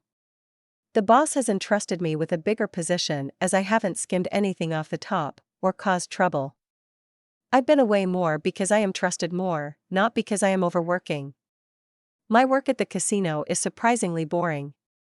He tells me, and I stopped chewing on my own breakfast, a mystery meat stick, as I had taken a liking to them. I just really didn't want to know what the meat was. Oh. You didn't tell me you got a promotion. I said, suddenly happy. It's not a promotion. We aren't a corpo. I am simply trusted with more duties, and so it takes more time. Are you getting paid more? He shrugs and sort of waves his hand back and forth. Somewhat. I think that still counts. But good. I just don't want to be a burden. I've been working hard to improve to be able to do stuff. So if you ever need anything, don't hesitate to rely on me. Just like I rely on you. I tell him, pointing the wooden stick at him that still had my last meatball. I'm proud of you, he finally says, and I couldn't help but explode into a blush.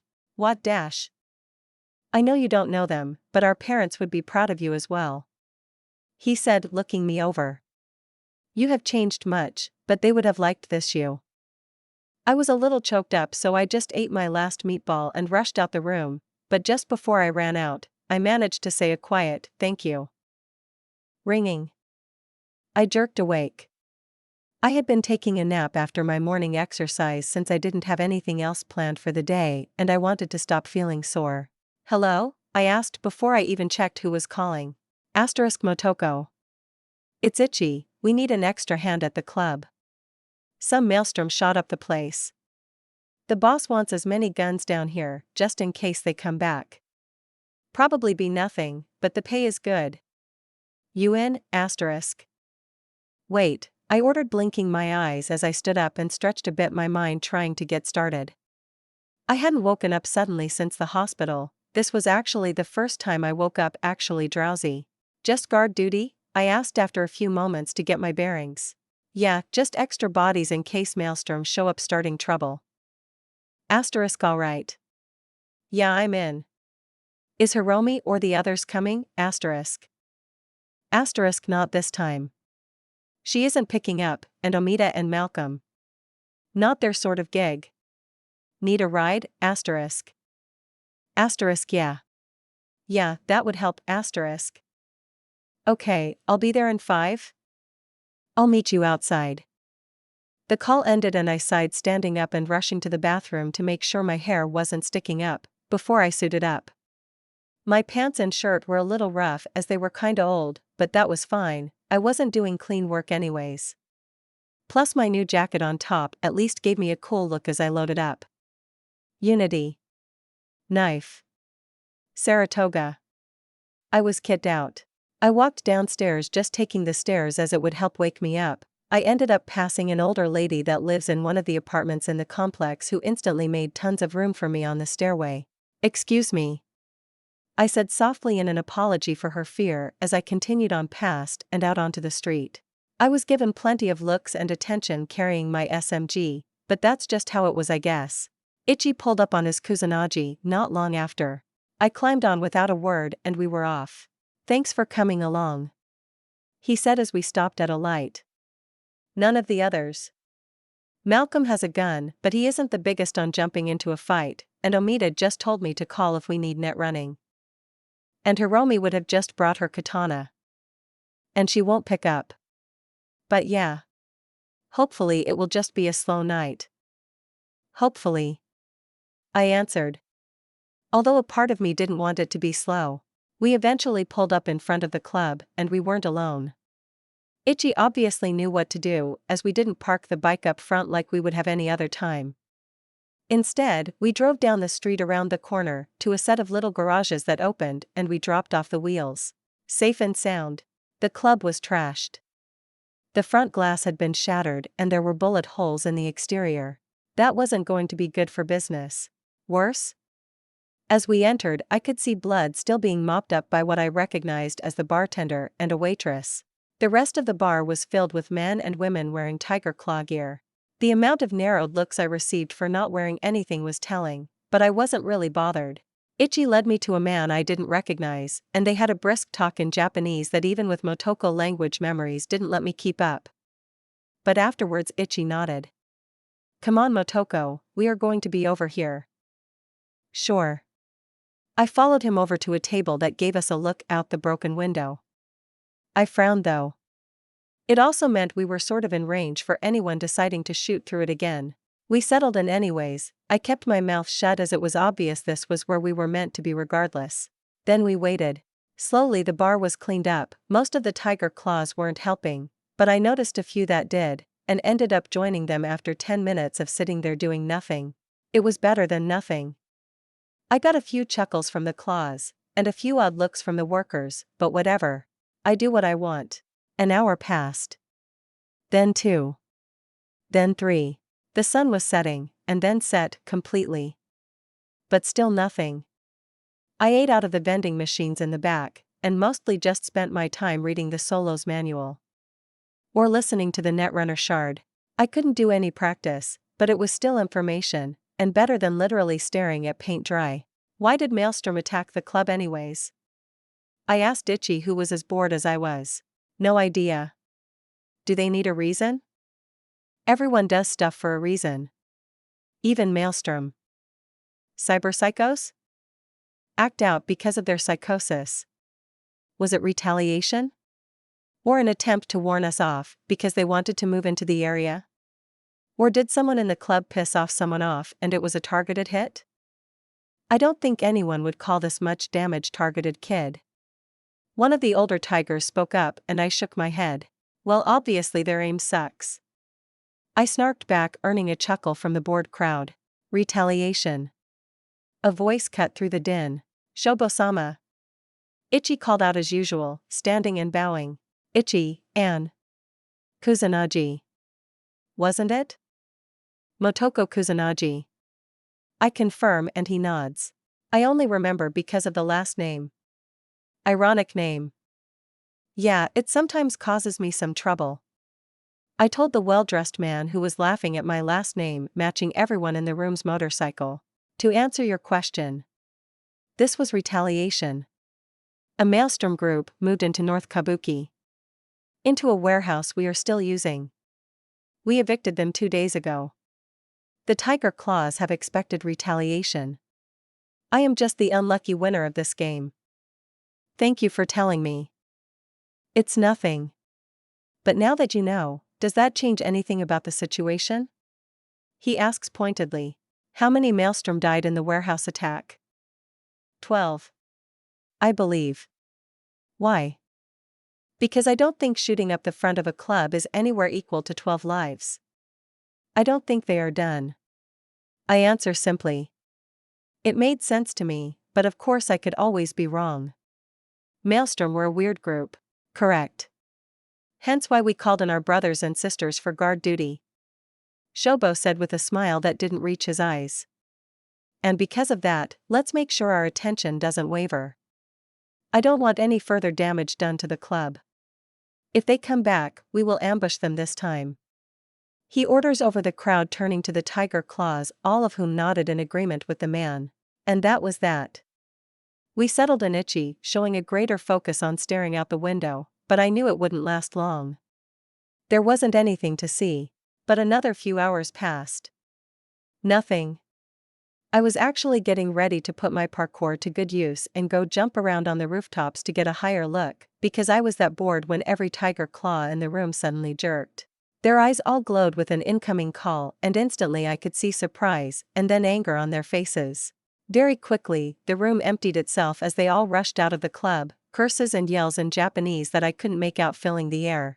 Any idea? I asked Ichi, who shook his head. He hadn't gotten a call. It seems your assistance will no longer be necessary. Shobo said as he came out from the back room. Unlike the other Tiger Claws, he didn't seem angry. He was in fact looking pleased with himself. Sir? The maelstrom attacked one of our casinos. The threat of them coming back here is over. We were a distraction. He looked to me. It seems your instincts were correct. But I wasn't paying attention to that. What casino?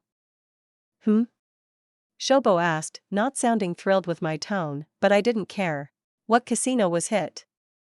My brother works at a Tiger Claw casino. Longshore. He said a little coldly. Fuck. No. The last time I chatted with June, he congratulated me on my maturity. That had better not be a fucking death flag. I have to go. I said, simply standing but stalling out. I didn't have a ride.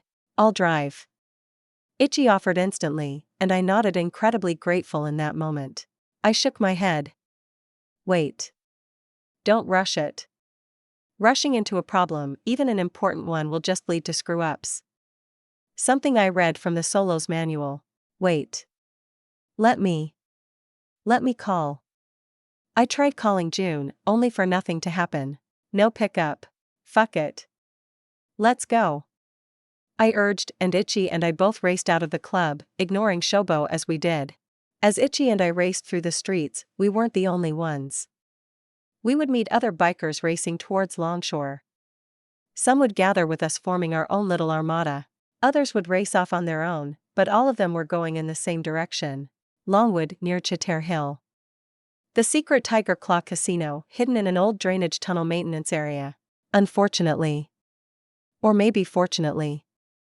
I still was having trouble telling. By the time we got there, whatever attack was over. A few maelstrom vehicles were left on the road, some full of bullet holes, some burning. And a horde of Tiger Claws were idling around. A sea of bike gangers, all looking for a fight. Just in case, I called June again. Nothing. Fuck. Over there. I pointed to a location where it looked like was the stairs down into the storm drain, and Itchy nodded, but was soon forced to a crawl as other bikers were parked or moving everywhere. I leapt off. June could be hurt. I slipped through the sea of bikes, using a bit of parkour to leap over the bikes that were in the way, much to the irritation of their owners as I was cursed all through my run. I didn't care. No way, kid.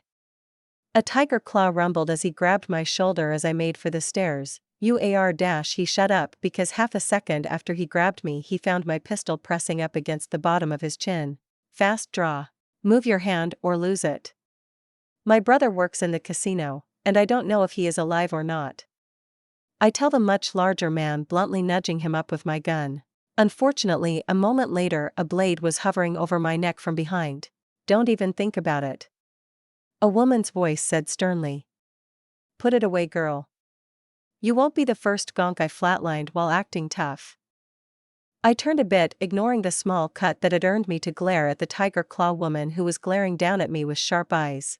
I held her gaze for a bit, before pulling the gun away from the man's chin, earning a small sigh of relief. My brother.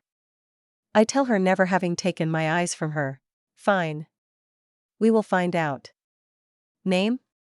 She demanded, finally withdrawing her blade as I holstered my pistol. Jun Kusanagi. I'll check. She said, her eyes going gold after a moment as she made a call. The whole situation made my already frayed nerves worse. I was super tempted to use my parkour and just leap down. I could hit that pip and the grate wouldn't be hard to slip down without getting banged up. Geez girl, easy with the shooter. The burly man said a moment later, rubbing his neck. Never gets easier having a gun against the jugular. I hesitated, I didn't care, but at the same time. Sorry. I'm a little on edge. Huh. So are we. Just got done fighting some Borgs. Yeah. Sorry. I offered a bit more sincerely. Your brother is inside. Your call isn't going through because the Borg set up a jammer. We are still looking for it. Oh. I muttered and felt my legs buckle a bit as I fell to the concrete. June was okay. Wow, easy there. The big guy said a moment later as he helped me stand back up and walked me over to a bench that, while full of bullet holes, was still usable and helped me sit. Sorry. Huh. Fierce as a tiger at first, and now as gentle as a kitten. I like this one, Mari.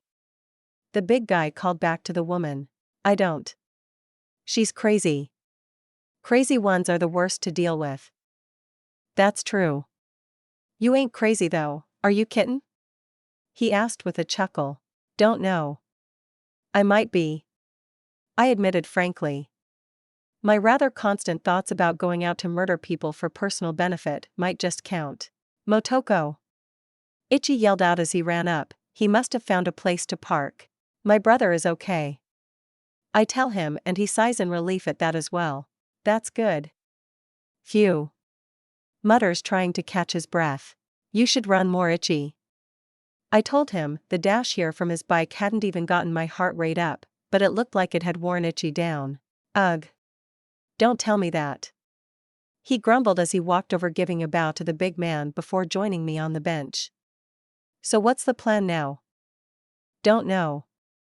I guess, check on June. The Maelstrom guys. There aren't any more around, are there? I asked the big man who was standing not far from us. Nah, they all either flatlined or took off once reinforcements showed up. Nothing to worry about. I wasn't worried. I was just wondering if I should start hunting some. I admit, before leaning back to stare up into the sky. No stars. It was the first time I realized it. Night City had so much light pollution, the sky was just dark. Well, that's good then. We beat the Maelstrom guys back. And we won. Right? Itchy asked, but the older guy didn't respond. No, kid. This wasn't a victory. We got stung, bad. Customers in the casino died. Protecting customers is our responsibility. This looks bad. This is going to hurt us for a long time. Damn.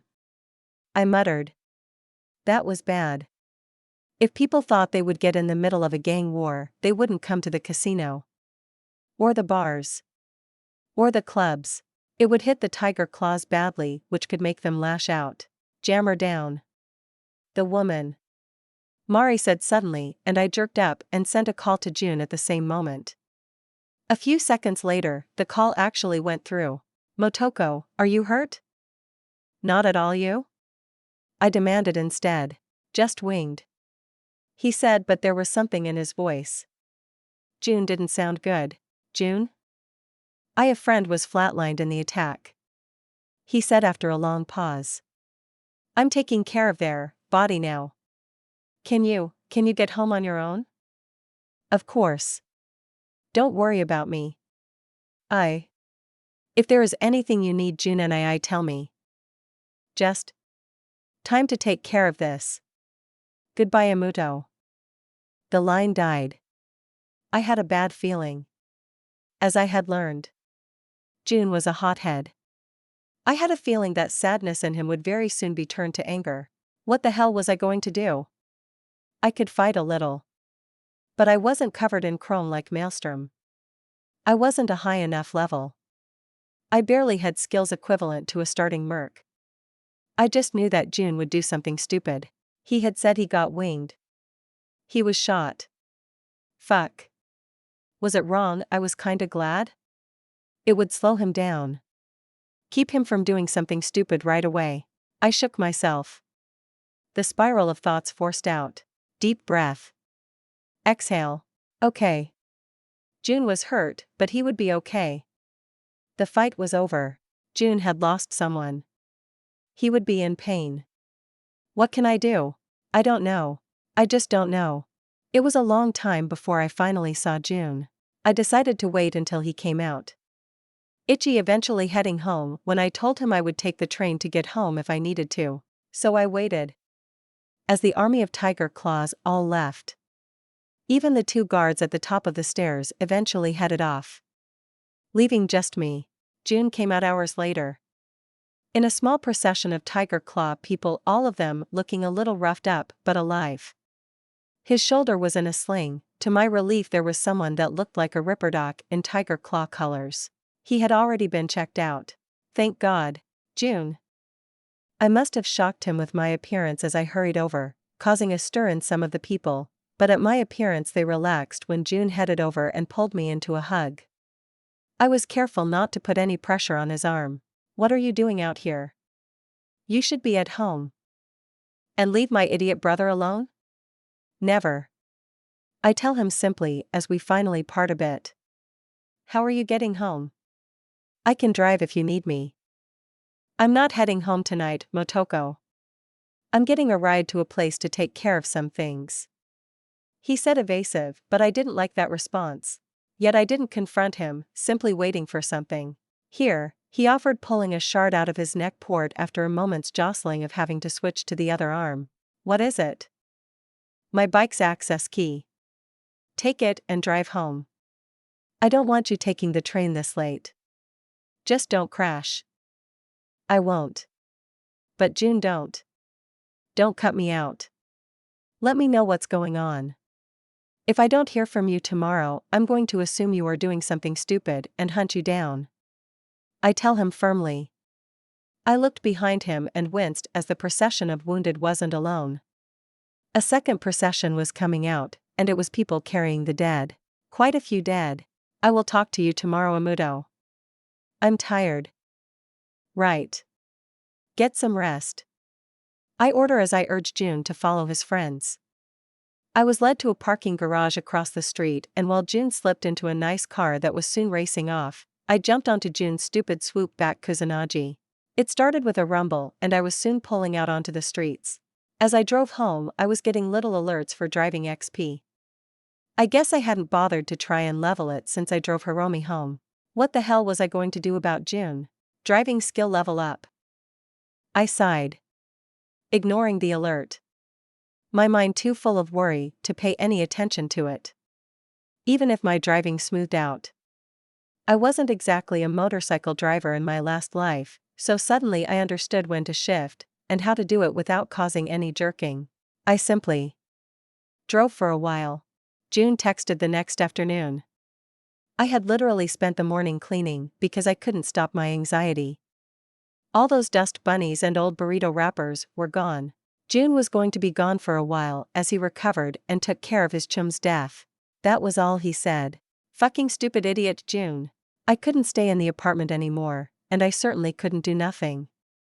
So I headed out, hopped on June's bike and drove to the gym. It felt nice to be able to drive, but it still wasn't what I wanted. I ended up in the punching machine section, and decided to just hammer the stupid thing until I felt better. I started getting alerts slowly as I set the machine pretty high level. More often than not, my hits were blocked, but I kept at it. I just wanted to move. Street Brawler skill level up. 1 perk point gained. I ignored it though. I didn't want to stop and look at the system, instead I just took in the increased knowledge and hit the machine. Over and over I kept at it, hammering the pads with all my frustration and irritation. Eventually, I had to stop, out of breath and feeling a bit empty. Stupid June, stupid Maelstrom. Stupid Motoko. I wasn't strong enough. Even with all my work so far, I was still so weak. I was really grateful that no one talked to me, as I reset the machine and headed for the showers. After that, I walked out to June's bike, still feeling tired and empty. What was I supposed to do? My hand twitched for my gun. No. Bad Motoko. Murder is a bad option. But the siren call of the idea was pretty strong. I couldn't help June now. But if I gained a few levels? A few points to be able to put into stats, a few skill points? I would be able to help. To act? No. I shook that away. I wasn't ready, and I wasn't going to rely on murder to get to where I needed. I wouldn't. Right? I slipped onto June's bike and decided I would drive for a while. I had enough eddies to fill it up if I needed, so I just drove. Going through the city slowly, to just stop feeling. Driving skill level up. 1 perk point gained. Damn it. Can I shut this thing off? I am trying to be depressed. Chapter 8. That night, laying on the couch without the will to do anything but stare at the ceiling with the radio playing quietly, I opened my stat menu and checked out my new perks. I started with Street Brawler. Looking through plenty of options that didn't interest me. Most of them were only useful for just fist fighting. If I was ever in a fist fight, I had screwed up. Bad. I would rather focus on more synergistic perks. So I kept scrolling. Unfortunately, like athletics, Street Brawler was pretty focused. All the perks were about fighting in some way better. So I started browsing through the grayed out perks, the ones that needed prereqs. Maybe I could find something there. I did. Gunfu. I blinked. You would think that would be under handguns, but since it applied to all guns, it was in Street Brawler. I looked it over. Sighing in relief that it wasn't flashy gunfu, but actually useful stuff. Gunfu. Use martial arts and firearms as a coherent whole, ensuring your bullets will hit their mark. I needed 2 other perks for it though. Grappling. Your hands and body lock your enemy into place. Improvised weapon. Sometimes in a brawl, anything you can grab needs to be used. Know the best way to fight with day-to-day items. So I would need 3 perks in Street Brawler to get it. So far, I only knew I got a perk at level 2. So I would just have to see where I ended up. I took grappling for now. That could be useful, I guess. Instantly I knew how to do joint locks, or arm bars. And all sorts of other things. Interesting. Then I went over to driving, and while some of the perks were interesting, there was one that popped out instantly that I wanted. Drive-by. Shooting from a vehicle is an instinctual act, leaving you capable of shooting and driving at the same time without issue. That could be useful. I remember there were a few car chases in the game. I might not have a Jackie Wells to drive for me when it happens.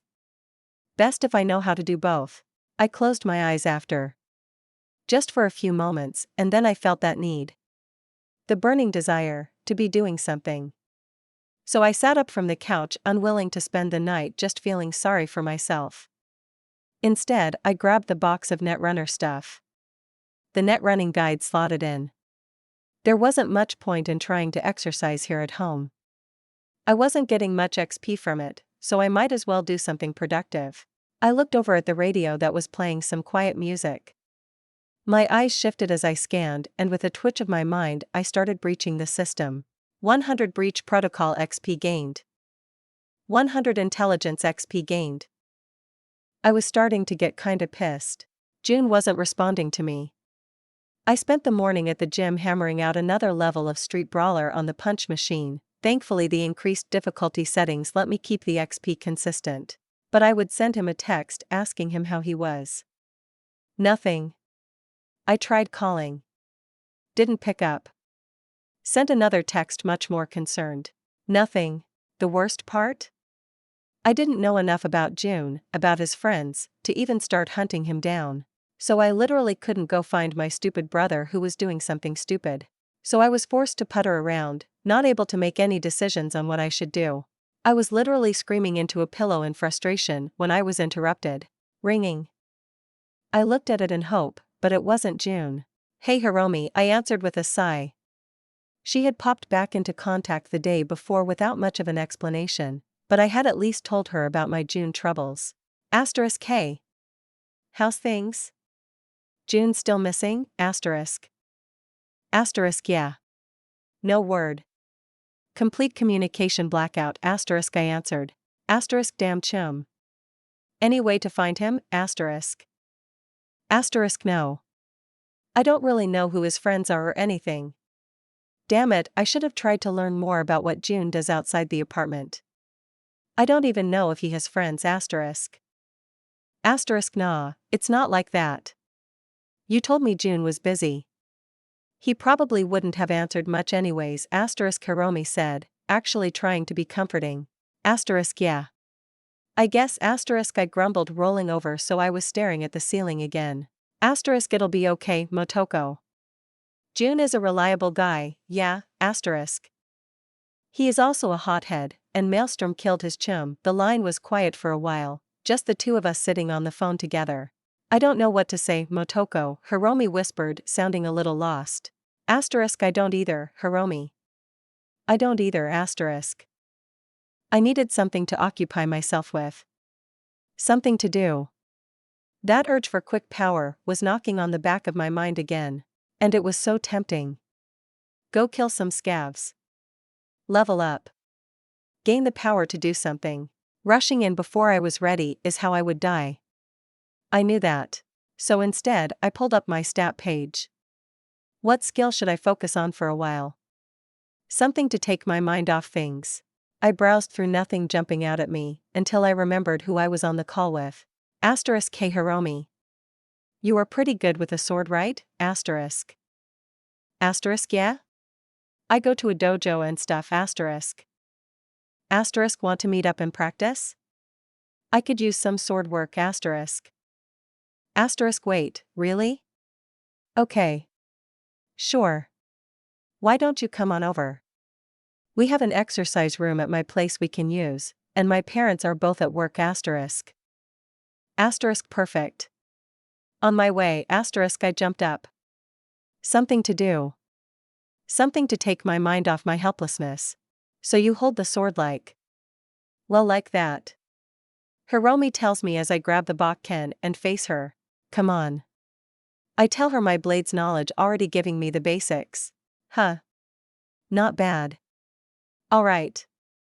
Hiromi chirped as she grinned at me, her mohawk pointing towards me, just like her own Bakken. And I rushed her to see what she would do. Casually she blocked, knocking my sword aside and striking forward. I barely managed to avoid it by leaping back, but now she was on me, and I struggled to get the blocks in place of her strikes. Unlike her, I wasn't able to knock her sword aside. Forced to keep using my strength to stop her blows. Not bad. She chirped, but then she shifted and she moved even faster, and a thrust slipped through my blocks, hitting my stomach. Oof. I grunted as I fell to the floor and looked up at the smiling girl. Sorry. Didn't mean to hit you so hard. She said, but I could tell her blood was up. Hiromi was a bit of a hothead with her blade too. It's fine, and it was. 100 blades XP gained. Again. I demanded as I rose, and she smiled happily as we went at it again. Hiromi hadn't been kidding. She was definitely trained, and to my surprise, she must be pretty consistent with her training. Because she was good, yet even as the XP alerts kept coming in, even as she kept winning, the difference between the two of us became apparent. Tired? I asked as she was left panting after our third bout, resting on her bakken as she sweated and gasped for air. No fair. How are you still not tired? I exercise every day. Disgusting. She muttered before waving me off and taking an actual seat.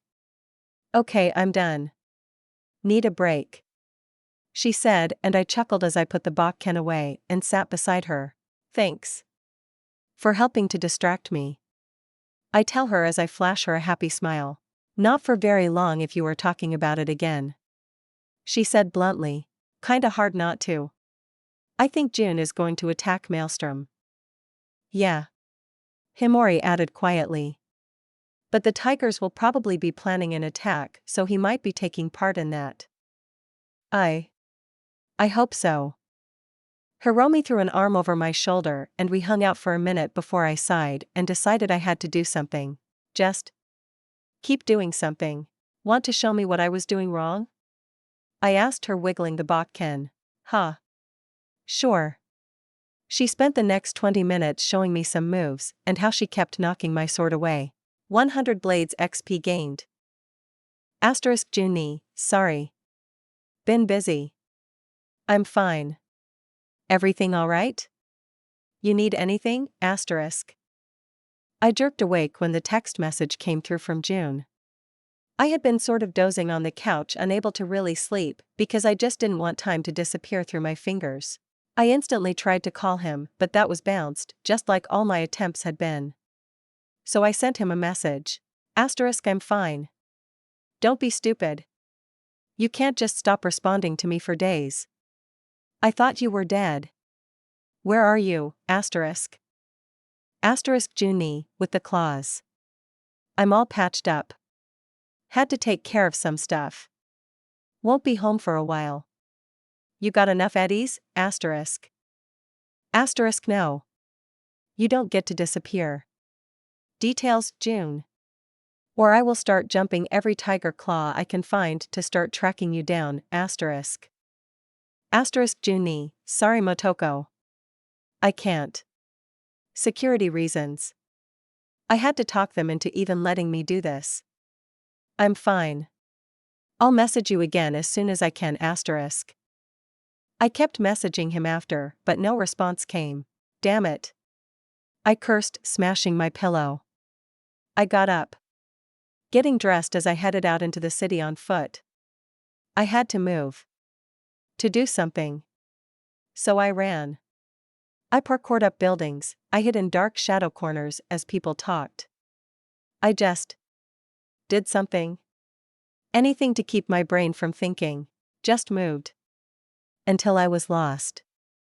Until I had no idea where I was, but that I knew I could keep going. Athletic skill level up. 1 perk point gained. I blinked a little, shocked out of my rampage by what just happened. Level 5 gave me a second perk, huh? I considered it. I wasn't in the mood to stop and look through a perk list, so I put it out of my mind.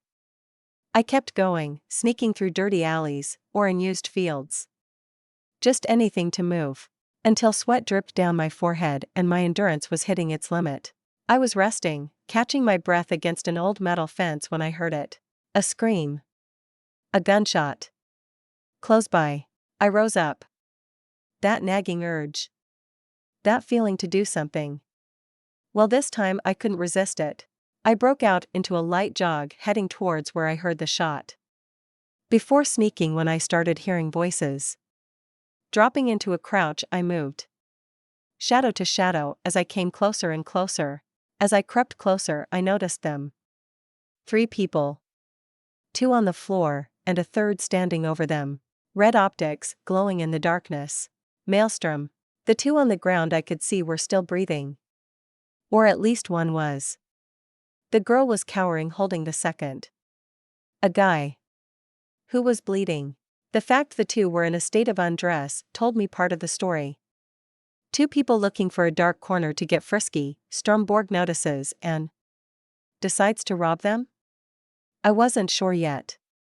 I crept closer, glad that his optics were all focused on the two. As I got closer, I could start hearing the voices. The maelstrom guy wasn't happy. Thinking you're going to take it from me?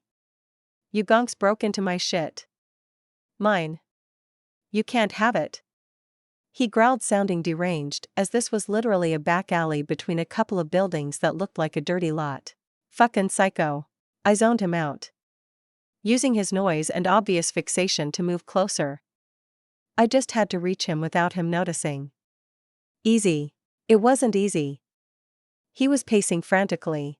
Erratic. My knife slipped out of the sheath as I stalked closer. Closer. The fuck? He scowled, turning to look directly at me. His fucking eyes. He must have a much wider vision than a normal person. Even as he started raising his gun, I leapt. Knife aimed at his throat.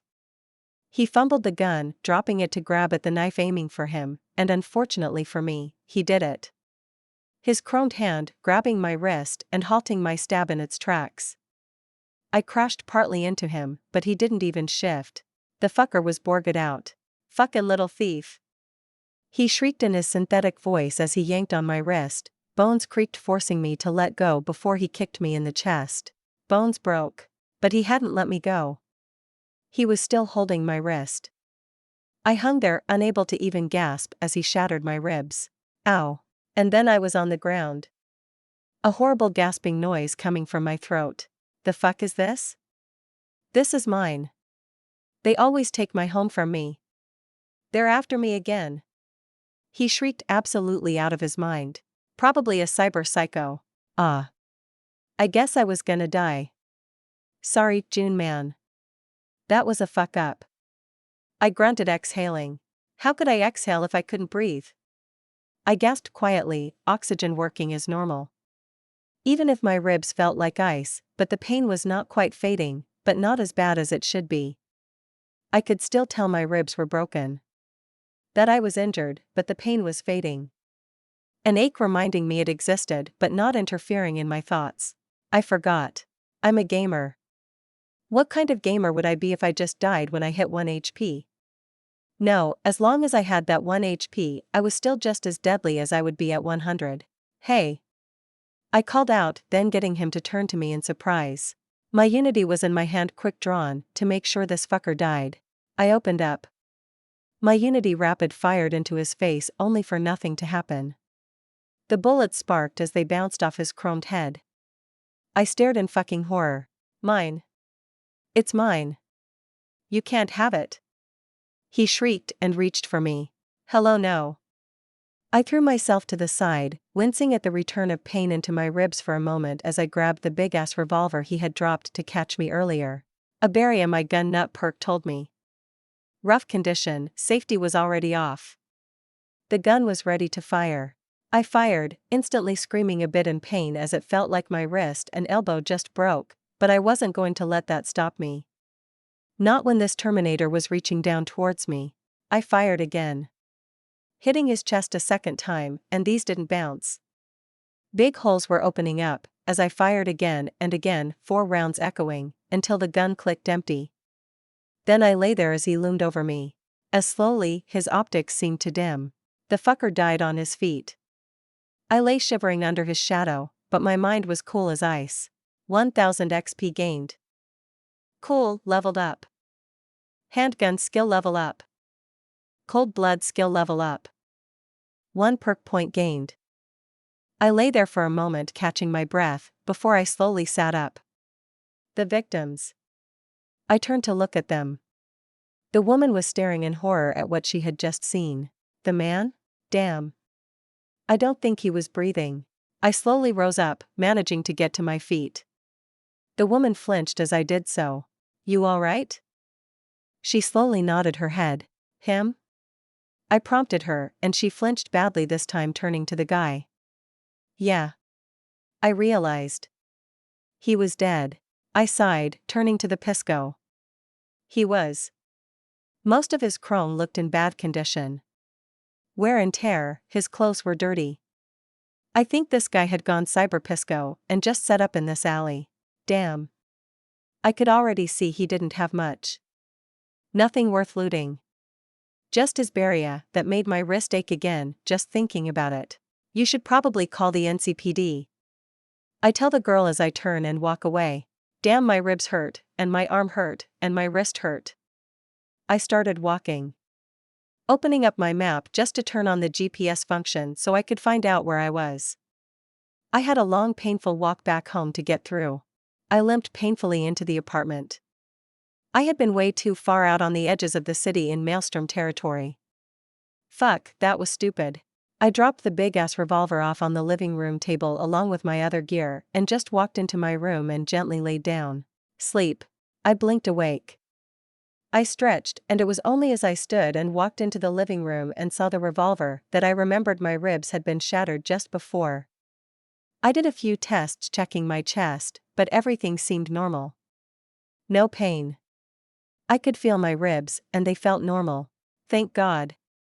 I said with a big sigh. I flopped onto the couch and looked over at the reddish revolver. It was a mess. I would have to clean it up if I wanted to use it. I probably should. My normal handgun hadn't done a single thing against a Borg. I would need something with a bit more power in this city. It kinda scared me, just how strong he had been. That was the power of cyberware. He wasn't even someone crazy like Atom Smasher. Or even Maine. He was just some Maelstrom member. Fuck. I was once again reminded that people were terrified of cyber psychos. That there was a reason for that. I sighed as I stood up, grabbing the big revolver. I started checking it over.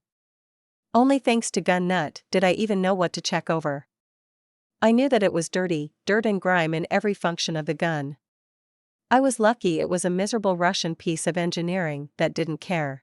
I started cleaning it anyway. Taking it apart and cleaning each part. It was meditative. Then I was done. Gun Nut helped a lot, and a still rather worn barrier was resting on my table. I'll need to pick up some ammo for it. I muttered as I realized I didn't have any. I sent a text to June just because even if I didn't think he would respond. And then, there I was. In my apartment. What do I do? I had murdered someone again. Even if I think it was a good thing. I had saved that lady.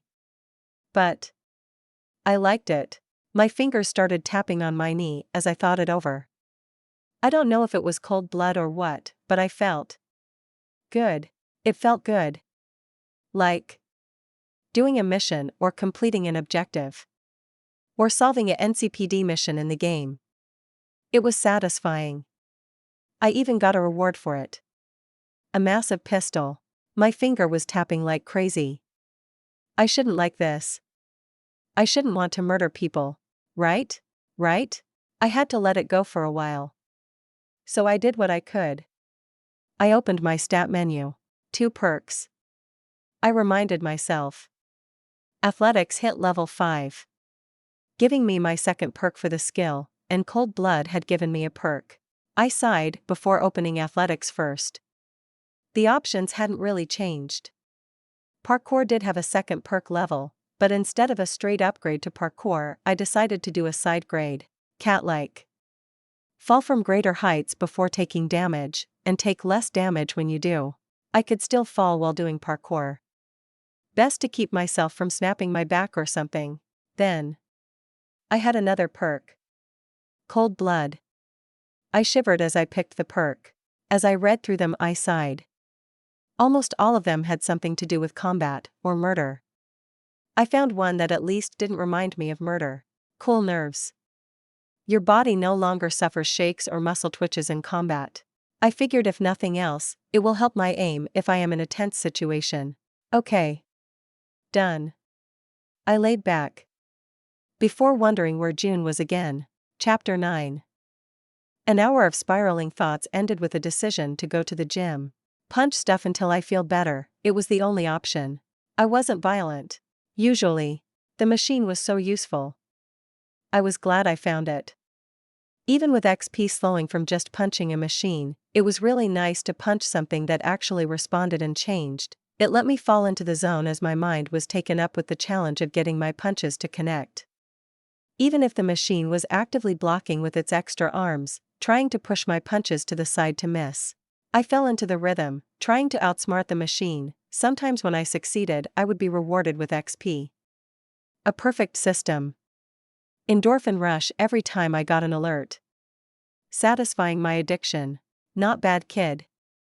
A voice startled me as I was adjusting the difficulty up again. You got a good strike. Where you train? The massive man that spoke was probably 6 feet 7 inches or taller, and he was at least 4 times as wide as me. His massive muscles shifted into gorilla arms halfway down. He wasn't the same guy that had first drawn me into this room, but there was no ending to the amount of massive men and women in the room at any one time. They were shifting constantly. I just didn't pay attention to them mostly. Here? I said, looking at the machine and then back to him. Having to crane my neck up a bit. No, I mean, who taught you to fight? You go to a boxing gym or a dojo? No. I come here. I like the machines. I added after a second. Who? Really? No one taught you? No? Huh. Not bad. Give it a few years and you might get an invite to some of the rings. You should find a coach. Check out Triple Extreme Gym sometime. It's in Rancho Coronado, just gotta prove yourself a bit, and you will be welcome. I'm not really looking to join a gang. I tell him bluntly. I'm sure the animals are cool and everything, but not my scene. Huh. You knew that right off. Good head on you. Well, I suppose it was obvious. Think about it. No better place to get some real strength. He chuckled, patting me on the shoulder hard enough to nearly knock me off my feet before turning and heading off. I wasn't really interested. I didn't even really want to fight hand to hand. But now that it was brought up, it might be a good place, and mostly safe place to get some XP. But did I really want to become a pit fighter? No.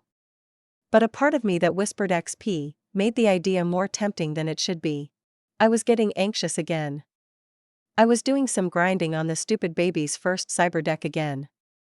Since I already went to the gym today and I just didn't want to go outside. But it wasn't quick XP, and continued silence from June was making me nervous. At least I had gotten to the point I could breach our radio and turn it on or off, or even change the volume from the couch. So that was cool. I guess. I eventually got bored at the highly technical work before flopping back on the couch. Someday I would be a scary netrunner that could make people blow their own brains out with a look. That day is not today. Unfortunately, nothing else was going on. Ichi didn't have any jobs. Shobo was keeping everyone close in case there was another attack on his club. Hiromi was out of touch again. I wish June was here. That way everything would be safe again and I wouldn't have to feel this need to rush. Maybe I should try to make some eddies? I sighed. The only thing I could think of was to kill. I'm not sure if it was the city, where murder was just the fastest way to doing most things, or if it was me. The urge to kill to get what I wanted. I needed something to do with my hands. I realized. Exercise was fun, but it wasn't giving me any XP now unless I went to the gym, but I still needed an indoor hobby. Maybe one that wasn't net running. Well, there was a skill I hadn't done anything with yet. I realized. Crafting. Or technical ability. But I didn't have a lot of eddies to start something like that. I groaned. Money or XP. Both were hard to get without doing something. Wait. If I want a job, I can just get one. I reminded myself. Fixers were a thing. Hell. Wakako was over in Jig Jig Street, which I could almost see from my apartment window. I stood up. Sure, I was a kid. And she might not even see me. But it was something. Something that I wanted to try. I grinned as I got ready, wishing I had found the rest of a cool outfit, but at least I had my cool jacket and gloves. I suited up, unfortunately leaving the barrier. I didn't have a holster or ammo for it. Outside, the sun was shining through the small sections of the city that could see the sky, and I jogged down the block and crossed the street. Then I took a right down Jig Jig Street. The place was just how I remembered it from the game. Dark, seedy, full of people looking to do bad things. I think I was probably the youngest person there. But that was fine. I wandered the streets until I found it. A pachinko parlor. The only reason I remember the exact location of Wakako was because of how funny it was. One of the most powerful fixers in Night City hangs out in a tiny room with a TV in the back of a pachinko den. I entered, noticing the woman at the counter eyeing me up. I'm wondering if Wakako has a moment. I asked the neon-haired girl who raised an eyebrow at me. Being 14 kinda sucked. But I held my gaze. Doubt it. If she isn't already in contact with you, you aren't on her radar. The girl eventually offered, even going so far as to lick her finger and turn the page on the magazine she was reading. I'm aware I'm not on her radar. That's why I'm here. The woman sighed, looking me over. Do you have any idea how many street kids we get coming in here? A lot. Yeah, a lot. The woman finished as if that was the end of it. I bet a lot of them ask to be tested too. A gig to prove that they aren't hot air. Save me from irritating overconfident children. The woman muttered at me before her eyes went gold. A few moments later, she nodded and then she looked at me. Go on in. If you want. I nodded, pleased. It seems I was right. Wakako couldn't only hire people that are the best of the best. Sometimes you needed street rats. I turned to the left and walked through the doorway blocked only by the weird beads that people seem to use here instead of doors. It was a cozy little back room, an executive-style desk, and Wakako, the fixer of Japantown. The older woman was casually looking over to the TV that was to my right as I entered, giving me a single glance, assessing me, and then going back to the TV. Thank you for seeing me, I say with a little bow to her. She had been high up in the tiger claws. Well, her husbands had been. Don't tell me your name. I don't want to know it, she said simply, and her eyes went yellow. A text came in. Finish the job and return, then maybe I will bother to learn your name. Or don't. The door. She offered simply, a very brusque quick interview. I could kind of respect it. I didn't say anything more. Just turning and leaving. I had my job. I ended up on the street before I looked at it. A man had an info shard. Wakako wanted that shard. Simple. No other information other than where the man potentially was and a picture of him. That's it. No orders about how she wanted the job done, or anything. I understood. Most street kids would probably go loud. 'Cause a riot. The smart ones would go quiet, clup the shard, and get out. Hopefully without causing an uproar. Wakako wanted to know what kind I was. I could do that. I ended up grabbing Jun's bike as the guy was hiding out across town. I ended up finding a parking lot a few blocks away and stashing the bike before continuing. A light jog to warm up and I was there.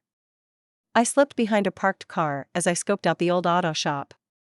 The garage door was open, but it was obvious it wasn't open for business. No, a group of Valentinos were hanging around. Some were using the garage to work on their cars. It was still doable, except for one thing. A guy was outside in the parking lot, sitting on the hood of a car and drinking a beer while the radio played. Damn. This wasn't going to be easy. I started looking for entrances without finding much. The auto shop had a big office side to it, 2 stories tall, connected to the 3-door garage, but again, there were 8 cars parked out front? That was potentially a lot of people to get caught by, but I had a chance. The back of the lot was covered in a high fence. It might have barbed wire around it, but I had parkour. I could definitely reach the roof from another building next door. That was my entrance. I moving across the street as naturally as I could before starting my climb up. An old burned-out car, to the AC unit of a warehouse, to the roof. Keeping low, I crossed the roof of the seemingly abandoned building, heading closer to the roof of the auto shop. As I was getting close, my new view let me see a hiccup. A security camera. On the back of the building, keeping an eye on the backyard, which wasn't empty. It was full of cars. Newer cars. all of them missing pieces. I guess the Tinos were using this place as a chop shop. But I could get through. I just needed to find an entrance where the camera couldn't see, while also avoiding making any noise, or letting the Tinos out front notice I was on the roof. Easy. First step. I waited, and when the music hit its crescendo, I leapt from my roof to the next, landing as quietly as I could, which still wasn't really quiet. I waited, for a minute and then another. Nothing.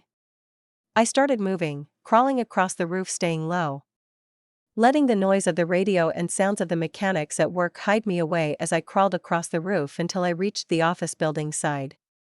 No windows opened out to the roof of the garage, which was irritating.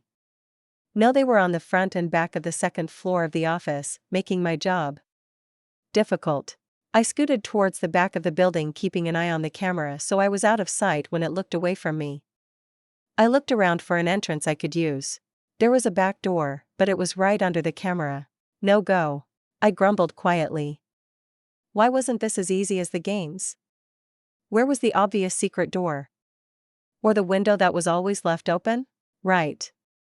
This was real and not a game. I calmed myself down, took a few breaths, and started looking around again.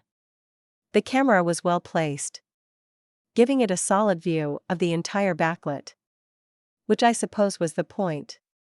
Why would someone put a camera down that only looked at half of what they needed it to? I had to go back. I crawled back towards the front of the shop, peeking over the ledge. Yep, that was a Tino sitting on a car right in front of the building. No way I could use the front of the building while he was there. Damn it. I was just about to give up entirely. I would just have to call Wakako back, when I got the alert. Ninjutsu skill level up. 1 perk point gained. I felt it flow through me, allowing me to adjust my position just a tad to make it a little harder to notice me as I slipped back down. A perk? That could work. I opened up the list in the shadow of the second floor, laying down on the roof, completely hidden from the ground. I had been hoping for something cool. Phase into shadows. Or invisibility. Or something amazing. But nothing that mystical showed up. As usual, my perks were more knowledge-based, more surgical in what they gave than ninjutsu as a whole. I did find the one that I really liked, as it was the one most likely to save my life in an emergency. Danger sense. A moment's alert before you are seen. For a thief, that could be really useful. I picked it without another thought, going back to my current problem. I had to get in, find the target, and find the shard. As I was still figuring out a path inside, a new vehicle pulled up. I glanced over the roof and watched as. Was that Dexter Deshawn? It was. I recognized that fat backstabbing asshole anywhere. He was too far, and the radio blocked the voice, but the guy that had been waiting out on the hood of the car was chatting with him, and over the course of a few minutes something changed hands. I couldn't tell if Dexter was given something, or if he gave something. I really hope that wasn't my shard. Thinking quickly, I took a picture of the handoff. Even if my eyes weren't Kuroshi's like V's, I could still take pictures. I just couldn't scan. See-through walls. Smart link. Okay, you get the point. My eyes were civilian eyes. Which also reminded me that old Motoko had likely lost her eyes to the scavs. God. I am really glad I don't have her memories now. Remembering scavs tearing your eyes out? I shuddered. Dexter got back into his massive car and drove off. And to my pleasure, the guy who had been waiting outside? He went inside. The front was clear. While I didn't want to get to the front door.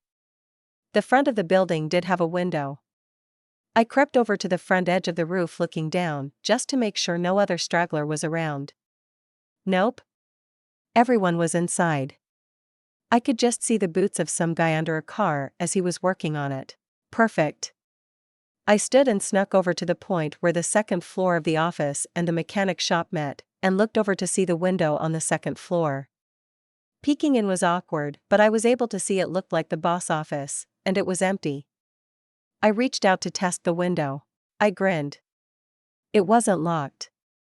It slid as I pushed my hand against it and pulled. Now was the hard part. It opened towards me. Which meant to reach the opening I would have to jump. I sighed. Thankfully, parkour was there. And after a moment of looking it over, I had the path. I leapt feet first, grabbing the bottom of the windowsill, heaving upwards. Letting my shoes hit the windowsill on the opposite wall to give me half a second of grip and keep me from flying out into nothing, I rolled sideways, forcing myself into the window. I did land with a thump. No helping it. But I tried to keep it as quiet as I could. I quickly checked the room looking for any hiding spot just in case, but there really wasn't much. So I waited, wondering if I was going to have to leap back out the window. Instead, it was quiet. And slowly I untensed. Then I started searching around. I needed the info shard Wakako wanted. I went through the drawers of the desk and then around the room. Nothing. I took a deep breath and moved to the door, opening it a crack to see out. The floor was a bunch of desks put together like cubicles. But it was empty. No computers on the desks or anything. The place was abandoned. I slipped out, checking every corner of the room as I did.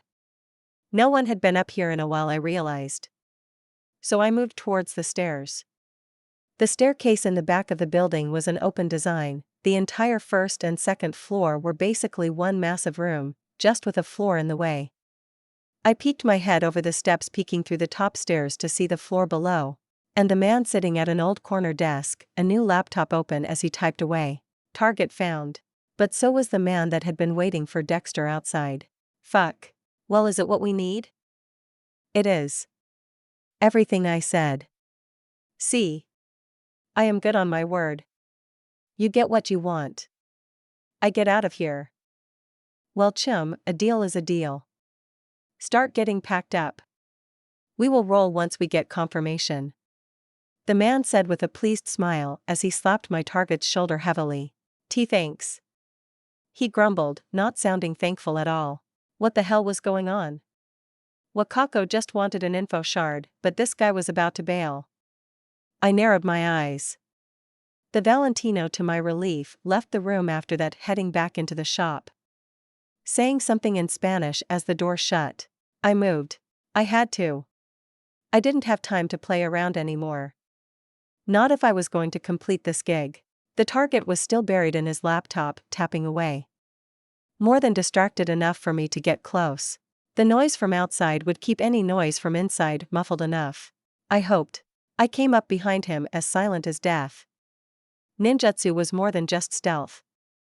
It also had info on how to disable someone. Combined with grapple. My arm came around the target's neck with all the force I could. A hard jerk to startle to disrupt breathing, and then a solid force against his carotid. It wasn't oxygen that knocked people out with a neck grab. It was blood flow. He struggled, of course he did.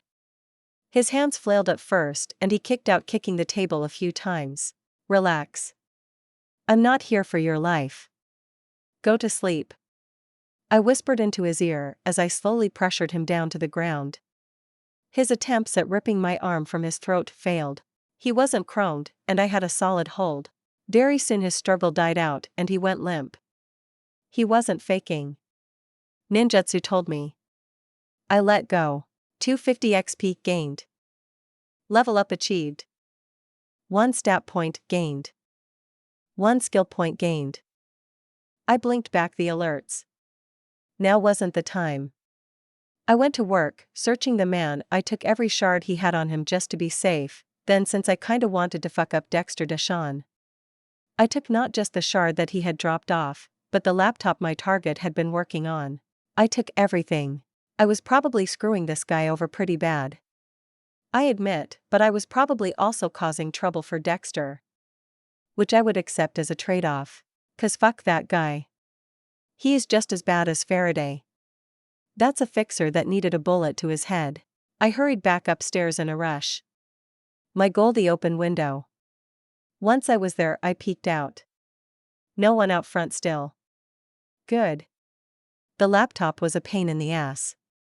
And I had to slip it into my pants and shirt, using my belt to tighten it down to make sure it didn't shift as I climbed out the window, and using parkour fell down, grabbing the window sill, breaking my fall and then falling the rest of the way.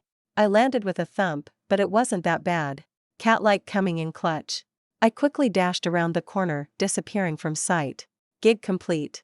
I walked into Wakako's a few hours later with a backpack that I had stopped at home to grab.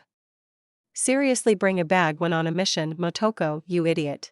I would never tell anyone that I had to ride home with a laptop stuck in my pants. Not comfortable. I walked past the girl at the front. Simply going up to Wakako's doorway and knocking gently. Get in here. She said simply, and I did so. You got the shard? And more.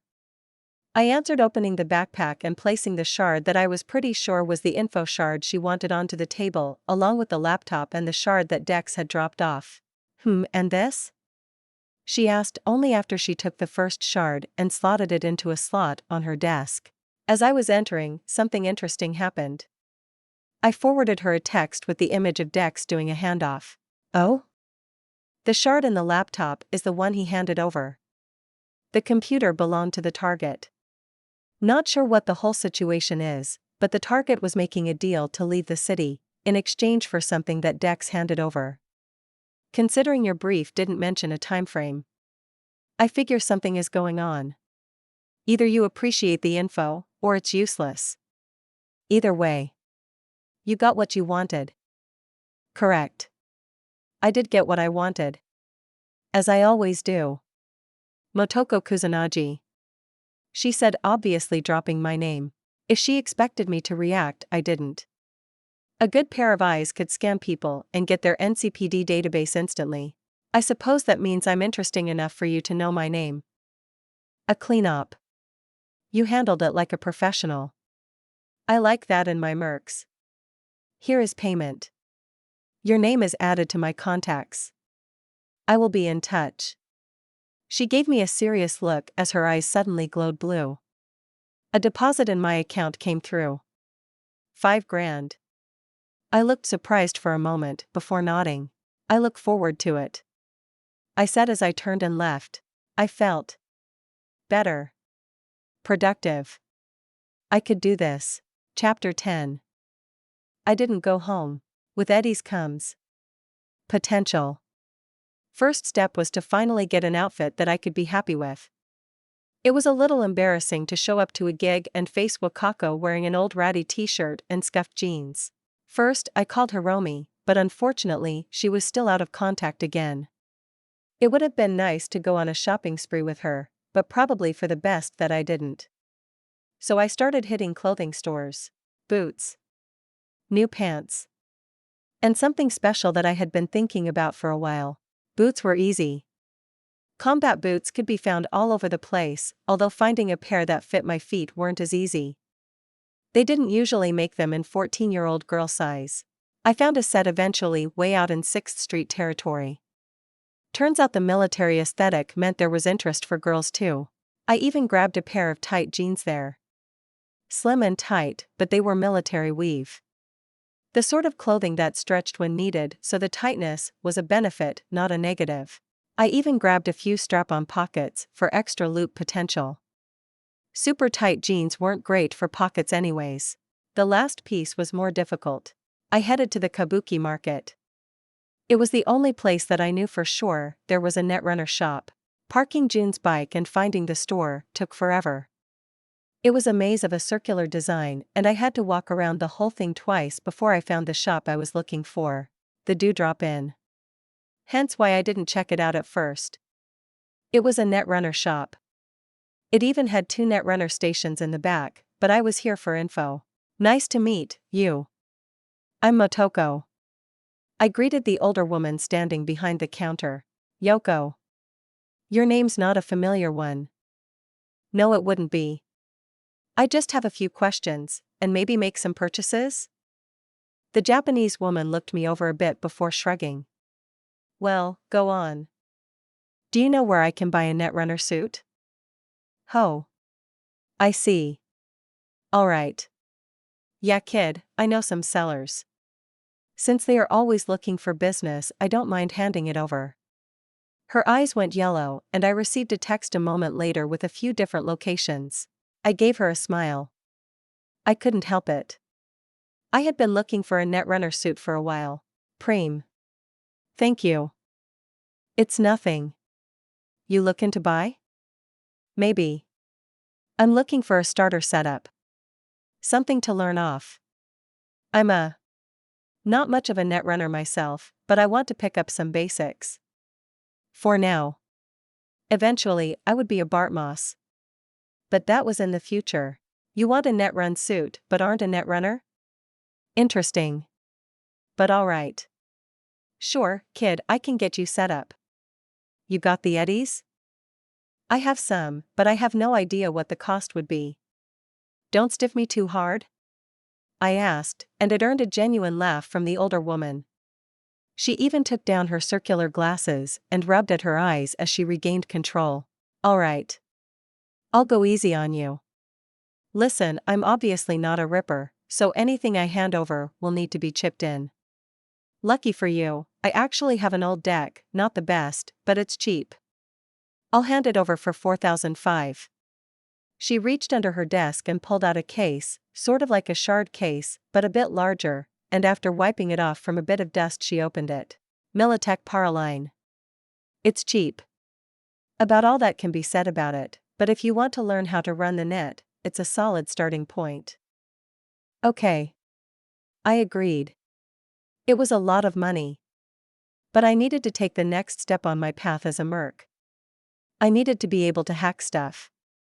My eyes went blue as I sent the money over. Well, alright, well let me get you set up. I'll even throw in some freebies. Funny kid.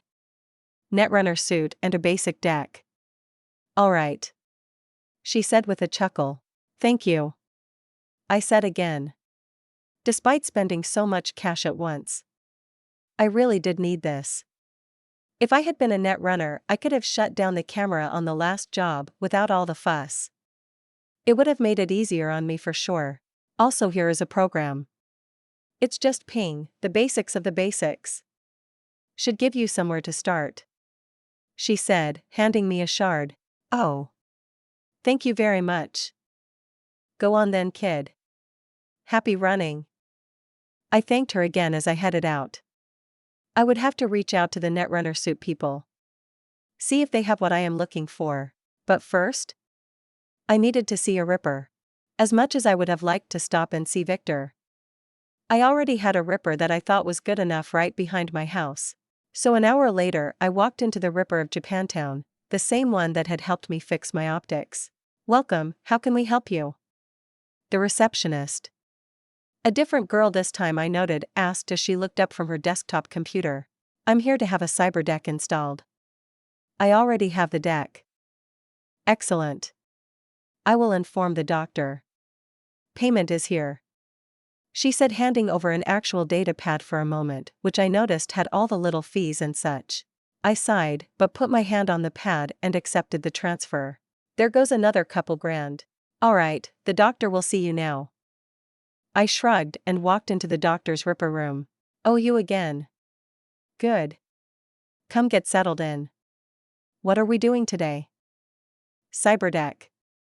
I inform her, holding up the case, and she nods, takes it from my hands. Her right hand, already covered in equipment, pulls the deck out and seems to be scanning it over. Old but in good condition. Alright. Here are the options, let's get everything picked out before we start ripping. She told me, pushing a screen over in front of me. I made a few selections and asked her if something else was possible for one, but in the end I got what I wanted. Settle in, and let me put in the anesthesia. I settled into the chair and rested back as she gave me a quick injection and I started falling asleep. I settled onto the couch. Now with something a bit better than baby's first net deck, and got to work actually messing around.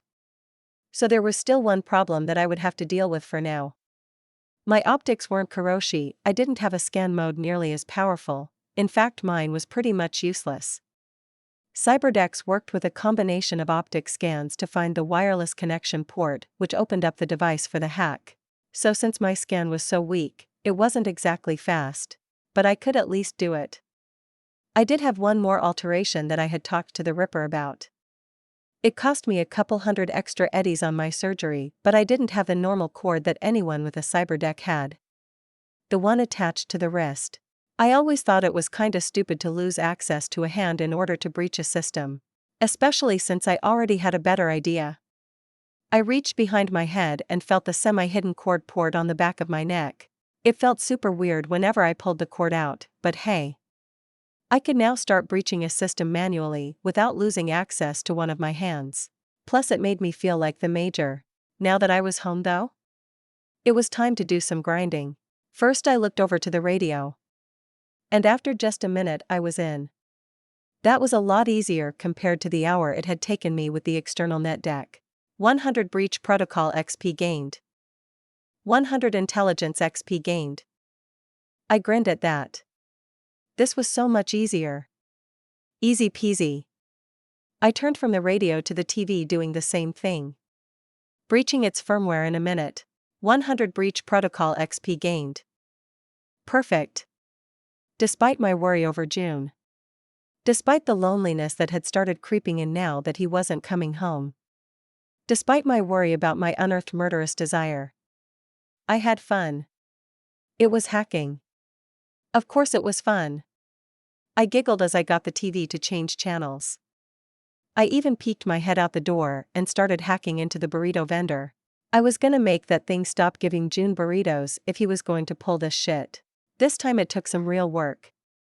The security on the thing wasn't great. At least I didn't think it would be, but it was still more secure than my TV or radio.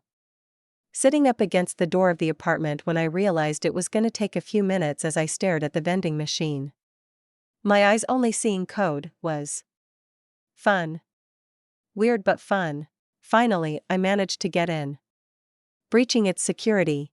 100 breach protocol XP gained. Breach protocol skill level up. 100 intelligence XP gained. I was a bit distracted though. I had to shake my head just to get it to calm down. Breach protocol information was dense. Not just instinct on how to do it, but general knowledge of how to breach systems. The protocols and common tricks, yet more. Knowledge about tons of different electronic systems. Their security. How good it would be. It was the first time as well that I could instantly know what I didn't know. Some things I could think about like vehicles. I had no idea how to breach. The knowledge wasn't there, but it would be. I knew. Wow. I am Hackerman. I blinked at my own stupid statement, looked around and was really glad no one was here. I really need to stop spending so much time alone. I mutter. Idly standing up and leaving the poor vending machine alone as I head inside, turning on the TV and setting it to a news channel just to have some noise. I crashed on the couch and closed down the cyberdeck connection. In essence, turning it off for now. I sighed and closed my eyes. Sleep. My eyes opened in shock when the door opened. I was on my knees in front of the couch, unity drawn and aimed as I was ready to blow some holes in whoever had just tried to break in. The man that entered was June? I asked in surprise. It was June. But not. Hey Amuto. He grumbled the same as always as he stopped at the entranceway, looking at my reaction for a minute. June. What happened? I gasped in horror, dropping the unity, because June's arms, both of them all the way up to his shoulders, were no longer natural. Sure, they still had patches of his real skin, and those patches were covered in tattoos. But it was obvious he had cyber arms now. Got chipped, he said, simply showing off the arms a bit. He wasn't wearing a shirt, showing that the tattoos now covered even more of his chest and his back too. I see that you gonk. Why? I said, rising up and pulling him into a hug. Idiot. I said, whispering it into his chest. Sorry. I got a promotion in the claws. We hit Maelstrom. I did a good job, so the bosses got me chipped. Some of it is from the Maelstrom I killed. He said, sounding, well, vengeful. I'm glad you're safe. You should have told me what you were doing. I could have come. I could have helped, watched your back. I wouldn't want you anywhere near Maelstrom Amuto. He denied, instantly patting me on the head. It felt different. The hand on my head. I sighed. June, you idiot. I'm glad you're home. I said instead. tugging him towards the couch. You aren't disappearing again, are you? No. Our response against Maelstrom is over, he said, but I could tell instantly he wasn't happy about it. That whatever burning hatred had grown in his chest over the loss of his chum, it wasn't satiated yet. There will be more. There always is, and I am sure when Maelstrom does something stupid again, the tiger claws will respond, or maybe they will attack first next time. Just don't go off on your own. Maelstrom are scary despite everything. June just gave me a shrug as he sat up, patted me on the head, and then headed towards the bathroom. A shower started not long after. I'm gonna have to do something. So June is back? Yeah. All chromed up too. I think he wants to go after more Maelstrom though. I'm worried he will try to head off alone. I told Hiromi the next day. She finally appeared again that morning, riding up onto the curb while I was doing my morning jog as if she hadn't disappeared for days. I had slipped onto the back of her Kusanagi and given her a tight hug as I explained everything that was happening. Well, you just have to keep an eye on him, yeah? June is reliable. I don't know. He is really angry. I can tell. Something about the way he is acting makes me think he is not doing well. I tell her as she just sort of drives around the block. Even driving slowly and gently for Hiromi. Damn. She muttered, eventually sighing. What are you gonna do? Dunno. Become reliable myself maybe? Maybe if I get good enough, June will actually rely on me. I just don't want him to bite off more than he can chew and die in some storm hangout without ever knowing. Yeah. She muttered. Sorry. She eventually said. For what? You were dealin' with some issues, but I vanished like a gonk. Sorry. It's fine. I tell her, hugging her tight for a second. It's just your thing. My thing? Yeah, you get out of touch for a while every week. It's something I'm used to. It's school. She tells me finally. Quietly, like admitting something shameful. I go to Arasaka Academy. My parents cut me completely off from my comm if I don't go, and they keep it cut until I go at least a little. I end up going for a few days so I can ditch the rest. Oh. That's cool. Super hard, but a good education. That's basically all I know about it. I say, I'm proud of you, Hiromi. Going to a school and stuff. Stupid. I don't. I hate it. It's corpo bullshit stuff. Not even worth the time. She growled. Pfft, nah. See, education is important. Just use them for the education, and when all is said and done, bail if you want. But it's a preem skill to have. I don't go to school. I know. I wish I didn't have to. She grumbled. It's okay. It just means we have to do stuff while you aren't at school.